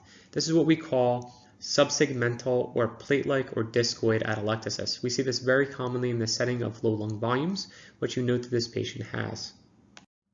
Here's a zoomed-in image of the right lower lobe, and again we can see these streaky opacities of increased density at the lung base. These again represent areas of subsegmental atelectasis. that is airless lung. On this chest x-ray, we notice that there's an area of increased opacity seen in the right upper lung zone. We also notice how the fissure, the minor fissure, is being pulled up towards the opacity. This is because there's volume loss. Also notice how the opacity is very uniform in appearance. This is an example of right upper lobe lobar atelectasis. That is, the whole lobe is collapsing. This is a different appearance from what we saw previously with subsegmental atelectasis. On the right, we have a CT image demonstrating an area of increased lung opacity. Notice how the major fissure on the left is pulled towards the abnormality. The major fissure on the right is difficult to see in this image but lives in this area back here. On the left, it's been moved up towards the opacity, again indicating volume loss. This is what lung looks like when there's no air inside of it. It looks like a solid organ. This is another case of upper lobe atelectasis, but on the left. This was the result of a centrally obstructing tumor. This is a coronal contrast-enhanced chest CT. We know that it's contrast-enhanced because we could see bright vessels. This is an example of left lower lobe lobar atelectasis. Notice how there's opacity within the lung with the fissure being displaced towards it. Also notice how the vessels are all clustered together. They're clustered together because the lung is airless. There's less volume there, so the vessels are close together. Compare this to how the vessels look within the normal lung parenchyma. See how evenly spaced they are. They're further apart. In the atelectasis, the vessels are all close together. Also notice how bright the lung parenchyma is compared to musculature. This is because the lung parenchyma contains numerous capillaries. It will avidly enhance. Atelectasis, therefore, we expect to enhance, as opposed to consolidation, which would not enhance. Remember, consolidation usually reflects areas of disease process filling alveoli, and we typically don't expect that process, such as pus from pneumonia, to be enhancing. This is a chart of all the different opacities that we had just discussed: consolidation, ground glass opacity, and atelectasis, their causes and appearance on CT and chest x-ray. We'll not be going through this, but you could pause the video at this time to re-review this information. Let's now discuss nodules and masses. We define these as being round or spherical on chest x-ray or CT. We subdivide these into micronodules, that is less than 3 millimeters in size or less, and this is somewhat of an arbitrary distinction. We can see sometimes people quoting numbers higher than this. Masses as being greater than 3 centimeters or 30 millimeters, and nodules anything in between those two. On the right hand image, we could see an example of a CT. We see multiple small nodules within the lung parenchyma. This is an example of micronodules. These nodules appear solid and well defined. This is an example of sarcoidosis. This is a CT image demonstrating multiple nodules and masses within the lung parenchyma. Distinguishing between nodules and masses in this case is probably of less importance. These are all caused from the same process. In this case, it was due to metastatic colon cancer. Not only do we want to discuss nodule size, we also want to talk about their density. That is, are they solid, part solid, ground glass, or even cavitary? Here are 3 different examples of 3 different textures of nodules. The nodule on the top image, seen here, represents a solid nodule. The nodule that we see here has both a solid component that we could see centrally, but if we look at the edges of the nodule, we also notice that there's some ground glass opacity. This is what we describe as being a part solid nodule, that is both solid and ground glass. The nodule that we see on the right-hand image over here is what we describe as being a ground glass nodule, that is without solid components. It's important to make these distinctions as follow-up and likely etiologies are dependent on not only nodule size, but also their density. Let's now talk about some signs that we could see in the setting of opacities. This is an example of where we could see that there's a solid nodule with surrounding ground glass. This is part solid.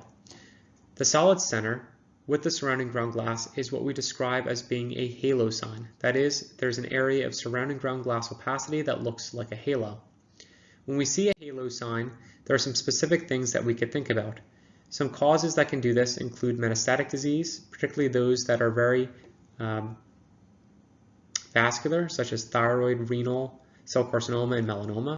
Some infections, particularly invasive aspergillus in the setting of neutropenic fever, and then some inflammatory conditions, such as vasculitides. This was an example of a hemorrhagic thyroid metastasis. This chest x-ray looks similar to the case of right upper lobe atelectasis that we saw beforehand. However, the shape of the minor fissure that's being pulled towards the opacity appears somewhat different. Notice how the outer and lateral portions appear concave. That's because of the volume loss. However, the more central and medial portions appear convex, and that's due to mass effect. So we have two forces acting here, one pulling the fissure and then one pushing the fissure. The shape of the fissure resembles a backwards S, hence the name reverse S sign. When we see this, the diagnosis of exclusion is a lung cancer. That is, the lung cancer occluding an airway, creating the mass effect here, resulting in the atelectasis. The next most appropriate step would be to get a contrast-enhanced chest CT to look for that centrally obstructing lesion. So some of these opacities we've covered: consolidation, ground glass opacity, atelectasis, and nodules and masses. Let's now move on to lucencies. The lucencies that we'll be focusing on are emphysema, cysts, and cavities. Emphysema represents areas of focal lung destruction.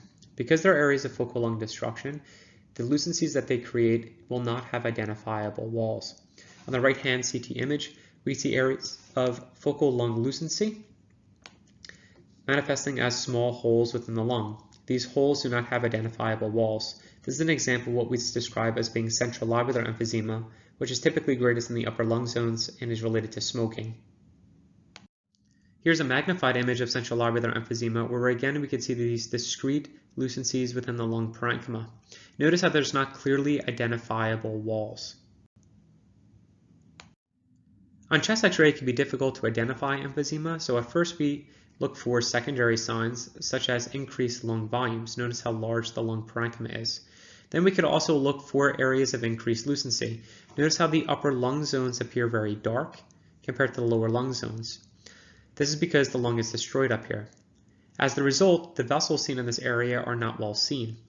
Where we look in the lower lung zones, we notice that the vessels are much easier to identify. This is an example of central lobular upper lung zone emphysema, where we can see the dark areas being the emphysema, and then the vessels being larger in the lower lung zones than the vessels in the upper lung zones, which are barely visible.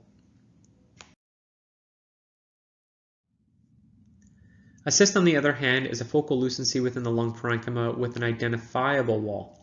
This is a CT image demonstrating multiple cysts within the lung parenchyma.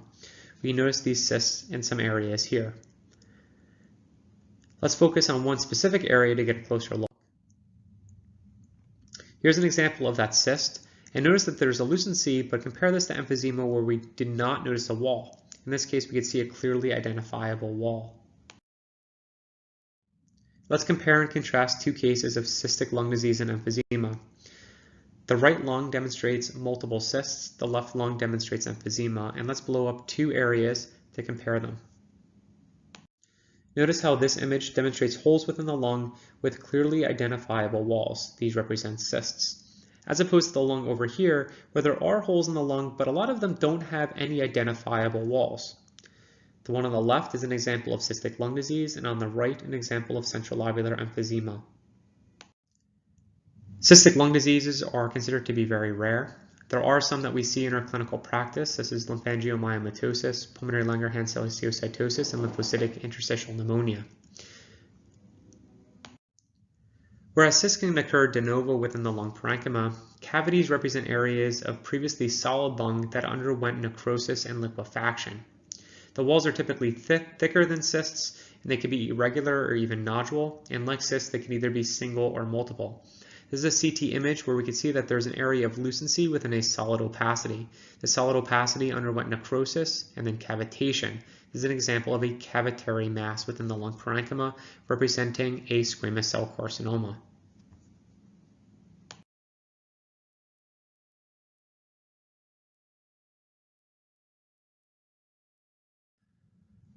Here's a CT image demonstrating multiple solid nodules within the lung parenchyma, as well as cavitary nodules within the lung parenchyma.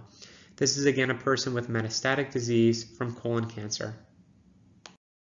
Identifying cavitation on chest x-ray can be quite difficult, even when we know it's present. This is an example of someone that had increased lung opacity with air bronchograms. This person had a multilobar pneumonia.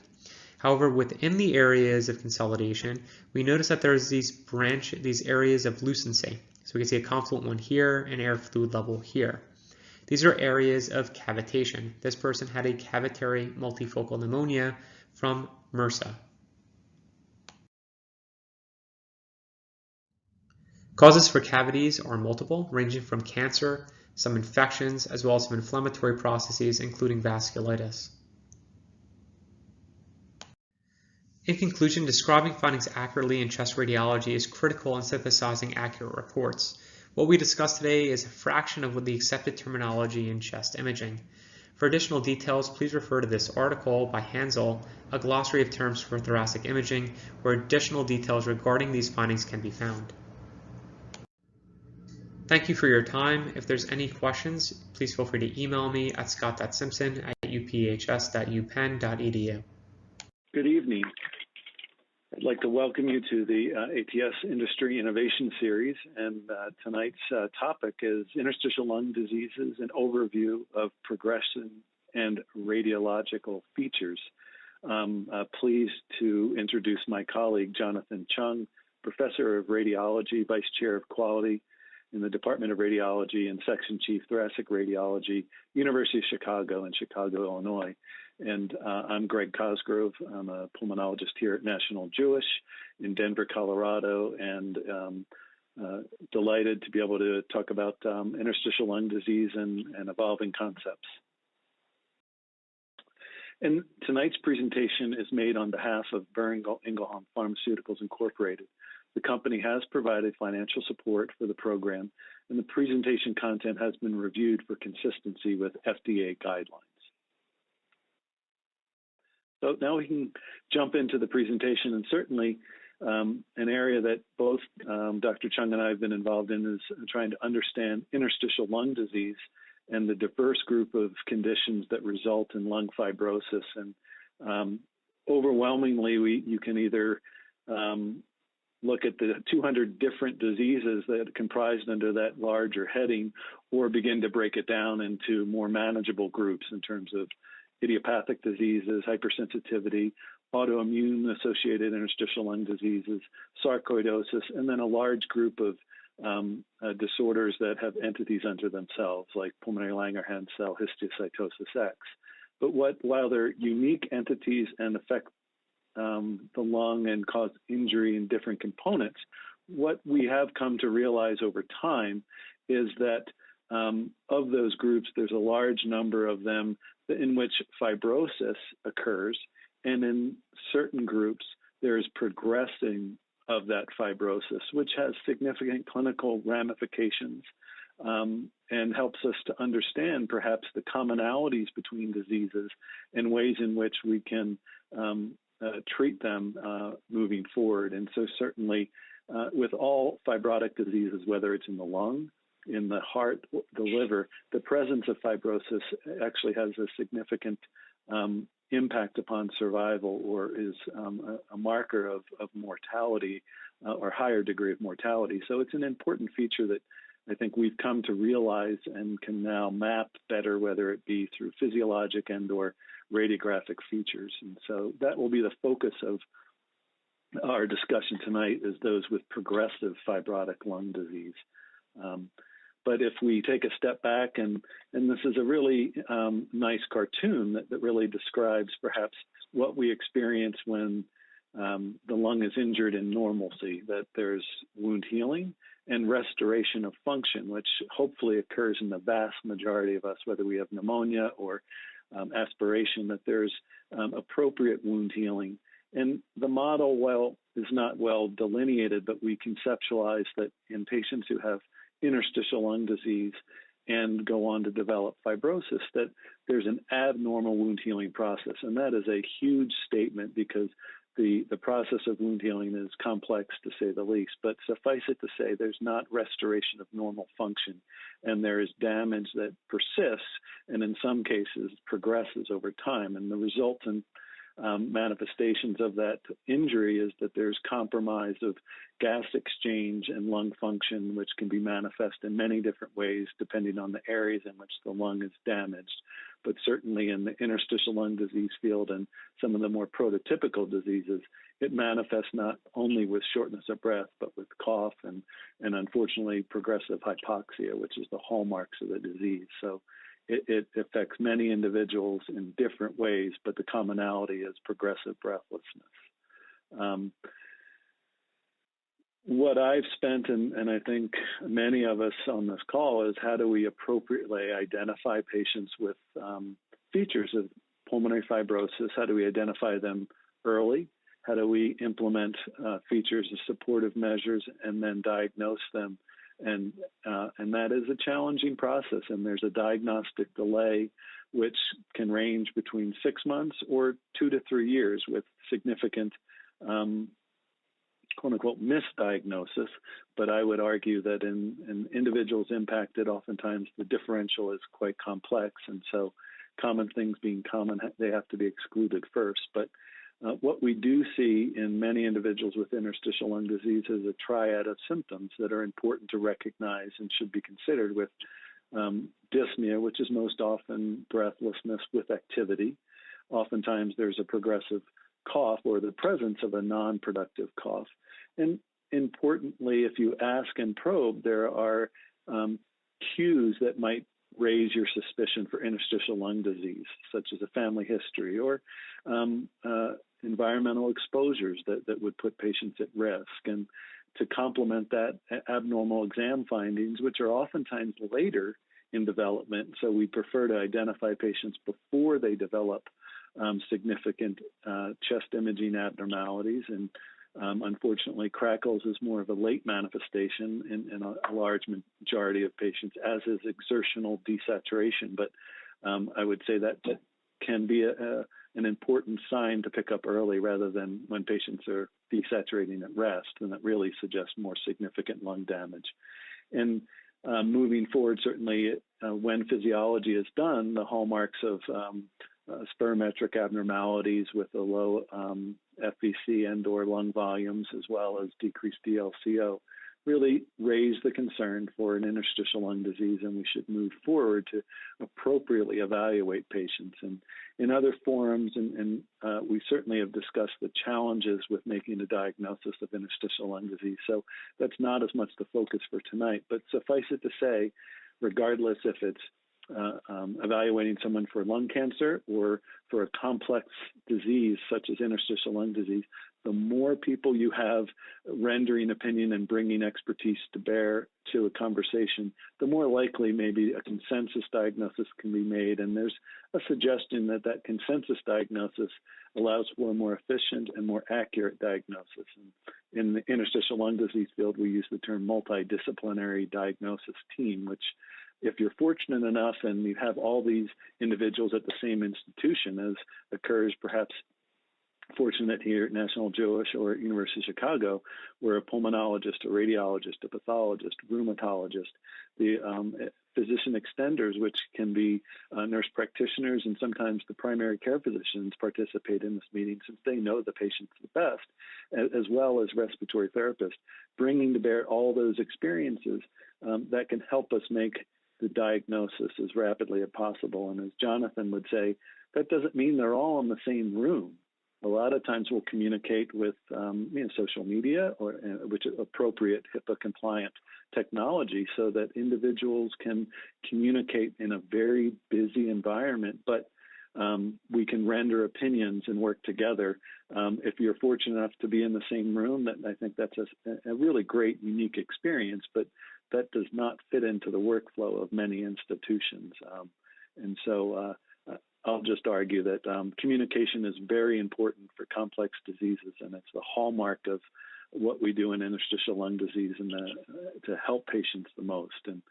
And so what I would argue is as we're thinking about progressive pulmonary fibrosis or chronic fibrosing interstitial lung disease, it's not a static environment. We need to have serial data to understand perhaps what was happening 6 months ago or 3 months ago and compare it to what's happening now, whether that be physiology, symptoms, radiographic abnormality, as well as quality of life, and assessing the different arenas in which the disease can impact individuals.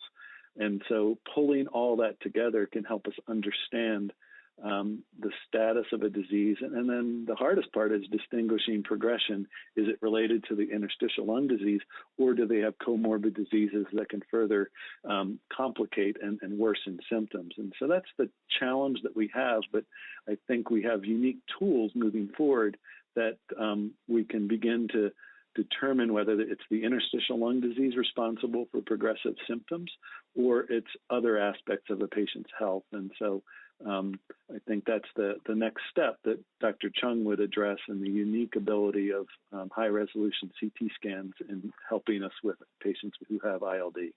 So Jonathan, welcome. Well, it's great to be here. I'm very excited. Before I talk about HRCT scans and how you approach an HRCT scan, I did want to echo what Dr. Cosgrove was saying. Temporally discordant communication as MDD, I think it's going to become more and more common. Everyone's very busy, and there's nothing wrong with doing temporally discordant MDD. And, you know, that's just a fancy way of saying using email, HIPAA-compliant email, HIPAA-compliant texting to communicate with the other people who are part of the team, the rheumatologists, pathologists, pulmonologists, and obviously radiologists as well. It's really useful. I mean, I think that, you know, in business they say, what do they say? You know, a good plan today is better than a great plan tomorrow. I think it's different in ILD. Again, it's a chronic lung disease, so you can wait to make the diagnosis. You know, the right diagnosis tomorrow is better than a okay diagnosis today, right? So using temporally discordant information and communication is really, really essential, and one should not eschew that. All right. Anyways, let's get back to HRCT. So before we start talking about what ILD looks like on HRCT, you kind of have to know what the HRCT is, right? High resolution chest CT. And so high resolution chest CT, how is it different from regular chest CT? There's a lot of data there. There's a lot of things to look at, but you know, I can narrow it down to really 4 things. So an HRCT, as opposed to a regular chest CT, you reconstruct the images very thinly, right? So around 1 millimeter, so very, very thin, you know, slicing through the body like this. And the reason why we do that is because we want the best in-plane axial resolution. And so the way to do that is get the thinnest cuts possible, around 1 millimeter. We actually go sub-millimeter. I think in National Jewish, they go around 1 millimeter, if not sub-millimeter as well. It's pretty standard. That's just the way to go. So that's probably the most important part of what an HRCT is relative to a regular chest CT. Regular chest CT, now the standard is about 3 millimeters, 2.5 millimeters, depending on the type of CT scanner you have. But HRCT, you really need those 1 millimeter cuts. Also with HRCT, we don't give intravenous contrast because we don't need it. Anytime you give someone something in their body, you risk they're going to have some sort of adverse reaction. Also, purists would say that if you give intravenous contrast, you actually might limit the evaluation for subtle abnormality within lungs. This is a little bit more contentious, and it depends on whether you're a purist or not. At National Jewish, which is like the purest of the pure places, and I used to work there, so I know, if someone was given intravenous contrast, we would actually rescan that patient without the intravenous contrast to get the right answer. Because National Jewish is a very unique place, as you know, because it's a tertiary quaternary center, so people are going there oftentimes to get the answer when there's some disagreement. So there's no room for any sort of like, you know, wishy-washy assessment on CT. You need to get the answer. And so for there, in that setting, if you gave intravenous contrast and we were worried about ILD, we would rescan the patient without intravenous contrast.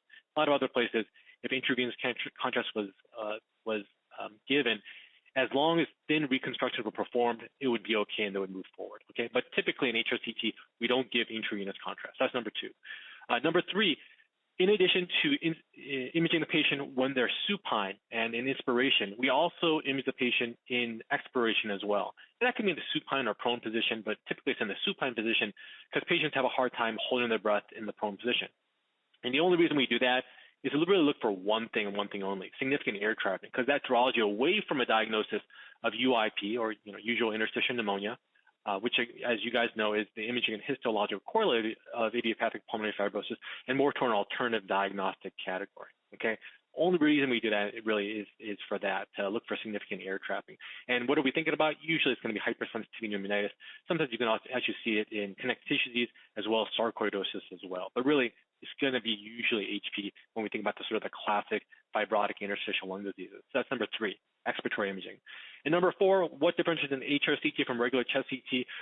we do prone imaging. So prone imaging and inspiration. So when you're lying on your back, so if you got a patient lying on their back like this, along the posterior aspect of their lungs, you can get a little bit of atelectasis because the lungs, even though they're mostly gas filled, they do have some weight in it. There's blood in there, there's connective tissue in there.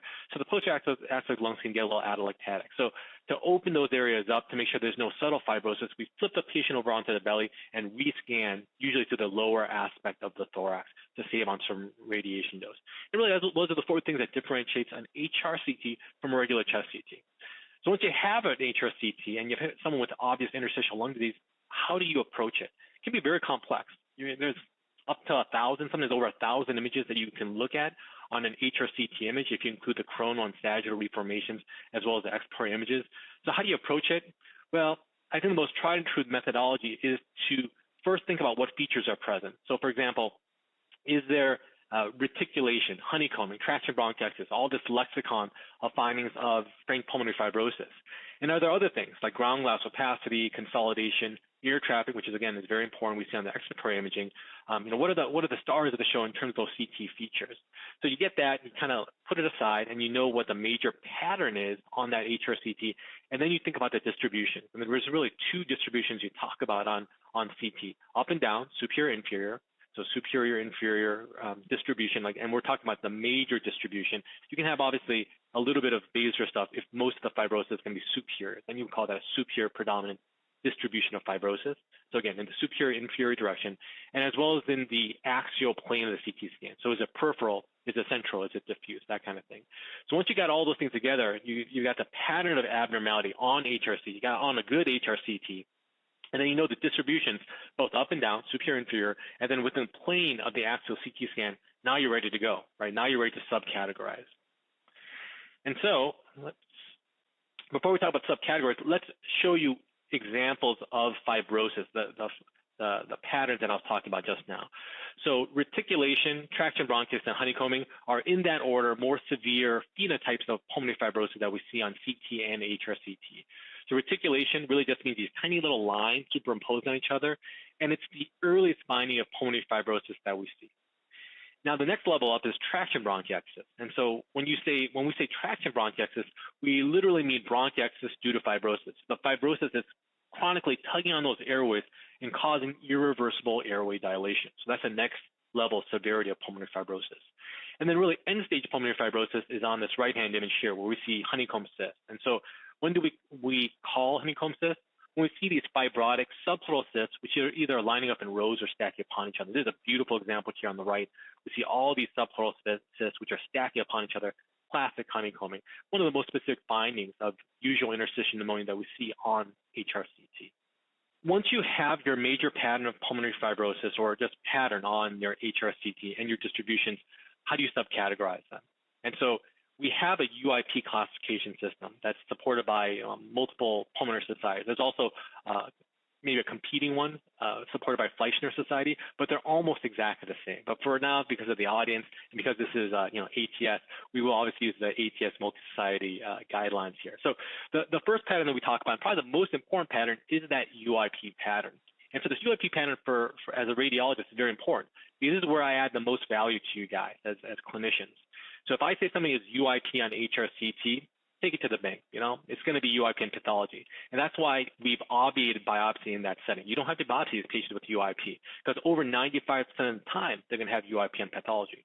And so what does UIP look like on HRCT? You got to have all these findings: peripheral, basilar predominant pulmonary fibrosis, characterized by reticulation, and subpleural honeycomb. You can have traction bronchiectasis or not. That doesn't actually sway you one way or another. But you got to have that subpleural honeycombing and the peripheral and basilar distribution. So on occasion, I'm using a little liberty here. On occasion, in the zonal distribution, it can be diffuse, but in most cases, it can be basilar predominant. So when you have all those things, and probably the most important thing, no other findings suggest an alternative diagnosis, you can just call this UIP and HRCT, and the patient has UIP. You do not need to pursue surgical lung biopsy in these patients. The next UIP category is probable UIP. And the nice thing about probable UIP, and I'm taking some liberties here, but for the most part, this is true. If you know what UIP is, you know what probable UIP is on HRCT, because more or less they're exactly the same, except with probable UIP, there is no subpleural honeycombing. And again, there's that caveat, no findings that suggest an alternative diagnostic category. So nothing that, no significant air trapping, not a lot of consolidation, no micronodular lung disease, nothing like that. It's got to be really a fibrotic pattern. So again, the only thing that differentiates UIP from probable UIP is the absence of subpleural honeycombing. I will say probable UIP also has a high likelihood of being UIP and pathology, depending on what study you read. It's going to be 80 to 90%.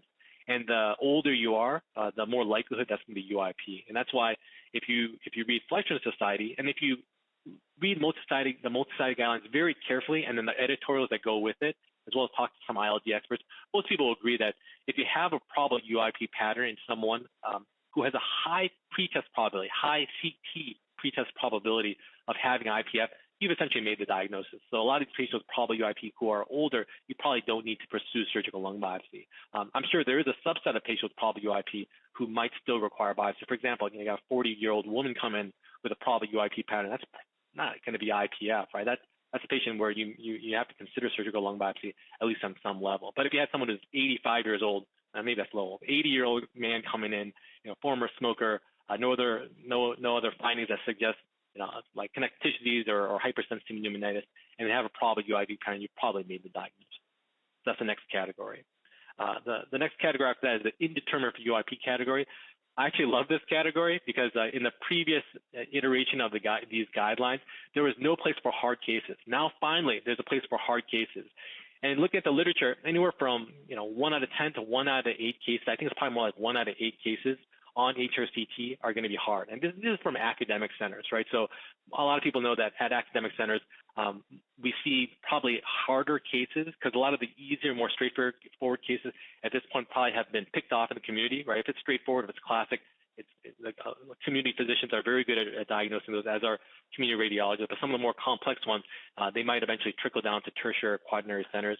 So again, the 1 out of 8, take that with a little bit of grain of salt. But bottom line, there's a significant minority of patients who get HRCTs in which a radiologist, chest radiologist, who really likes ILD, has a hard time figuring out what the pattern is. And now we have that. It's essentially the indeterminate for UIP pattern. And sometimes you get these mild cases of pulmonary fibrosis where you're not quite sure. Again, now we have this bin to put those into. And the last subcategory is this of the alternative diagnostic category. These are essentially findings that really don't jive with UIP, right? So either distribution isn't right, it's upper lung or mid lung preponderant, or instead of being peripheral, it's central lung preponderant, or these findings that really don't jive with fibrosis. It's we're seeing diffuse cystic lung disease or diffuse nodular lung disease, or frank areas of diffuse granulopathic consolidation. Those don't really jive with UIP. That would make us invoke the alternative diagnostic category.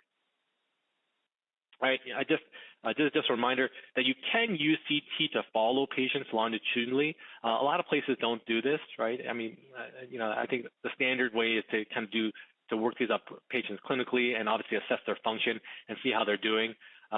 Sometimes though, if someone's uncooperative or they can't give you a good PFT, maybe you can use CT to follow these patients.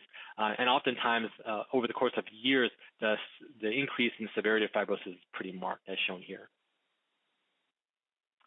All right, so how does one diagnose idiopathic pulmonary fibrosis? I hate to pontificate at you guys because I'm not a clinician, I'm a radiologist, right? But the first and most important step is up to you guys. It's really detailed history and physical, trying to find a cause for interstitial lung disease. And then after that, it's HRCT, right? It's HRCT, and if there's no known cause for interstitial lung disease, and you have a UIP pattern, and sometimes a probable UIP pattern, again, with a very high pretest probability of IPF, you've essentially made the diagnosis of IPF. Now, if you don't have a high confidence UIP pattern on CT, then you consider surgical lung biopsy, BAL, and then you kind of come together in the MDD and figure out what the best diagnosis is for that patient. Greg, did you want to comment on that anymore? I feel almost guilty of talking about this, given that you're an expert on this clinically. No, as always, I just defer to the radiologist, Jonathan.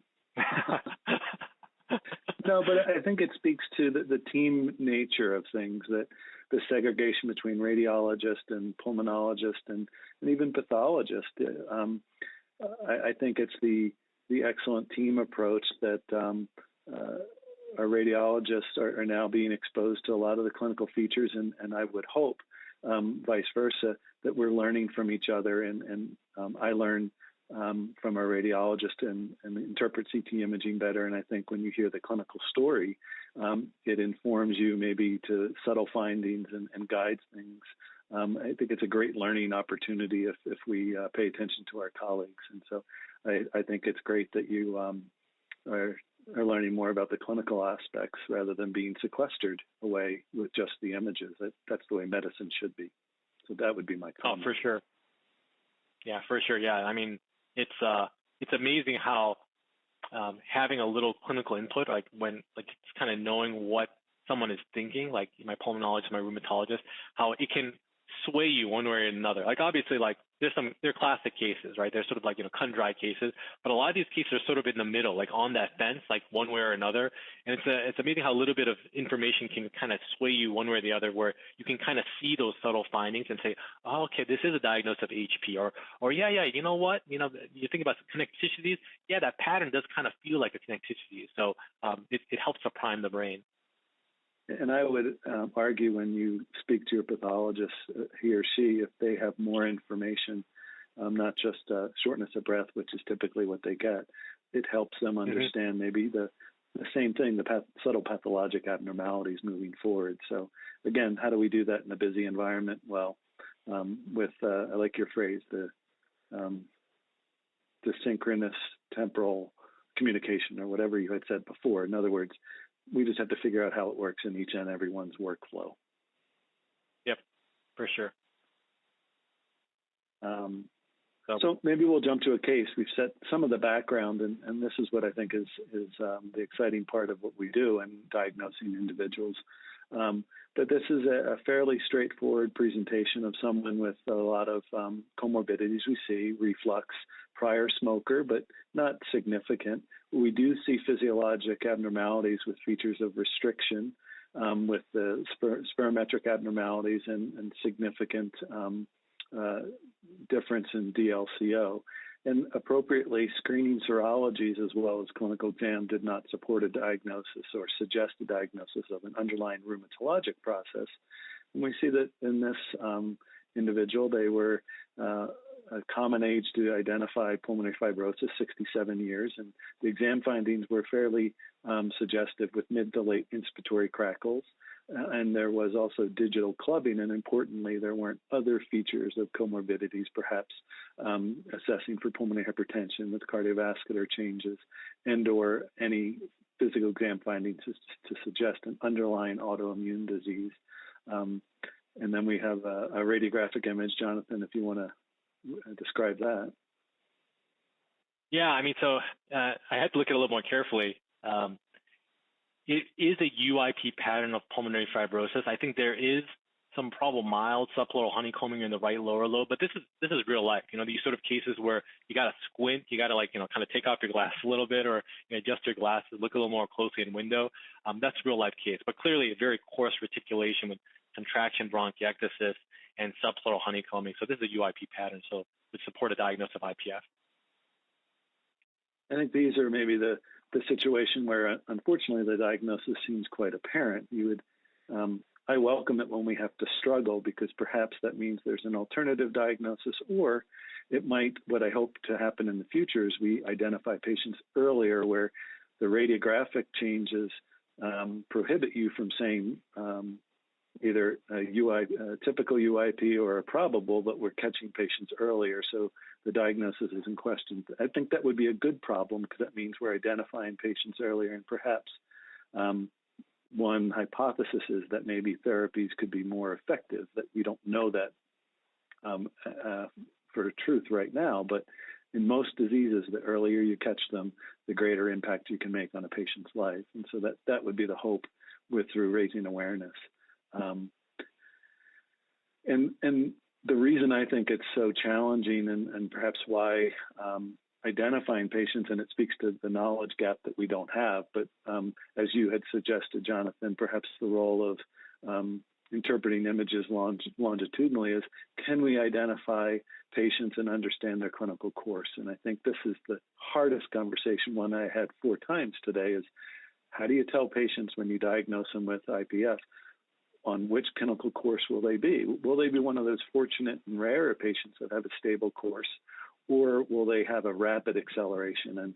And the current status is we don't have a biomarker, or, you know, it would be wonderful to have a PSA for IPF where we could understand the natural history of their disease or predict which course. So it leads us to a lot of serial evaluations, which is good because we can address multiple comorbidities at different time points.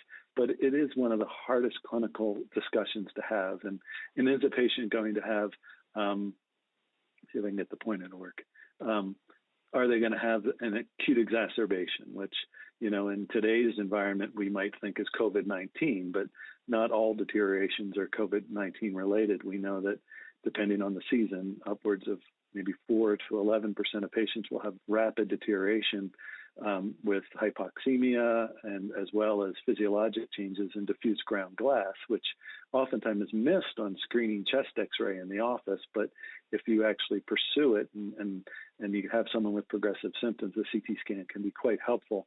The reason that has significant implications in terms of survival, and just the presence of an acute exacerbation really changes the way in which patients perceive their lives and how we have to treat them. So, you know, this is a step forward that if we can, through further research, identify these different courses and be able to predict better, that is, I think, a major emphasis throughout our community, and it's through the radiographic assessment with quantitative imaging, as well as peripheral biomarkers, genomic biomarkers. So it's a lot of emphasis. We need a lot of work to be done, but hopefully over the next several years we can use information and better predict for our patients, which right now we're quite limited. And Jonathan, I might have spoken a little bit out of turn, but you can really delineate some of the features that we see radiographically with this quite troublesome course in those with acute exacerbations. Oh, no, I mean, you hit it out of the ballpark. I mean, a case like this, if you were to just evaluate this patient with a radiograph, a PA radiograph, there's probably going to be some subtle abnormality compared to baseline. So, you know, maybe on a good day, a good radiologist might be able to see that, or a pulmonologist might see that and say, oh, there's a little bit too much, you know, dirtiness in the lungs, right? Or maybe the vessels seem a little fuzzy. But a lot of this ground glass opacity that we're seeing in this patient 5 months later during their acute exacerbation, it would be almost invisible on a chest radiograph, just given the fact that you're getting someone who's 3D and you're kind of smashing them into a 2D image, right? 3D into 2D, right? So you lose that contrast resolution. As opposed to CT, I mean, this slaps you in the face, right? There's obviously more ground glass opacity all throughout the lung. So I made this as a lesson. The lesson is, if you're scared someone has some sort of acute exacerbation, or clinically someone has worsening with someone with pulmonary fibrosis, you can't stop at a radiograph. You need to get the CT scan. I learned from many mistakes and not doing that. And then Jonathan reminded me on several patients, maybe we should get a CT scan. And oftentimes you're worried about pulmonary emboli. And so we might do a CTA and then we pick up on that. So I think that was the informative process that we learned in moving forward. So we'll move to the next slide. So maybe discuss another important disease that I'll be honest, there are new guidelines that came out in August from the ATS about diagnosing patients with hypersensitivity.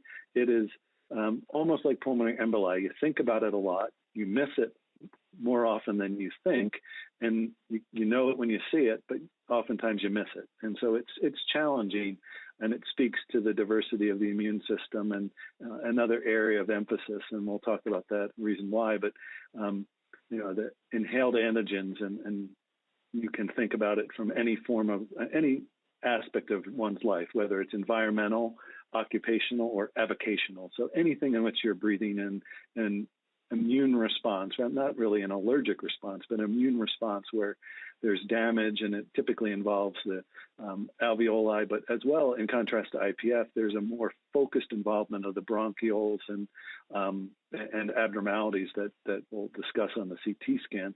But it appears that in certain patients, there is a progressive nature, and it's almost like a tipping point where they have acute HP, or at least that's how we used to define it, where they can resolve if the exposure is removed. But at some point, there's a tipping point, and Naftali Kaminsky suggested there's a genomic signature to this, that they go from non-fibrotic to fibrotic. And so perhaps a switch is thrown, and then independent of the exposure, they have progressive pulmonary fibrosis. And so it speaks to me that we really need to better understand this, because the prevalence is probably underestimated. But it is the one disease that I would argue, if we catch early, and Jonathan, correct me, but I say we can cure this. And I'll stand by that. If we identify the exposure and we remove it from that person's environment, they will have lung injury, but we can prevent it from progressing. So I think this is the holy grail of ILD, and that through a history, you can make a diagnosis and you can really dramatically impact patients moving forward. But that being said, it's a challenge every single day. Do you have any comments, Jonathan, because you see it radiographically a lot? Oh yeah, for sure. No, it's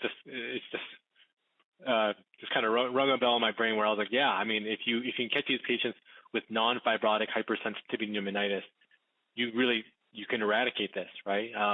And I think that in the future, we're going to be leveraging things, and I know this is a little bit off topic, but leveraging tools like artificial intelligence, natural language processing of reports to kind of identify these patients who are underdiagnosed, right? So they have some sort of chronic lung thing. No one really knows what they have, but that's not an acute event, right? Maybe the patient came in with a pneumonia and they're treating the pneumonia, and then the patient has sort of lost a follow-up. No one worries about the chronic sort of lung abnormality and kind of dirtiness in the lungs, but that's like early hypersensitivity pneumonitis. What if we catch those early before the fibrosis started, right? And then we can remove the patient from their exposure. And again, as you're saying, we can just get rid of it. That would be a beautiful thing, wouldn't it? There is work maybe to make your lives easier. The history, it is cumbersome and it takes a lot of time, which not a lot of you have on a regular basis. But there are some efforts by people like Murdu Galati at Yale and Becky Boscombe to develop a standardized questionnaire so that patients can do that before they hit the office. And maybe you can pick out these patients. For me, I ask everyone if they have had any bird exposures at home, at work, or at any point in their life, because that's what I find is a common HP in my practice. But so those tools, they're being developed, and there's a lot of emphasis at the ATS as well as at the Pulmonary Fibrosis Foundation to make your lives easier, and hopefully we catch these patients. The diagnostic approach, I'll speak to some of the testing and leave the HRCT for Jonathan, but there's controversy whether or not the role for serum antibody testing against suspected antigen. I'd say it's challenging because the sensitivity and the specificity is quite limited. And so, at least in my practice, that's not a common feature of the diagnostic strategy. I think the HRCT and, if necessary, bronchoscopy with and without a lung biopsy are really the hallmarks. And importantly, that is, those are only to complement the clinical history and the concern. But that being said, we suggest that perhaps in 30% of the time when Jonathan is concerned about HP on the HRCT, we have no clinically relevant exposure. So it's a knowledge gap that we need to fill in future. So we just might, either we're not asking the right questions, or we haven't identified all the exposures that are important to develop the lung abnormalities. So it really is a comprehensive approach, and it's the discussion that I have with Jonathan about the HRCT abnormalities and a back and forth. And I would say, don't be afraid to go back after, if I miss something and then the imaging suggests that HP is a possible diagnosis, my next step is to call the patient up and go back and redo the history. And oftentimes they'll bring up something that wasn't really thought important before, but you might change your mind. So I'm sorry, Jonathan, do you have comments on this slide just about the HRT features? No. Okay. We can jump, actually, the next slide actually is about HRCT of HP. Okay, good. Yeah, that's perfect. So as Greg was alluding to, the previous iteration, I guess there wasn't really like a HP guideline, but the previous categorization of HP was really based on temporality, so acute, subacute, chronic. The new guidelines for HP, and again, I strongly encourage you to read that because in the time allotted, we can't go through it in enough detail. But bottom line, that sort of has been kind of pushed aside, and now really it's about identifying non-fibrotic HP and fibrotic HP, whether it's on imaging or pathology. But a lot of these cases, as you know, that's going to be based on imaging, which makes imaging, more important in the setting of HP because based on that, you're actually are going to go through a different workflow, different diagnostic workflow in terms of trying to diagnose these patients with hypersensitivity pneumonitis or with something else. And so with both a non-fibrotic and fibrotic pattern, you have these subcategories. So if you think someone has non-fibrotic disease, and you're thinking about HP, your choices are typical HP pattern on CT, compatible with HP pattern on CT, and indeterminate for HP on CT. And so again, we can't go into all the details here, but bottom line is a high confidence HP pattern, so this typical HP pattern in a non-fibrotic patient on HRCT, you're really looking for two things: a conglomeration of small airway disease, usually air trapping or mosaic attenuation, or the head cheese sign, or now they call it the 3-density sign, right? So, but essentially the old school head cheese sign, combined with an infiltrative abnormality. So that's going to be ground glass opacity within the lung, and the distribution in these cases is very often diffuse, and that's the highest confidence pattern that we have. Let me show you some examples here. So here we see a lot of ground glass opacity throughout the lungs. As you guys know, we call white stuff in the lungs on CT ground glass opacity when it's clearly white, clearly dense, but you can still see underneath it. You can still see the underlying pulmonary vessel. So ground glass opacity in the lungs, it's one of the most common findings of non-fibrotic HP that we see. And then that combined with significant air trapping, as shown here on the bottom hand image here. So there's an abnormal patient on inspiration, expiration. If you see a large degree of air trapping, as we see here, combined with ground glass opacity, and sometimes the ground glass opacity is less florid than the air trapping, especially if that distribution is diffuse, that's a high confidence non-fibrotic HP pattern, okay? This is a nice example actually of why we do expiratory imaging. So expiratory imaging here on the right column, inspiratory imaging here on the left column. On both of these left-hand column images, they look relatively normal. This abnormal case down here on the bottom left, there is ground glass, diffuse ground glass, a little bit granular ground glass as well. But if you're looking at it quickly, I think that it'd be hard for you guys to see that mosaic attenuation. But that's what we do the expiratory imaging. On the expiratory imaging, we see these florid areas of secondary lobular air trapping. And so that would, again, draw you away from a diagnosis of UIP, certainly not probable UIP, and more toward this alternative diagnostic category, and in this case, likely hypersensitivity pneumonitis.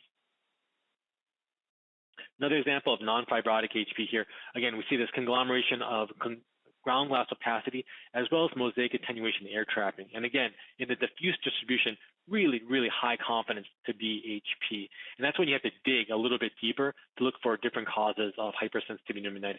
I mean, very often it's going to be birds. In Chicago, it's birds very often, but we obviously have like a lot of older buildings as well, especially our schools. For some reason, a lot of our public schools are pretty old and musty, and so mold is another thing that we commonly think about. And then when I used to work in Colorado, a common question would always be hot tubs, indoor hot tubs, probably because the ski board sort of culture there, right? What do you do after you have a hard day of skiing or snowboarding? You sit in the hot tub, right, with the water like this high above your nose, right? Just kind of like your muscles relax. And certainly that's another cause of hypersensitivity pneumonitis. Fibrotic HP, again, I strongly encourage you to read the guidelines. We can't go through all this, but bottom line, a high confidence fibrotic HP pattern on CT, what are you looking for? Obviously looking for fibrosis. I mean, that's why it's in the fibrotic pattern, but the distribution here is very important. So the distribution is going to be either diffuse, or it's going to be mid-lung preponderant, or it's going to give you relative basilar sparing. So I think that upper lung preponderance should actually be in this category as well, but actually, if you read carefully, it's actually part of the compatible with the HP pattern. But bottom line is, for me, basilar sparing means upper lung preponderant, right? And take it whatever way you will. But if you read the literature carefully, upper lung preponderance, very uncommon in UIP, very uncommon in, certainly very, very uncommon in NSIP, which leaves you with HP. So I certainly think that high confidence pattern should involve the upper lung preponderance. And so whatever you want to deal with, that's fine, right?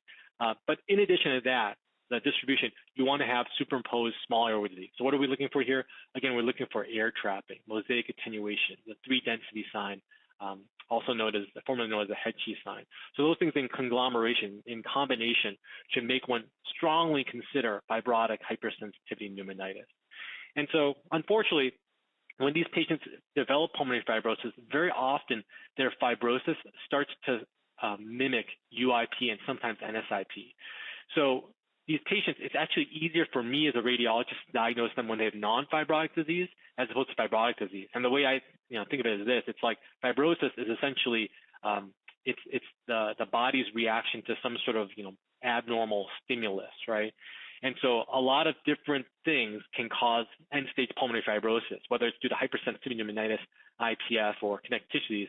And as it becomes more and more severe, they start to actually kind of like meld into each other and look like each other. It's like if you go to like a scrapyard and you see these cars that are all like squeezed together, they're sort of crushed so that they could be stacked together. Very difficult to figure out what those cars used to be, as opposed to if you go a year ago, 2 years ago, before they were all crushed together, and you look at that car, then it's much easier to figure out that, oh, this was a Nissan, that was a Toyota, this was a Mercedes, right? That kind of thing, right? So it's the same thing with pulmonary fibrosis. The more fibrotic it becomes, the more severe the fibrosis becomes, the harder it is for me, the radiologist, to figure out what the heck is going on. So a little pearl is, if you have someone with fibrotic pulmonary fibrosis, it behooves you not to check the earliest CT possible. You want to check that earliest CT possible because very often the answer will be on that CT and not the actual CT that you're looking at. Now, I'll kick it back to Greg here. Yeah, we'll pivot to another large group that causes interstitial lung disease, and that's the autoimmune diseases.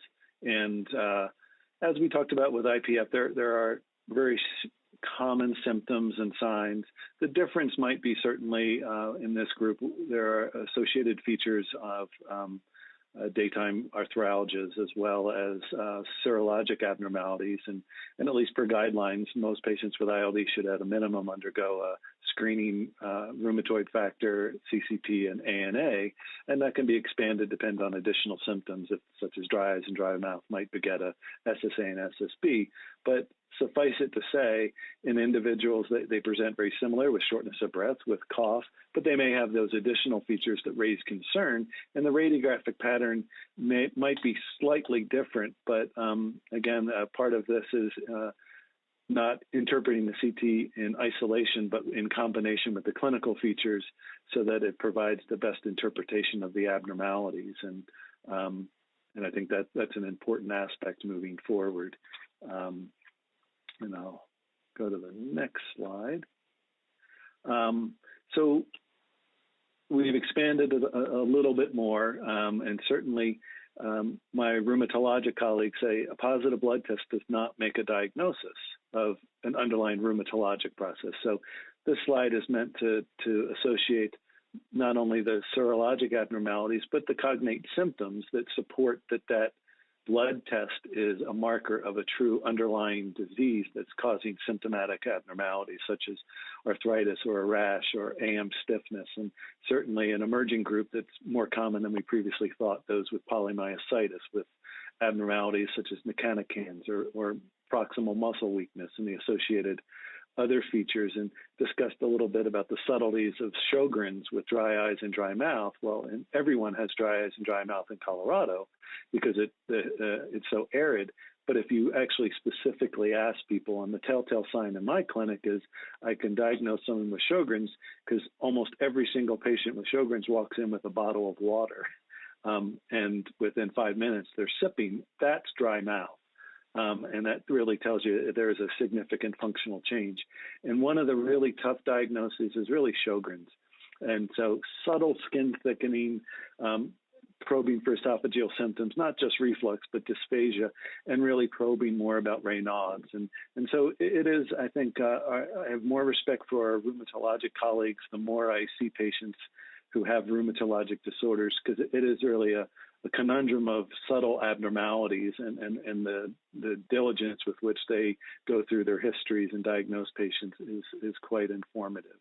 And so I would argue that the more we learn, the more we realize we can count on some of the clinical aspects. But as Jonathan will say, that we need to think about the radiographic abnormalities in the context of those clinical symptoms. And so we'll move on to that here for the rheumatologic diseases.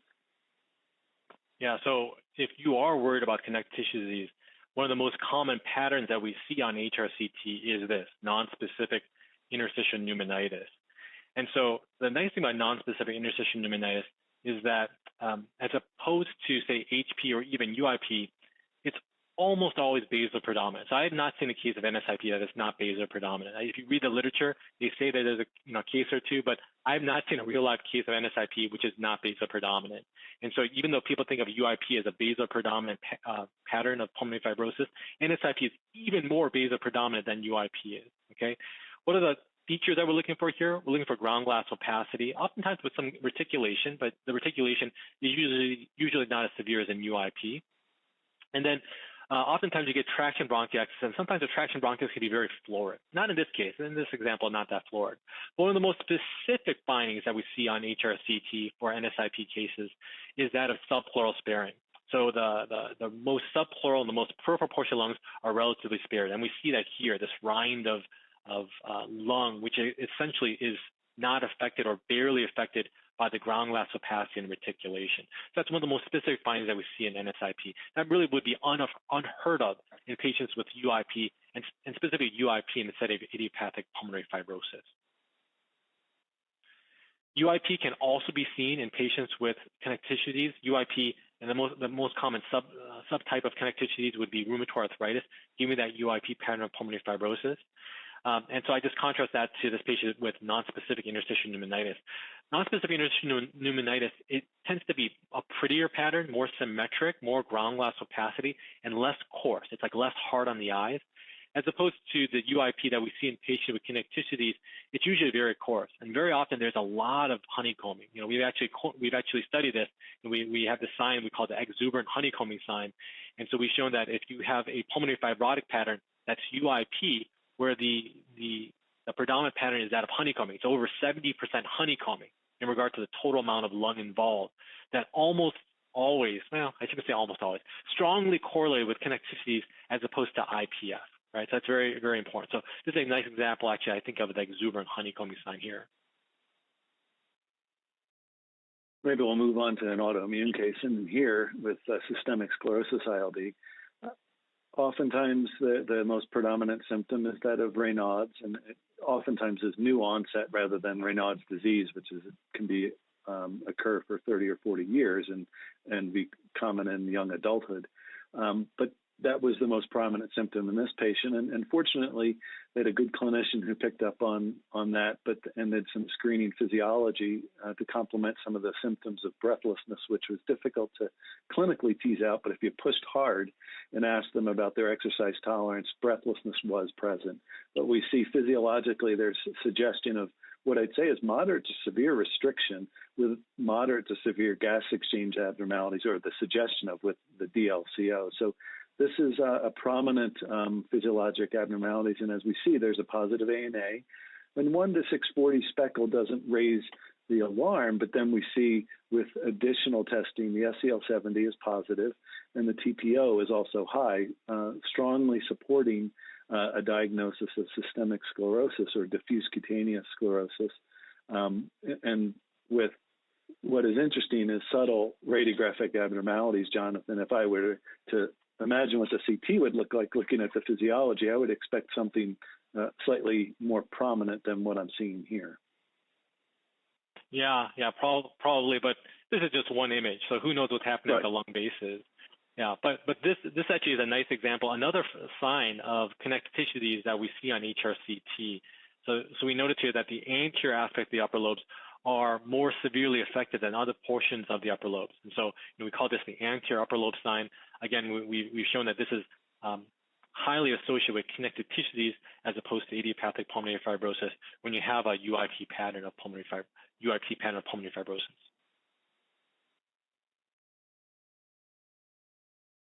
All right. So this brings us to organizing pneumonia. So organizing pneumonia, another common subtype of interstitial lung disease that we're going to see. And someone make the argument that this is not fibrotic, but certainly it can be chronic, subacute to chronic organized pneumonia. So I think it's fair to discuss this here. And so as opposed to the other findings, that other types of disease that we've seen on HRCT, which are we've mainly discussed the fibrotic subtypes, organized pneumonia really, we're talking about more non-fibrotic findings. So things like consolidation and ground glass opacity, and sometimes some nodular lung disease. And so this is a nice example here where we see these bilateral areas of focal ground glass opacity, pretty non-specific. Could this be aspiration? Could this be atypical infection? Could this be hemorrhage? Yeah, sure. This turns out to be organized pneumonia. And sometimes organized pneumonia just has this non-specific appearance. In other situations, though, it has a more specific appearance. For example, here in image B here, we see these focal areas of ground glass opacity with these incomplete rims of consolidation. So another one here, another one here. Ground glass opacity with incomplete rims of consolidation. So that is known as the atoll sign, also known as the reverse halo sign. And I'll tell you, in the subacute to chronic setting, if you see that, almost always going to be organized pneumonia. If you look at the different, if you Google it, Google atoll sign or reverse halo sign, there's going to be different things that have been shown to cause it. Things like granulomatosis with polyangiitis, different types of infection. But those are going to be usually more in the acute setting. In the subacute chronic setting, usually when you have this atoll sign, you should be thinking about organizing pneumonia.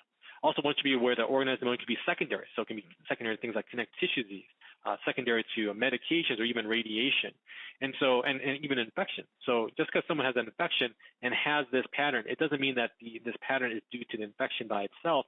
It might actually be a reaction to the infection, and so really representing organized pneumonia. But again, I think I'm getting a little off track there. No, Jonathan, I think you bring up a good point, because I think we were all trained about the old term BOOP.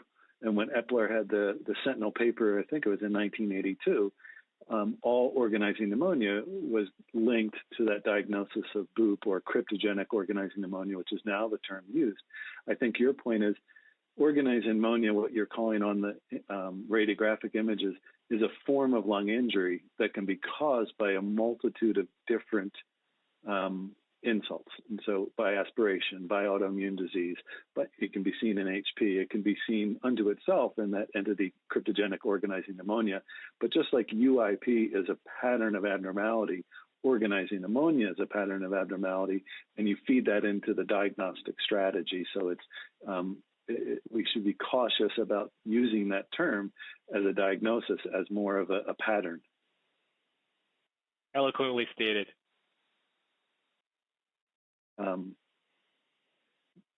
Well, great. So lastly, there's this big group of, as Jonathan said, we don't know what to do with them. They don't fit into any diagnostic category, and they're quote unquote unclassifiable, but that is a diagnostic category now. That we know that it's important. We know that they have fibrosis, and we know that it impacts their survival. And so it should not scare us in terms of making the diagnosis, because it has implications. And there are overlapping histologic radiographic patterns.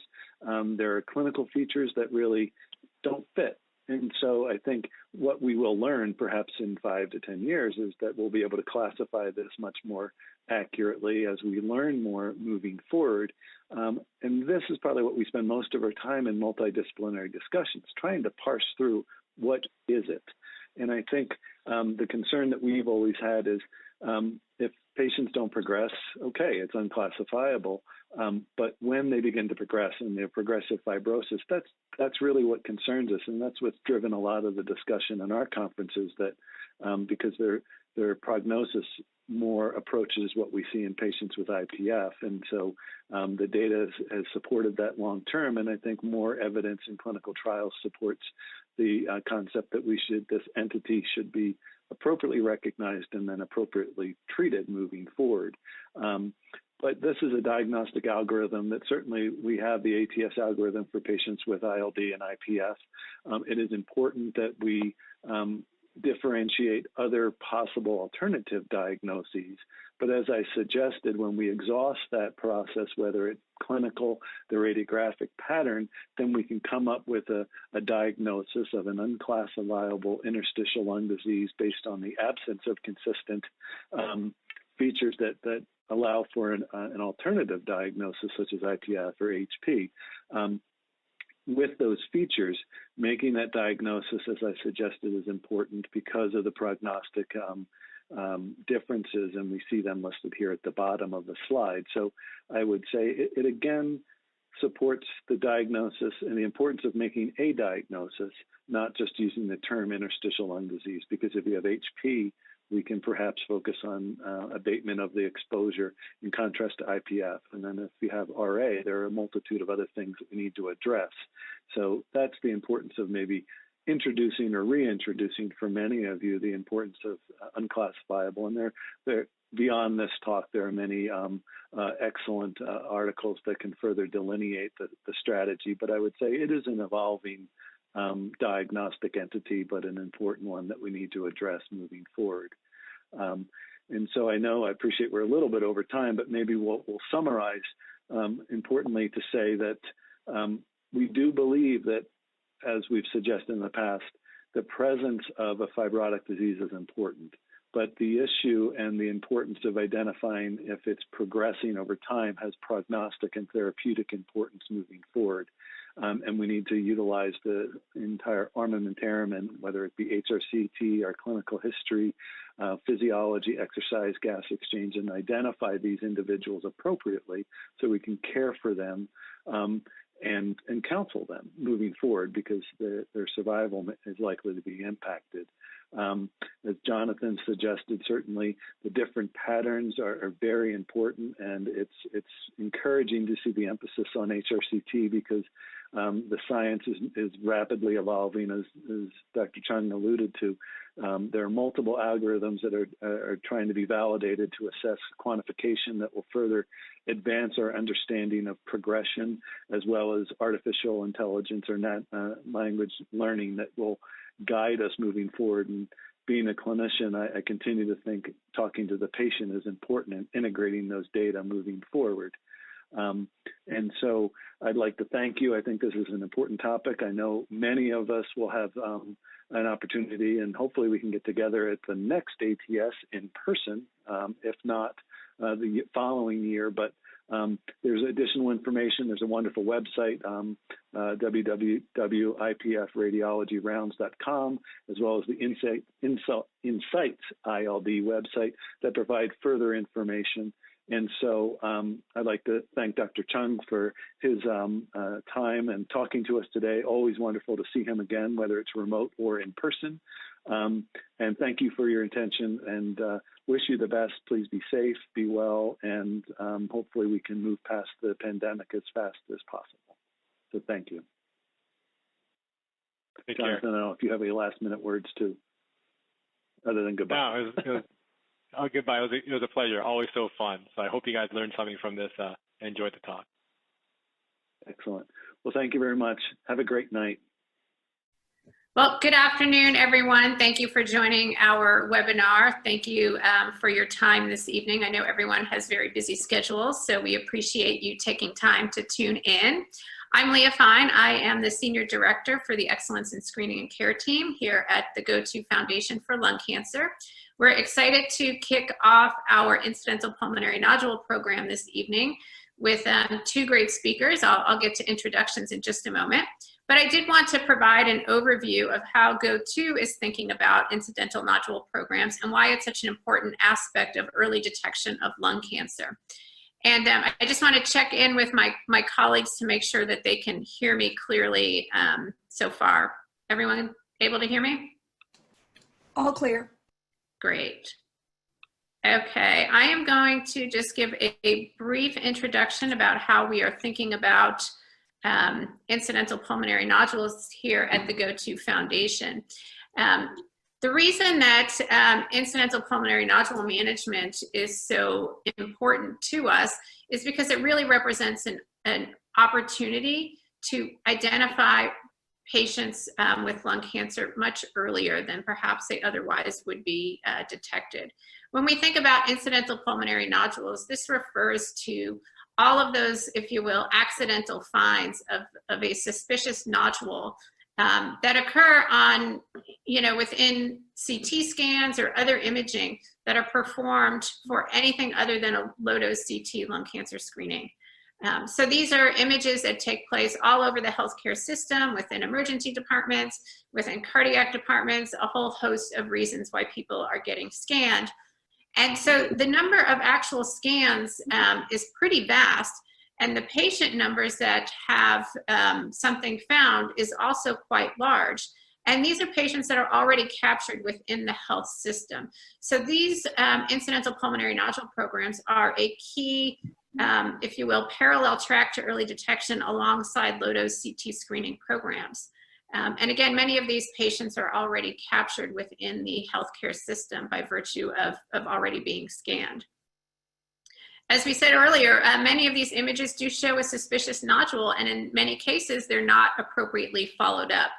And oftentimes that might be because the workflows don't exist, or technology has yet to be adopted, or people just aren't aware. So our goal at the Go-To Foundation for Lung Cancer is to really build out our early detection program to include both the incidental pulmonary nodule programs and low-dose CT screening, and help to educate and expand the knowledge around the value of incidental pulmonary management. So the ideal scenario is we want to be able to have every single, incidental flagged and followed up. And we want to be able to determine with confidence which ones are cancerous and which require immediate attention and intervention. And those that are benign should be safely monitored without unnecessary procedures and costs. So we want to make sure that we are able to very quickly and efficiently and confidently divide up those incidental pulmonary nodules into the two groups of benign and cancerous, and take the appropriate steps to treat those patients. What we know today from within our COE program, where we have many pioneers who are already putting incidental pulmonary nodule programs in place, is that a significant number of lung cancers are actually found through this source of patients.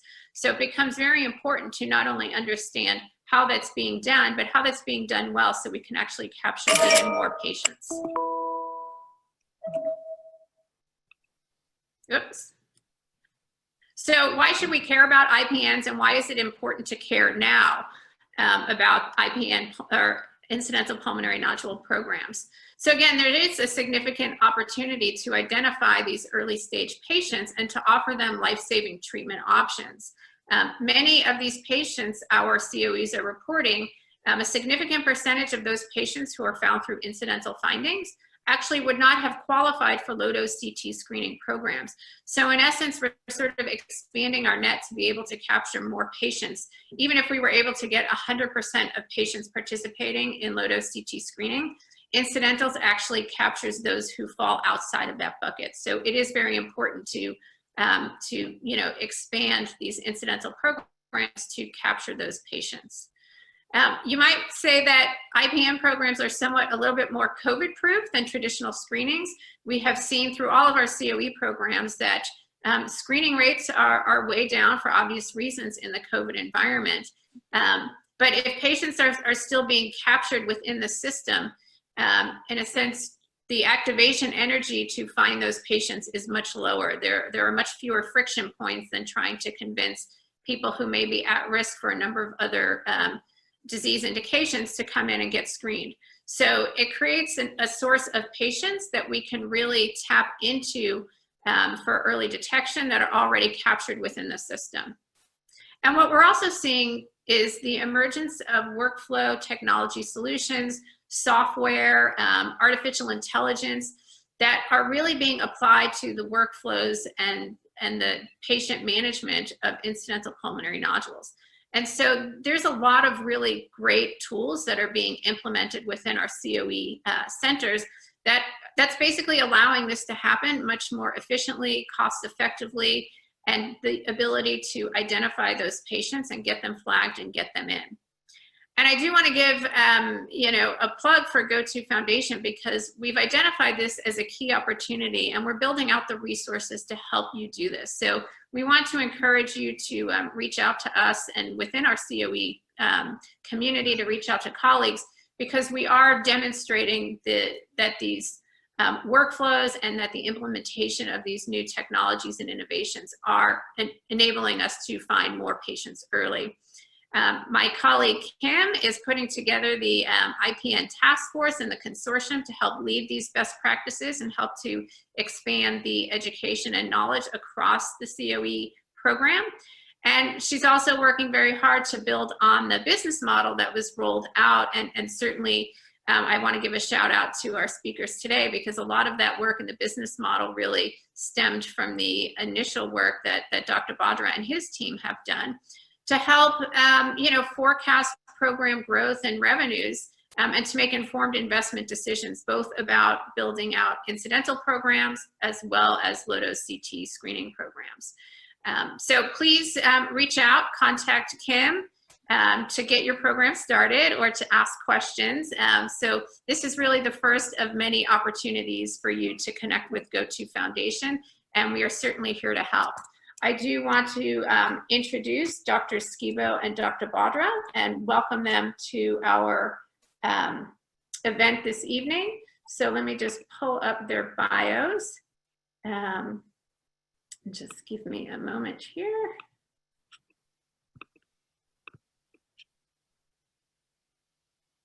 Okay.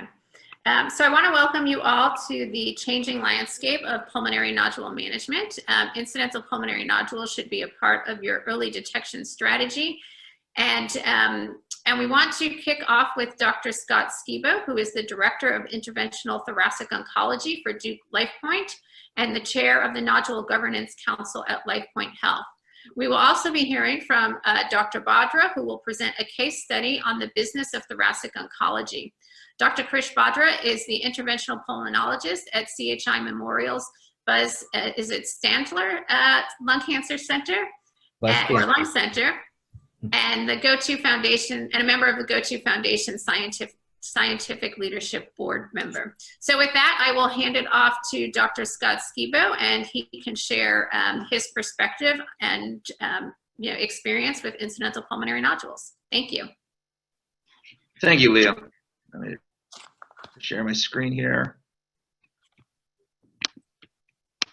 And as Scott is sharing his screen, I do want to make people aware that we do have a Q&A feature at the bottom of the Zoom webinar. All right. Well, thanks, Leah, and thank you, everyone, for joining us tonight. It's certainly a privilege to be speaking on this. So Krish and I have the opportunity to talk on the changing landscape of pulmonary nodule management. Certainly, especially in the age of COVID, a lot is certainly changing, and I think there is an opportunity for growth and improvement.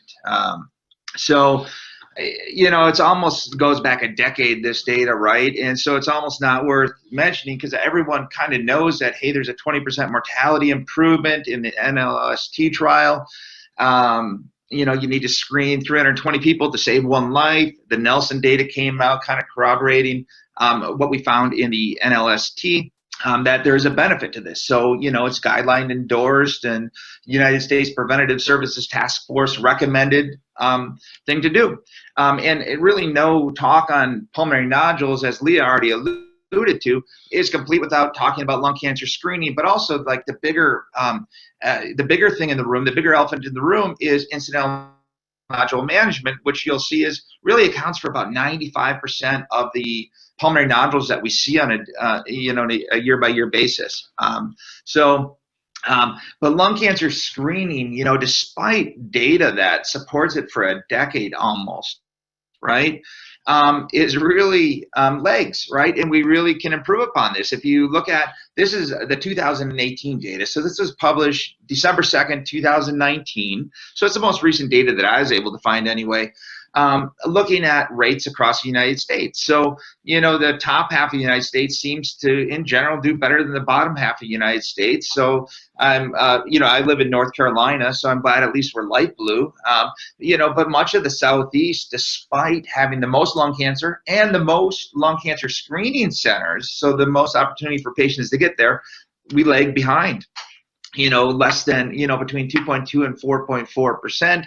With then, the Southwest in Texas and California, with Nevada being the lowest at 0.5. So 1 in 200 eligible patients is screened. So there's certainly a lot of opportunity for improvement.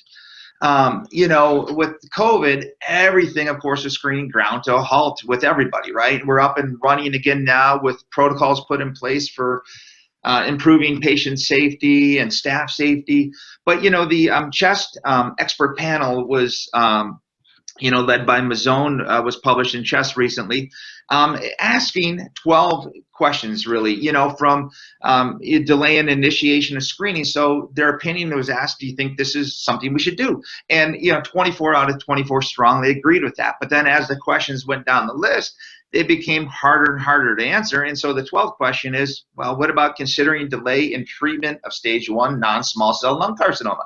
So that's a harder one. Do we delay care in known cancer? So there, 15 of the experts said, yeah, this is reasonable. We strongly agree that we should delay care because, COVID is such a problem, where 9 agree.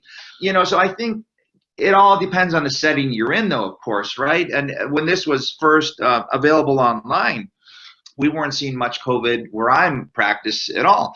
So to me, this, this didn't apply to me at the time. We're starting to see more and more now because I'm part of the Southeast, right? And so we're starting to see a lot more cases where I'm at now. So now some of this stuff makes sense. So I think common sense would tell you that, hey, this delay in care is going to make a difference for patients down the road, right? And so just conceptually, that makes sense to me.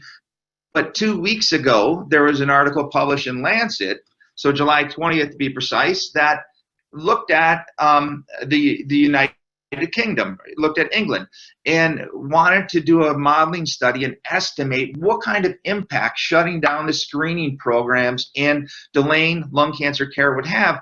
And essentially what they were able to come up with, and I'm certainly not a mathematics modeling expert, but what they were able to come up with was approximately a 5% increase in deaths over a 5-year period as a result of what's happening right now. So, and to me, that's not surprising. And I don't know if that's surprising to anybody.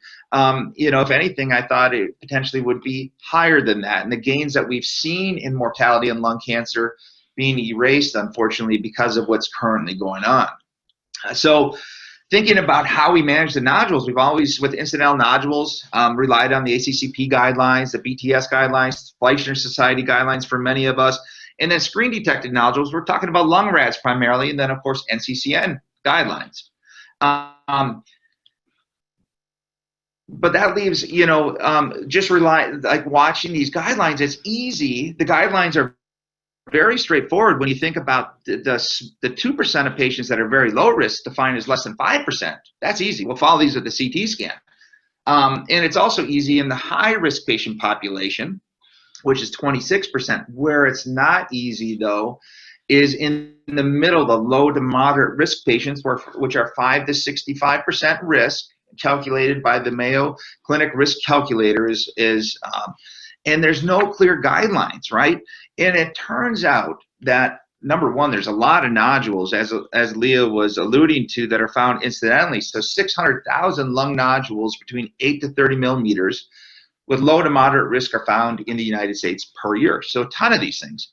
And most of those are found incidentally. But here's the sobering thing, and I think this is very true, that 2/3 of patients do not receive clinical follow-up. Now, back in 2011 to 2013, my ex-partner and I, Jen Mattingly, embarked on a project to kind of see how our patients in the healthcare system we worked at, how we were following these patients. And what we found doing a retrospective chart review, and Jen did most of this work, so I'm giving her the credit, is that only 19% of the patients were followed appropriately. So it kind of mirrors almost, or it was even worse than this stat that 2/3 of patients do not receive clinical follow-up. This is the exact reason why lung incidental nodule programs are started, and the reason why software to manage incidental nodules is needed. Because what we've also found over the years is the more humans are not involved in this, so you can automate it, the better off these systems, these programs work, and the better care patients get. So for LifePoint, which I'm employed by LifePoint Health, with 88 hospital system, every single hospital in the system is either using EON or will be using EON, because the healthcare system as a whole understands the importance of carefully tracking these patients so we don't lose patients to follow-up. It's a win for the healthcare system and certainly a win for the patients to utilize a system such as what we're using. So in the patients that are this big black circle, which is most of them, so the question is, what is next for these patients, right? So Nicole Tanner and her colleagues published a study in Chest in 2015, in which they wanted to know, hey, what are community pulmonologists doing, right? What's the frequency of procedures? How are they following these patients, right? So the patients in this study were 40 to 89 with a pulmonary nodule 8 to 20 millimeters. What they found, I think, to me, is sobering. So they risk stratify these patients into low risk, intermediate, and high risk. Again, the same percentages that I just showed you. But regardless of what risk they fall into, you can see the same percentage receive surgery. So whether you're a low risk or high risk, you're just as likely to go for surgery. Whether you're low risk, intermediate, or high risk, you're roughly you're gonna get biopsied at the same rate, with the exception that the high risk get biopsied more often.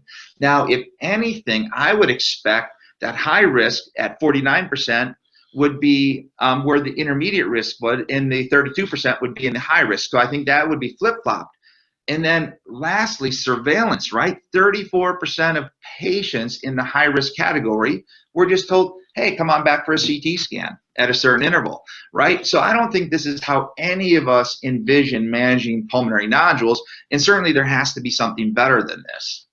And there's, a cost to being too aggressive in managing these nodules. So if you take a low-risk patient, subject them to a procedure, well, you're going to have a complication rate. So when the NLST was published, the complication rate was 8.5 to 9.8%. However, if you look at what really happens across the country, on a cohort of 344,000 patients, it looks like the complication rate is nearing 25%, which has a significant cost associated with each and every single complication. So there's definitely a cost to a complication cost to being too aggressive. And so what that translates into, if you look at all the biopsies that are done, the surgeries that are done, pretty sobering statistics in that 43.1% of the total diagnostic cost of evaluating nodules is due to biopsy of patients without lung cancer. 69% of biopsies are performed on benign nodules, so a ton of procedures that did not need to be done if you could look into the future somehow. And then 43% of surgeries are on patients who end up with benign disease, which is always nice when someone wakes up from surgery and they say, well, Mrs. Jones, good news, no surgery. But that's a really, really hard way to find out, or excuse me, no cancer. But that's a really, really hard way to find out that you don't have cancer. Now, on the flip side, there is a potential cost to being too conservative with these patients, right? So, well, wait, I don't want those complications. And, I don't want to biopsy patients that have benign disease. Nor does anybody, right? But if you're too conservative and follow patients that you should be more aggressive on, you lose your opportunity to have good outcomes. So I want to focus you on, the 5-year survival, just like the 1A1, 1A2, 1A3. So 1A1 is 0 to 1 centimeters, 1A2 is 1 to 2 centimeters, 1A3 is 2 to 3 centimeter nodules, right? That's what that is based on the staging. Now, it's not too hard to think that if you see a patient with an 8 millimeter nodule and you say, you know what, we're going to just be very conservative here, and we're going to see you back in 3 or 6 months with the CT scan, that 8 millimeter nodule, if it's cancer, went to 1.2 centimeters. So what just happened there is their 5-year survival decreased by 7% in waiting, right? And so you can keep on going down the line and doing that, but the problem is it takes 8 months for a nodule to be diagnosed as either malignant or benign. Now, I was at we had a conference for the Society of Advanced Bronchoscopy, and Otis Rickman was on the stage, and he made a statement that I'll probably always remember, that general consensus is it generally takes 3 months of waiting for a stage shift to occur. Now, whether it's exactly 3 months, but I think the point is well made that, hey, this is an urgency to move on these patients.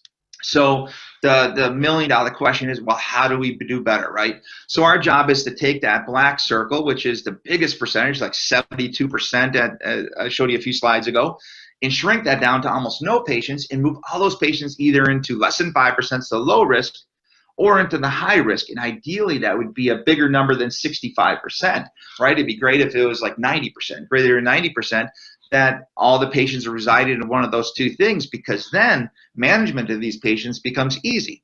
So I think the path to that is a couple of things that are currently available and a couple of things that I think are emerging. The two things that are emerging and used a little bit, as Leah was alluding to, radiomics and artificial intelligence. But the things that are here are biologic response assessment. So how can we use biology, either protein analysis or antibodies, to determine which nodules are more at risk or less at risk? And then procedurally, how do we do better procedures that lead to less complications but yet higher yield? So how do we serve our patients better once we find something we want to act on? So the first thing is radiomics. So what's the promise of radiomics? So the promise is the phenotype of the lesion represents the biologic behavior and the genotype of the lesion, right? Simple as that. So, what it has the potential to do, and this is just the underscore potential, because I'm not saying we're there yet, because we're certainly not, but it has the potential to diagnose cancer, identify mutations, predict prognosis of these patients, and predict response to therapy. Because what the machine could do, i.e. the computer, whatever, is see things that the human eye can't see. So a CT of the chest contains 9 million voxels, with a 5 millimeter nodule containing 130 of those voxels. So a CT scan can see, or the computer can see many different textures and variations that the naked eye cannot see. So that's essentially the gist of it. So with radiomics and lung cancer screening, so one of the problems with lung cancer screening is a really high false positive rate. We see a ton of nodules, most of which don't end up being cancer, but we need to follow these, right? And patients are nervous. So using radiomics, in the trial, published all the way back now, I guess it's getting old, in Journal of Thoracic Oncology in 2016, decrease the false positive rate to 9% with an 80% accuracy. So certainly there's the potential to use this as a way to further decrease the false positive rate of lung cancer screening.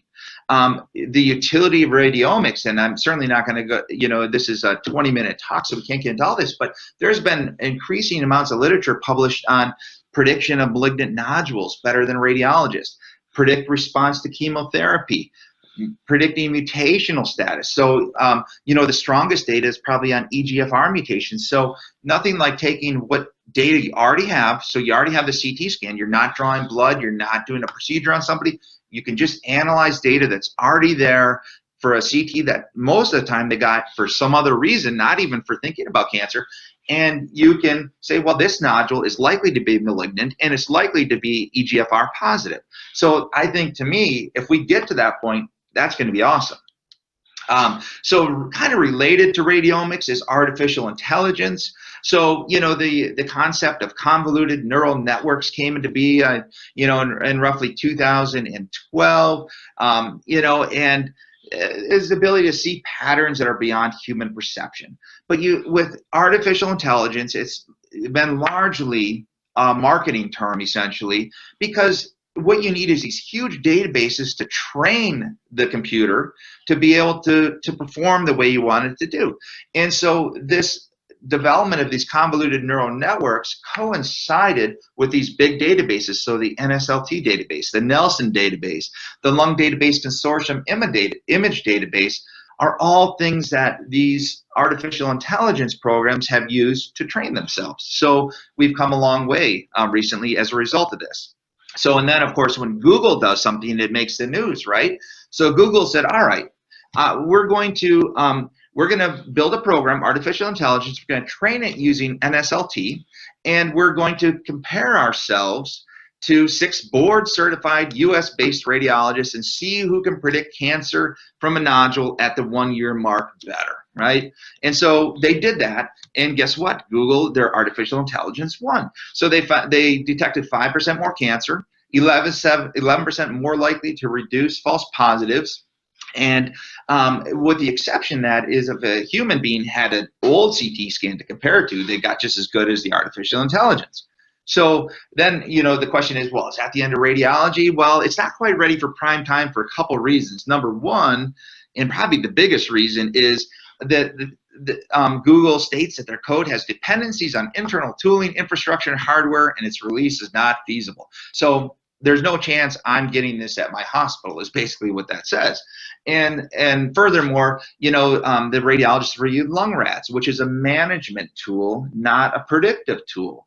And so if you, in a separate study, if you ask the same radiologists to upgrade nodules to 4x, if they thought they were cancer, radiologists were able to move many of the nodules that they gave lower lung rad score into what they thought was cancer, and we're better at that. So anyway, I think it holds a ton of promise, but probably not quite there yet, especially for mainstream use. The thing that is here, though, and the thing that I'm incorporating into my practice is biologic response assessment, right? So both proteomics and immune response. So what's needed, I think, when you're looking at pulmonary nodules is you want to see this pulmonary nodule. You want to calculate using, like if it's an incidental nodule, using the Mayo Clinic risk calculator, get your percentage, right? And that's your starting point. But then I want to either be able to have a rule out test to decrease the risk, or I want a rule in test. So something with different performance characteristics. And so that's exactly what we're doing. The rule out test is what we use for likely benign nodules. So the one that's commercially available that we're using is the Notify XL2 test. And to my knowledge, this is the only test like this available. So what this is using is it's using the same characteristics that the Mayo risk calculator uses. As you can see there, the 5 clinical risk factors. And then it's using 2 plasma protein levels, so the LG3BP and the C163A, to calculate your risk of, predict your risk of malignancy. So this was published in Chest in 2018. It's Silvestri's paper. And the characteristics of this were 98% sensitivity and 97% negative predictive value. So let's say, again, I have a nodule and its pretest probability is less than 50%. I'd run this test. Now let's say I run this test and it doesn't change. So it's still sitting at, let's say, 18% my risk. So then if that doesn't change, I could then flip and say, well, now what about rule in, right?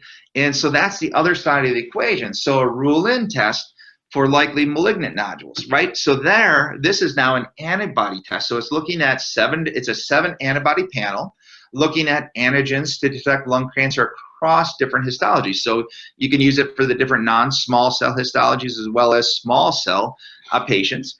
Now this, instead of having a really high sensitivity, it has a really high specificity at 98% because, again, it's a rule-in test.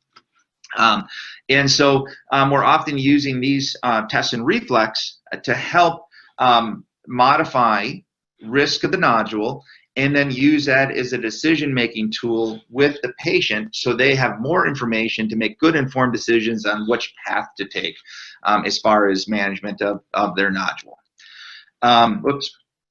So then lastly, what I just want to touch on, well, now that we found these nodules, now that we say, well, Jesus could be malignant, we need to serve our patients well by doing good procedures on them, not giving them complications, and having a better diagnostic yield than historically what we have had, right? And I think that those days are kind of here, right? And so what we've learned, and Badra is really an expert on this, is and what we've learned really over the past handful of years is, hey, when we do procedures on people, they get atelectasis. And so when we're trying to biopsy these little nodules, we do a 3-dimensional map and a CT scan. We're trying to use that data, incorporate that with the real lungs, and then be able to biopsy these things accurately.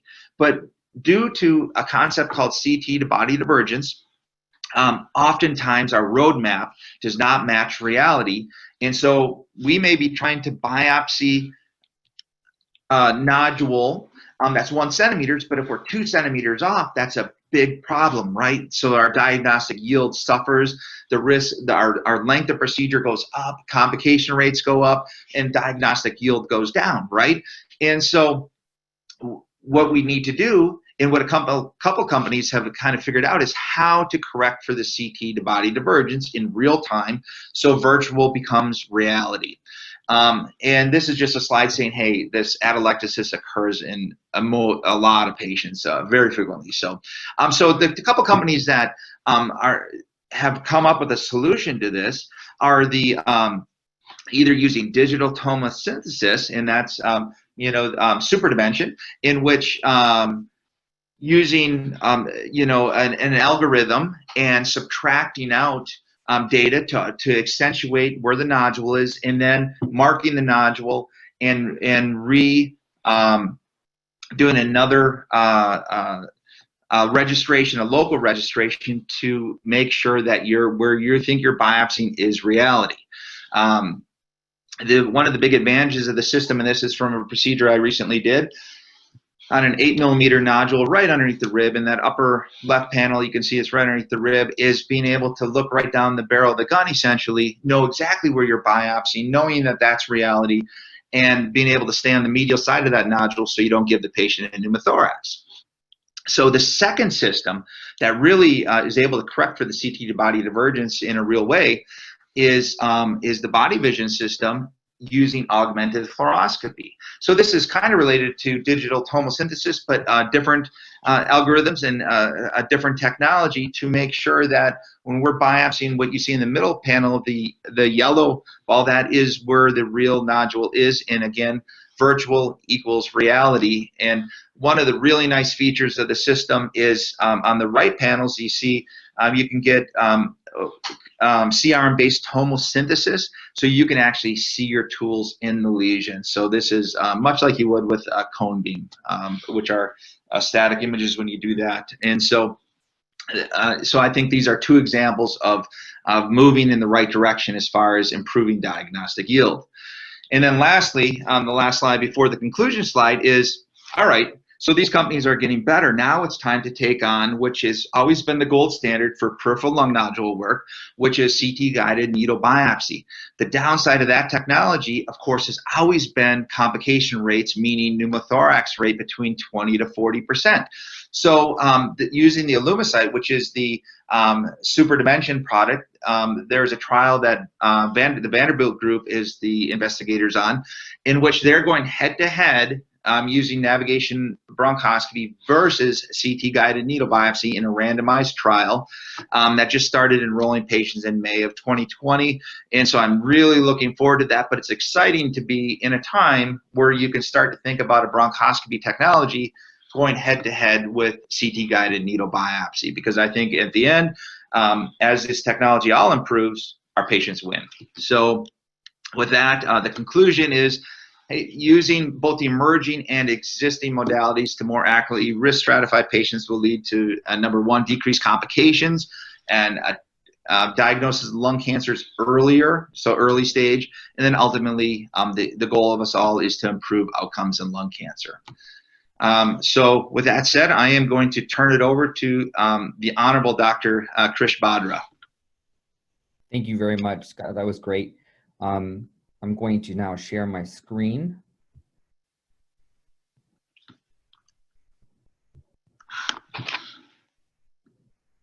Can you guys see that? Perfect. So I'm going to talk a little bit about a case study in thoracic oncology and program development. And we've heard a lot of exciting opportunities, both with software, programs, but one of the questions we always face is, how do we start one? How do we get one off the ground? And if you're already started one, how do you become more and more successful? So one of the things is that we're here talking a little bit about incidentals, but you've got to build your CT screening program. But identifying IPNs is key. So one of the things that we recommend is that if you're just starting off and you don't have the funds for one of the more adept software programs, is to simply have your radiologist tag the scans. So approximately 6 or 7 years ago, a lot of the key role players went and discussed this issue with the radiologists who were seeing lung nodules on a routine basis. And they would just simply mention that there was a lung nodule, but not make any specific recommendations. And so we started to ask them, can you make recommendations, follow Fleischner guidelines, follow lung rads for screening scans? And then lastly, we asked them to tag them and saying, consider pulmonary consultation or follow up with an established pulmonary physician. So we went through that process. And so what we noticed is right away, we started to see an increase in the number of referrals for these specific lung nodules. And Dr. Skibo had highlighted that almost 2/3 of these patients that have these lung nodules are completely lost to follow-up. And so it's in vital importance to be able to tag these patients. And so when you're trying to build a program, one of the most important things is to identify the key role players. You're not going to be able to build a thoracic oncology program without the most important people in the room being there, which is a lung navigator, having a thoracic surgeon, having medical and radiation oncology participate at the same table and be included in that discussion. And with that, you can have a divide and conquer approach, or you can develop a leadership team and have a medical director and have a line of duties that are assigned to each single person, or just work together. And I think when you get everybody on the same page, you don't see some of the fragmentation that can occur if everybody is working in their own silo. And as a group, you can achieve more. One of the things that's also important is highlighting that there's some sort of, I don't talk a lot about financials today, is that understanding that CT screening is the only form of reimbursement that you can obtain for a patient, for a provider for screening. So a provider isn't reimbursed for prostate cancer screening, breast cancer screening. Unless you're a GI doctor, you won't be reimbursed for colonoscopy screening. So essentially, it's the only form of screening, but you've got to be able to fulfill the required entry points into when you're trying to set up a patient for CT screening. And so this is something right from our CHI hospital system. You can take this, it says draft on it, but then you can also automate this and put this into your EMR. And we have it somewhat built into Epic and Allscripts. And so patients can be easily ordered or flagged if they qualify for CT screening. One of the most important goals is in the background, is to constantly educate our primary care physicians and offer formal administrative assistance to be able to get the message across. I know that I've spent countless numbers of hours, and sometimes it takes innumerable visits to a primary care physician to be able to change behavior. And that takes time. And so you heard that 4% of the nation, which is the high number that we quote, 4% of patients who are eligible for CT screening actually get CT screening. And when you start talking about this CT screening, there's always this question, we're putting in all this effort. Is it really worthwhile? Are we going to get anything out of this when you talk to an administrator in terms of, other than saving lives, which is, the main goal of it, this reduction in 20% mortality rate, which we're going for this high-risk population. So what we did is in 2014, in the fiscal year, we looked at the number of screens we had done at that time, which was 294 screens. Only 3 patients were positive for malignancy, which is about the current rate of 1 to 1.5% based on the NSLT data. But essentially, you can see this itemized account. So we had utilization of services in the neighborhood of 265,000. The cost of those services was 43,000. And then the reimbursement that was received to date, and this was halfway through the year when there's rolling billing being taken into account, we were breaking even at just 294 screens.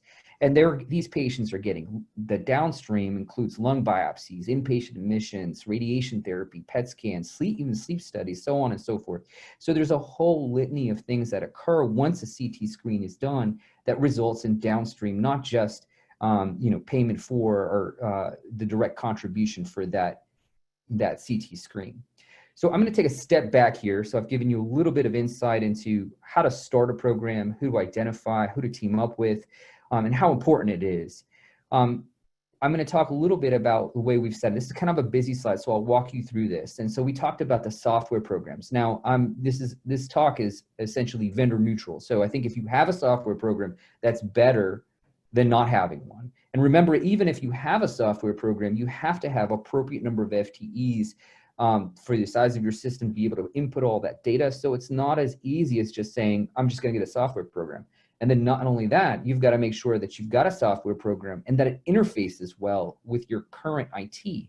So even if you have a fantastic software program that's available, it needs to be able to interface and be able to take advantage of all of its features. So Chattanooga, we were the first site with the help of Rob Hedrick, my thoracic surgeon. He started a project with Think Health, which we were the first site for natural language processing to be able to try and track CT scans using data analysis and looking at the actual reads themselves and identifying them and tracking them. And so you can put in your own software system of choice, a database and primary care, and then you feed all of those patients through one centralized clinic or phone number. And so, to make things really easy, I remember sitting around one day and I said, well, why don't we use our prefix and then we add the word lung to it? And so that seemed to work. So we used 495 lung. So if you're at the early stages of this, don't waste a whole lot of time. That's something that you can probably obtain within your own hospital system. You have to build these programs around brick and mortar type clinics and or navigators. And so there's an intake process for data entry. And so if a patient comes in, gets identified as a potential screen or an incidental, a navigator or a patient and the clinic will then will decide whether or not they have appropriate funds to be able to go after a scan. If they have an abnormal scan, we always allow that the primary care physician or whoever the ordering physician for that scan is to determine which way they're going to go, whether they're going to go to your clinic, an outside hospital, or a outside pulmonologist. Either they're lost to follow up. And a patient who has a normal scan, refer them back to clinic for surveillance. And then there's always going to be, a repeat annual scan as well as a loss to follow up for those screening scans. And those patients who don't really qualify, they can go for direct marketing if they so choose. So this is an example of some of the data that we can analyze, and this kind of sheds a light on how important or how powerful this data set is that can show that, where we were building our CT screening program is that you can see that every year over year we had projected growth, and then we had a significant bump in the amount of screens that we had in 2018. It'll be curious to see what happens with COVID in the future, whether these numbers are going to decrease and how much they're going to decrease, and then how long is it going to take for us to recover. So when you're getting a CT screening program, it's always going to be about thoracic oncology, and you're going to try and make that known. But there's another component to this, is that when you're doing CT scans for patients, you're going to find other findings that are going to lead to other subspecialists getting involved. So it's not uncommon for us to be able to see that there's a large number of patients that have coronary artery disease, or they have pulmonary fibrosis, or another form of mass, or an aortic aneurysm that needs to be operated on. So there's a whole litany of options for potential incidental findings for these patients that will be another source of revenue for the system. So one of the things that's also important is that a lot of people don't realize we use these lung rads for CT screening. And of course, you've got, lung rad scores 1 through 4, 4B. And then you can also have this S modifier. And S modifier is where they have another significant finding that requires follow-up, and those patients then can be identified. So lung rads and CT screening is not just for thoracic disease, thoracic oncology, it's also for cardiac disease, and it's also for other significant findings. So that's something to take into account when you're looking at the impact of downstream revenue. Another aspect that we started in Chattanooga, we were one of the first sites to develop a mobile lung screening CT bus. And this is really credit to my thoracic surgeon, Rob Hedrick. This is fantastic. The amount of effort that he put into this was really astonishing, and he's a good resource if anybody out there wants to look into this. So this is a new concept to most people, is that you've got this bus that instead of having patients have to come to us to get their CT screens, we can send the bus out to them, and then they can get their screening scans out in the community. But one of those things that once you buy a bus, you've got to have a practitioner, you've got to have electrical, you have to have garage support. But it is a moving billboard, and it has a great advantage that, a patient doesn't necessarily have to come to the hospital to get their scan. One of the things from a business perspective, if you're trying to build your thoracic oncology network or practice, is to understand that it's obviously going to have the most important players, which are medical radiation oncology, thoracic, in your pulmonary groups. But you're going to also have to build on primary care. And I think that's where the early recognition of these lung nodules is going to take place. And it's upon them to build a relationship with, or it's upon you to build a relationship with those primary care physicians so that they're aware that you have a lung nodule program. So now let's flip this around. Let's talk about the patient experience. And there's really 3 time points in a patient's experience: discovery of a lesion, diagnosis, and treatment. And so we talk a lot about, that there's long wait times. So Dr. Skibo had mentioned that on average, it takes 8 months to get a diagnosis or treated for lung cancer. And that's really inexcusable. And a lot of that is you saw in the data that we're watching patients with high-risk lesions. And so it's really important that we try and figure out a way. So this is kind of insight into our model or way I practice. And so it gives you an idea that there's a lot of things you can do to help fix that. And so one is discovery of a lung lesion. So that means if a PCP doctor, a specialist, or an ED doctor, or a self-referral occurs, there's really 3 options to be able to get that patient from discovery of a lung lesion to a workup. And that's really, you can fast track, you can send them direct to bronchoscopy or direct to CT guided FNA. I allow all patients who are coming from pulmonary physicians and my surgeon to go directly on a schedule. There's no, we don't put another roadblock in front of them. We want to get them through our system as quickly as possible. I trust my pulmonary colleagues, I trust my thoracic surgeon, and they do a good job. And I do a hard stop. If something changes in the patient's status, we'll stop that person from going forward with a procedure and then redirect appropriately. Now, there's 2 other options for nodule clinics. One is a virtual clinic, that can be distributed throughout the clinic, but that you recognize and you explain to the community that you have a lung nodule clinic. If you have a mid-level, you could use a mid-level to have a 6 millimeter cutoff. So essentially you would say, a lot of these lung nodules are smaller than 6 millimeters. We're really not going to do a whole lot with these nodules. We know that we're probably just going to surveil them, and then they can, you can go and see a nurse practitioner and be safe that there's not a reason for intervention. And if you feel confident in your nurse practitioner or your PA, you can move forward with having them evaluate and work with you. Now, and then the other option is a brick and mortar clinic. And that really is the best model if you can build it. Now, it's not feasible for a lot of people, but if you can build a dedicated provider clinic surrounding lung nodules, that is the gold standard, I think, in my mind. So that's something you can shoot for as you're trying to develop maybe the other sides of this, which is a fast track program or a virtual clinic. And then we talk about diagnosis. That's another time point in that patient's experience. And so here we have, and this is a busy slide, so I'll just break this down. But this is where the lung nodules are coming from, your CT screening program, some of the upstream players, and then they go through a pulmonary clinic, an interventional pulmonology clinic, they go through a thoracic surgeons or some sort of lung nodule clinic, and then they need a diagnostic procedure. So they have a diagnostic procedure, they have some downstream with anesthesia, pathology, fluoroscopy. If they're negative, they go back to surveillance. But if they need a repeat biopsy or if they have positive, a nurse navigator gets involved at the point of diagnosis. And there's a lot of individuals who care about lung nodule patients and thoracic oncology patients. There's genetics, there's multidisciplinary lung tumor clinics, there's medical radiation oncology, there's thoracic surgeons, there's pulmonary, there's all the interventional folks, pulmonary, GI, radiation oncology, palliative care, hospice.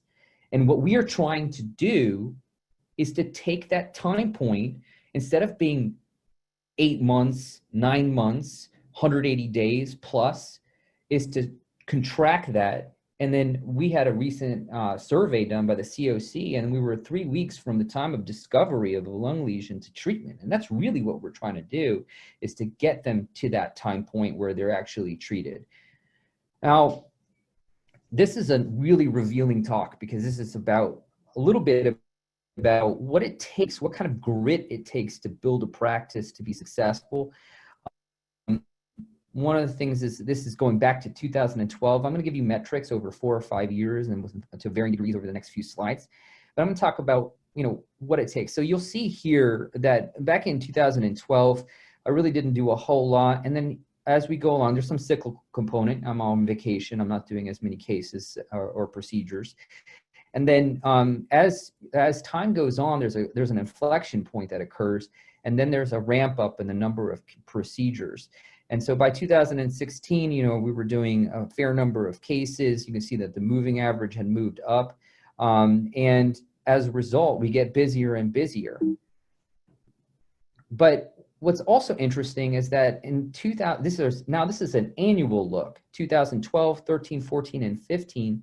And what I want to show you is that, look right here, in 2012 and 2013, I was hovering around 300 procedures. And you say, okay, that's a high number for anybody, but you didn't really grow, you didn't really change. And this is something that's really interesting to understand if you're building a lung program, especially if you're a pulmonologist you start off, or even a thoracic surgeon, is that you start off with these low volumes, and then you try and say, okay, well, you're trying to build, but you're not making much of a difference. But when you start to look, these are CPT codes, and these are the financial metrics. CPT codes, for those of you who are not familiar, are charges that are associated with particular procedures. And so this is just the number of CPT codes per case, not per case, but total and per year.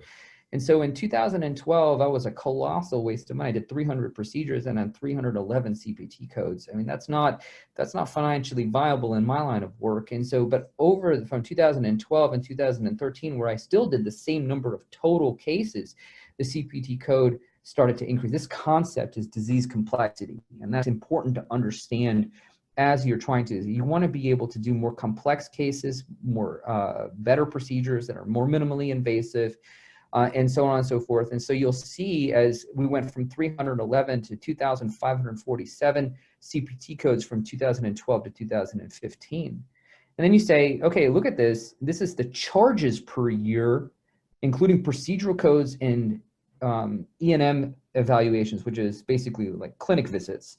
And that increased from 289,000 in charges. This is not collections, by the way. This is just charges.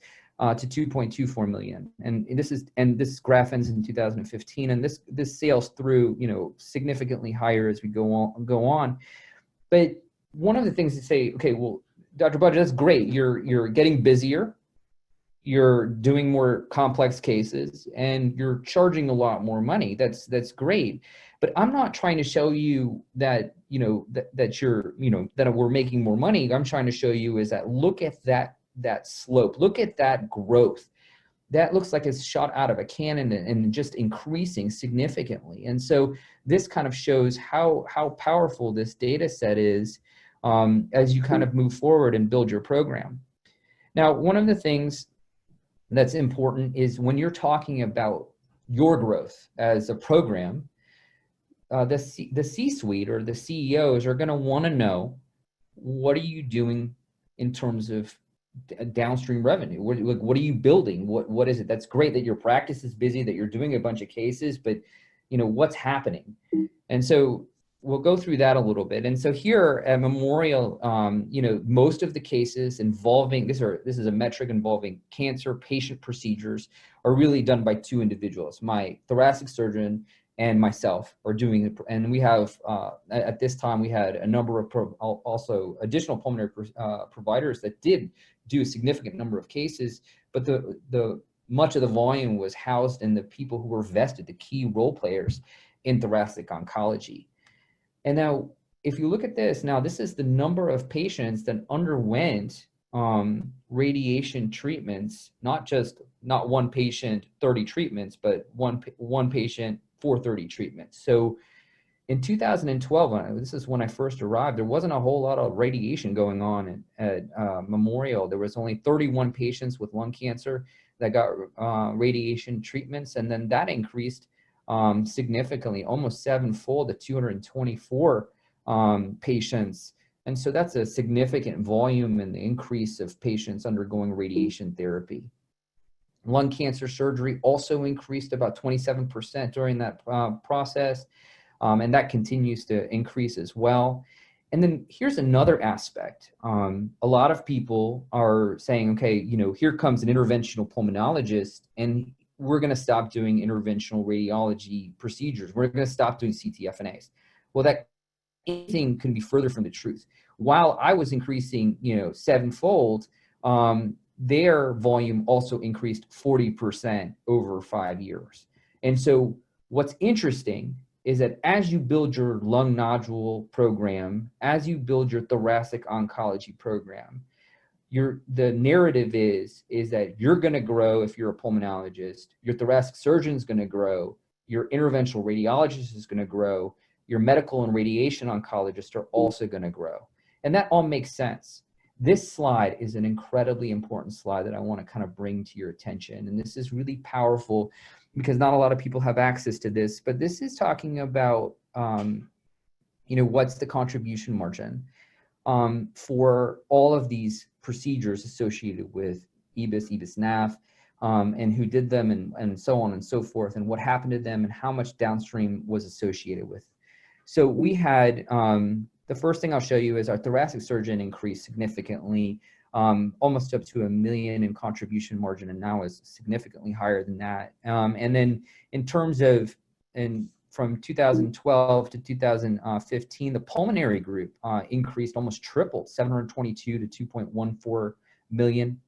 And then you have the radiation oncologists. Remember, I was telling you that the radiation oncologists weren't doing much, but they went from 176,000 in contribution to 1.194 million.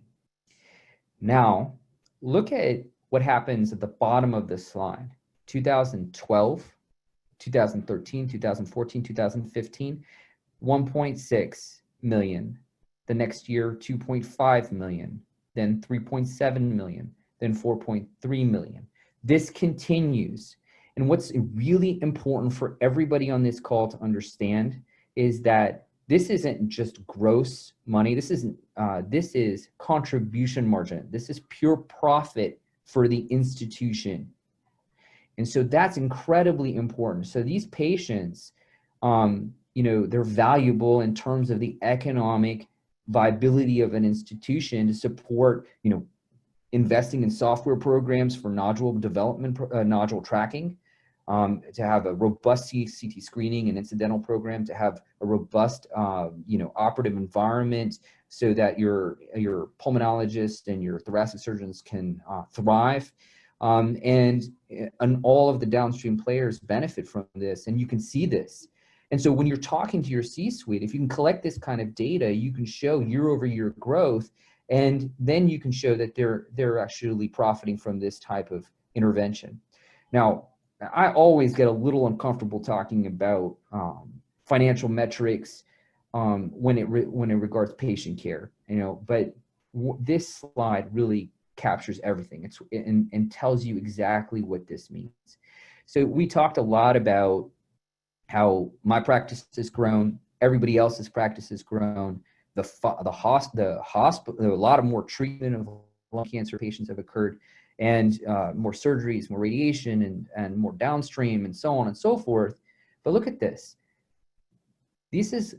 So every hospital has a tumor registry. And so if you go to your hospital and, if you have a tumor registry, you can ask, it's usually published nationally on a 3-year delay. So our numbers are public.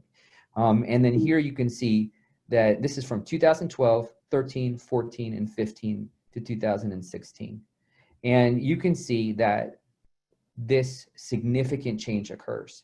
we start to see what we call as a stage shift. Instead of seeing patients that are stage 3 and 4 predominantly, we see earlier stage lung disease, in particular stage 1 lung cancer patients, and those patients that can get life-saving surgery, they can get SBRT, and they are now cured. And that's important to understand, that there is, in the end of this narrative that we talk a lot about the financial metrics, is that patients' lives are actually being saved. And you'll also notice the stage 4 numbers have also significantly decreased. So we were at stage 1 and stage 2, just to kind of go back on that, we're 52%. We're hovering around the 50%. As we grow our program, we're hoping to see that kind of shift over as the CT screening component. And while we don't know what's going to happen, we would hope that that would start to shift and maybe even be, cancer could become a chronic disease process that we manage.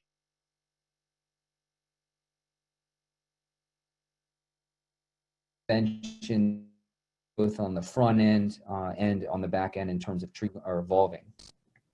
Now, one of the things that's kind of interesting, and this is, I added this one last slide before we kind of close out before the final slide, is in about 2 years ago, and this is with the help of the folks from Lung GPS and Emily Villas, who helped me with, and she's a healthcare economist, and so we were looking at some of the financial data, and we're discussing some of this. And then in the last couple of years, there's been this addition of what we call complexity adjustment. APCs are codes that are ambulatory payment classifications, and every code is every procedure has an associated CPT code. So on the left, you see the CPT codes, and then you'll see a primary APC assignment, and then a secondary code. And if these two codes are attached, then you can up classify and add in a complexity adjustment. So I just talked a lot of mumbo jumbo about coding, but the bottom line is, instead of traditionally being reimbursed for just the EBIS or just the NAF, now you can add in this complexity component, and then you can see a significant uptick in your reimbursement. So your rate increase would go from $1,400 to $2,900. If you're doing EBIS and NAF, it would go from $2,900 up to about $5,440. And this is Medicare. This is approved. This is public information. And I encourage you to reach out to somebody from the Go-To Lung Cancer Foundation to get more metrics and more information.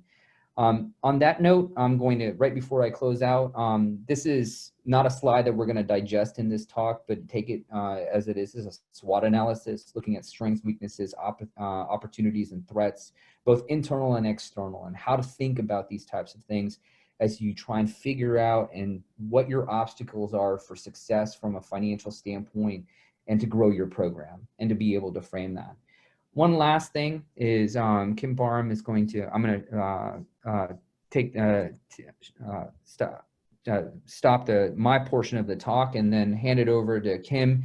She's going to talk a little bit about the financial calculator that the Go-To Lung Cancer Foundation has worked on. This has been a multi-year effort and will hopefully provide a lot of information for the LCOEs in the future, and really advance thoracic oncology and the cause for our patients. Thank you so much, Dr. Badra.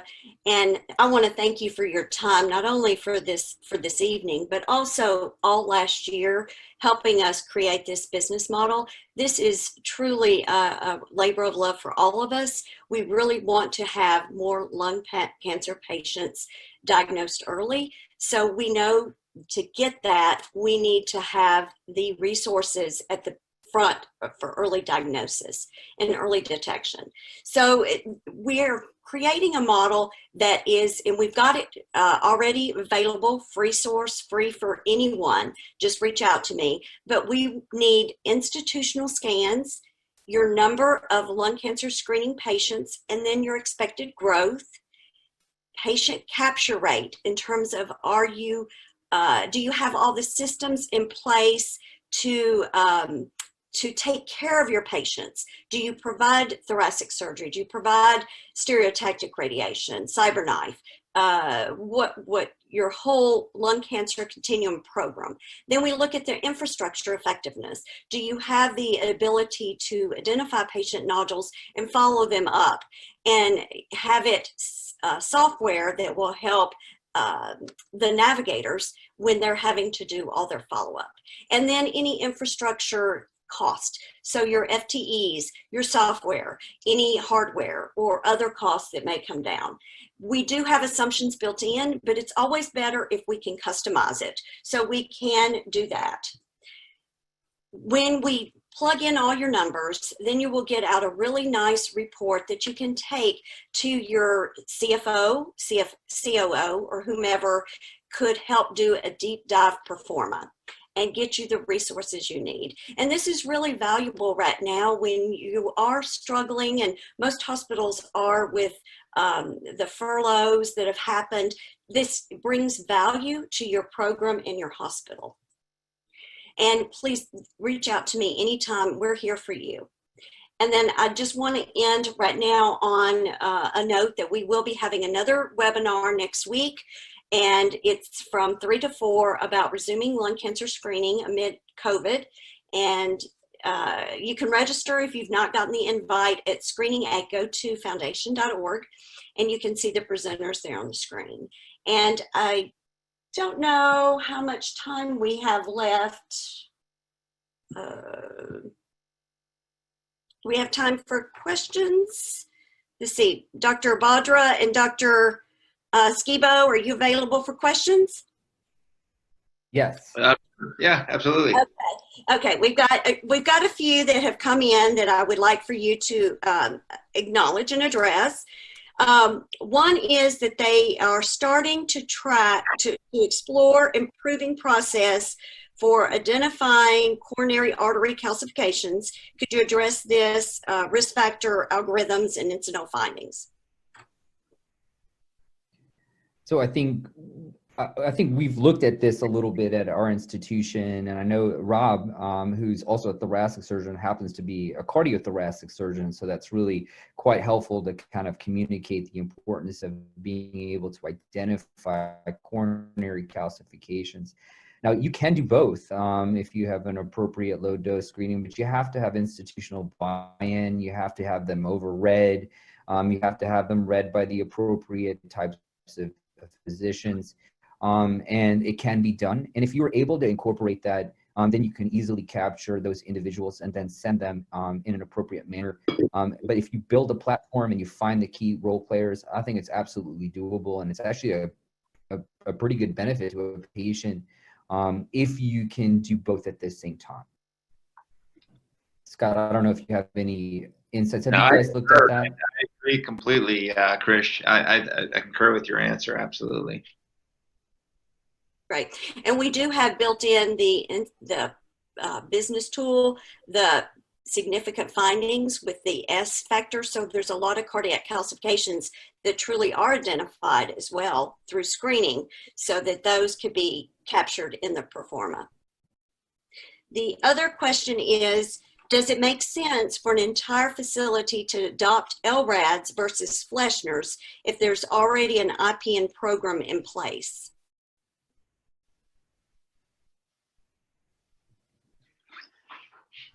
So we restate that question, Kim. I'm sorry. Okay. Does it make sense for an entire facility to adopt LRADs versus Fleischner's if there is an IPN program in place? Well, you're really talking about two things. So lung RADs is really talking about your screening patients, and Fleischner is really talking about your incidental nodule patients. So, we have a very comprehensive program in place for both of those things, and we use both lung RADs and Fleischner, for our patients. So they're really mutually exclusive depending on the patient population you're talking about. Agreed. Okay. And then you all both use different softwares. Can you expand on other softwares that you have heard that others are using?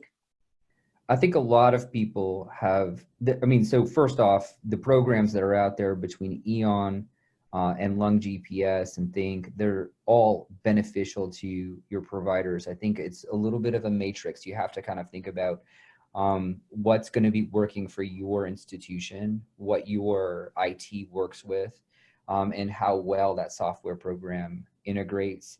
I know that Dr. Skiba can talk a lot about Eon. I can tell you that our experience with Think has been good for the most part. I think we ran into some significant issues of interface where the Pro software program wanted to mine data and could provide these additional features, but we were going through, I mean, this is just real world things. So we have that capability.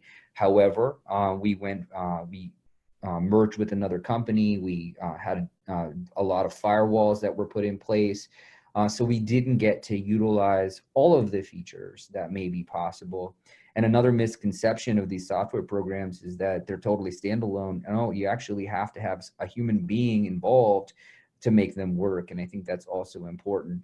And then it's a commitment. Once you start, it's almost impossible to move over unless you really have a really good situation set up in between to make that transition. But I know that the Lung GPS and Eon are very good platforms. And I don't know if Dr. Skiba, I'm actually curious to hear, it's been a while since we've talked about this. And I heard that you said that you're going to be moving your entire system over to Eon. And I'm curious to see how did that come about and what steps you took to kind of make that happen?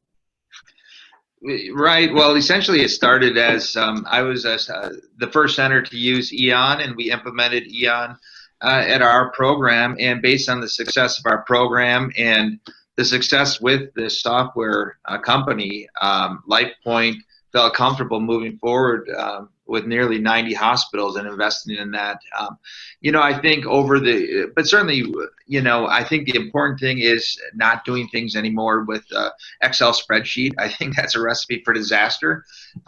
It just really is. And because it becomes overwhelming.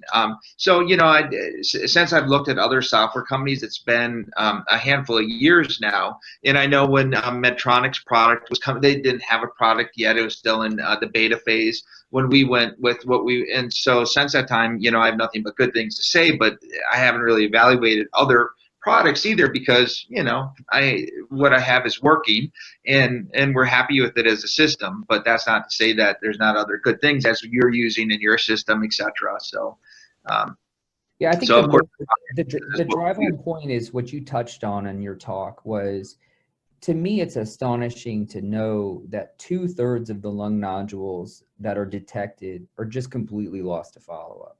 So obviously, me sitting around with an Excel spreadsheet with 50,000 scans being done in our local system, there's no way that I can do that. So you're going to need that help. And so I think the message from Dr. Skibo and I, and if he agrees, is that, it's helpful, think about it. And of course, it's going to come with some sort of expense. So you're going to have to make a good financial argument for that to happen. Maybe try a beta site, try your particular center, see if that models correctly, and then roll out in a more broad approach like LifePoint is. Yes, and I will be glad to work with anyone and give them a list of any software vendors. It's their due diligence and what works best for them. But as you said, it's overwhelming, and you need a software to help manage those patients to make sure they don't fall through the cracks, even if they've been identified. A couple more questions have come in. We have started an incidental nodule program. We're into about 8 months. Wanted to know what kind of metrics are you looking at to gauge how the program is going? So I can start with this, Badra. So, I think one of the things we've always wanted to look at is, number one, when we capture these nodules, how are they being managed? How quickly do we get patients in? We have a clock that starts from the CT scan, where we detect the nodule to when these patients are seen, and if appropriate, when a procedure is done. And then furthermore, once you're diagnosed with lung cancer, how quickly that happens. So, I'm always very interested in that time clock because I think that's a marker of good quality patient care.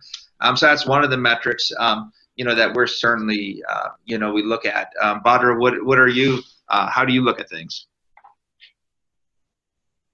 Yeah, I think that's the same metrics that you have to do. I think if the national average for discovery of a lung lesion to treatment of a lung cancer is in the neighborhood of 9 months, 8 months, that's embarrassing. And so when I look at that data, I say no wonder people have advanced stage lung cancer, stage 4 lung cancer, because we're essentially either not following up on these patients or they're lost to follow up. And I think the components of detection and then getting patients to treatment with a diagnostic procedure and treatment is the best metric to look at that. And then you'll start to see, when you look retrospectively, that you'll see a significant stage shift. At the end of the day, our goal is not just program development and building it, but helping appropriately manage patients and then affecting the survival curve for lung cancer and stage shifting.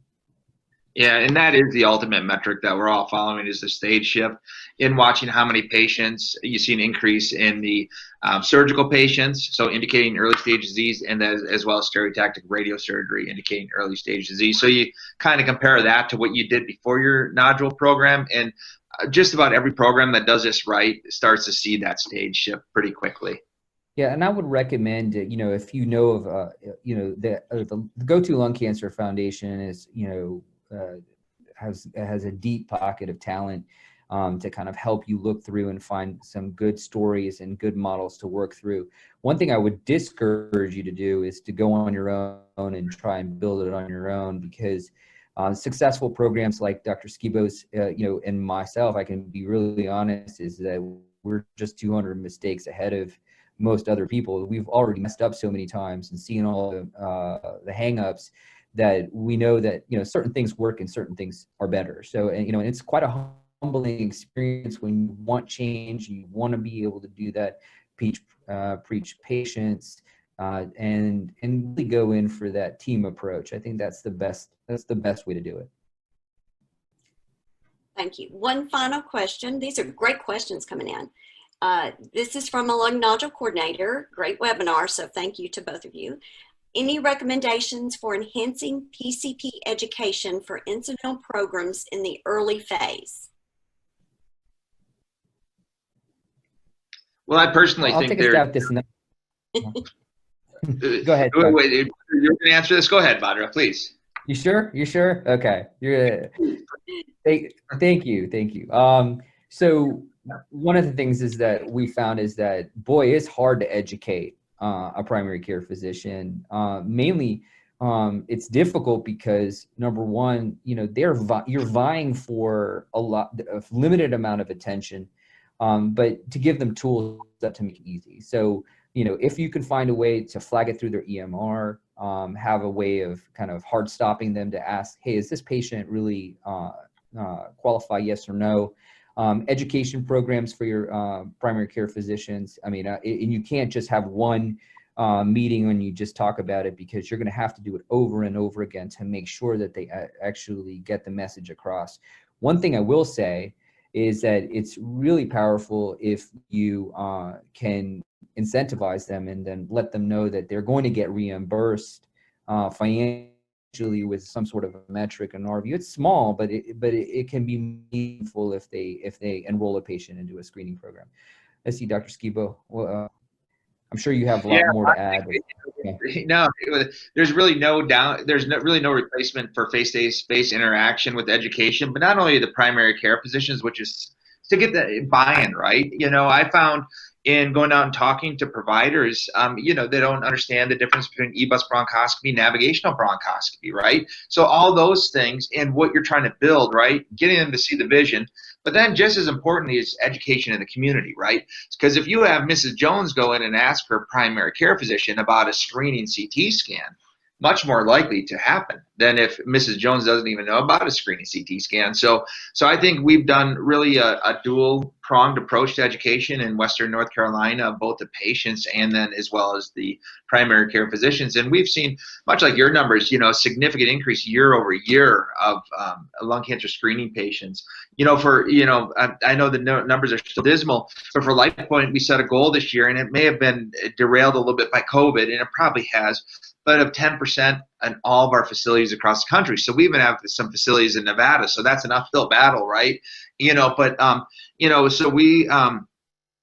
I think for 88 hospitals, if we can get 10%, and I guess COVID may have ruined that a little bit, but we'll see. I mean, things are kind of back online a little bit for us as far as lung cancer screening and how we're getting those patients in and safely doing that. So we're seeing our numbers start to tick back up, actually, so which is good. That is good. I do not see any further questions. Any last thoughts from either of you all? Well, I'll defer my time to Dr. Badra so he can use the time to share wisdom with everyone. So Dr. Badra, please, closing remarks.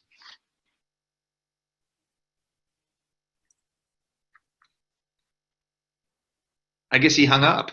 So. No, I didn't hang up. I'm having some sort of internet issue, so I'm going in and out. Oh. Well, I did send a little note on the chat feature, but the recording will be ready in about a week, so you will be getting an email with the link. And I thank you both so much for taking your time and sharing of your talent and your education and experience. Thank you, everybody. And reach out anytime. We're here to help serve you. And thank you for all you're doing. Thank you, everyone, and do stay safe. Thank you. Thank you. Bye-bye. Stay safe. Thanks.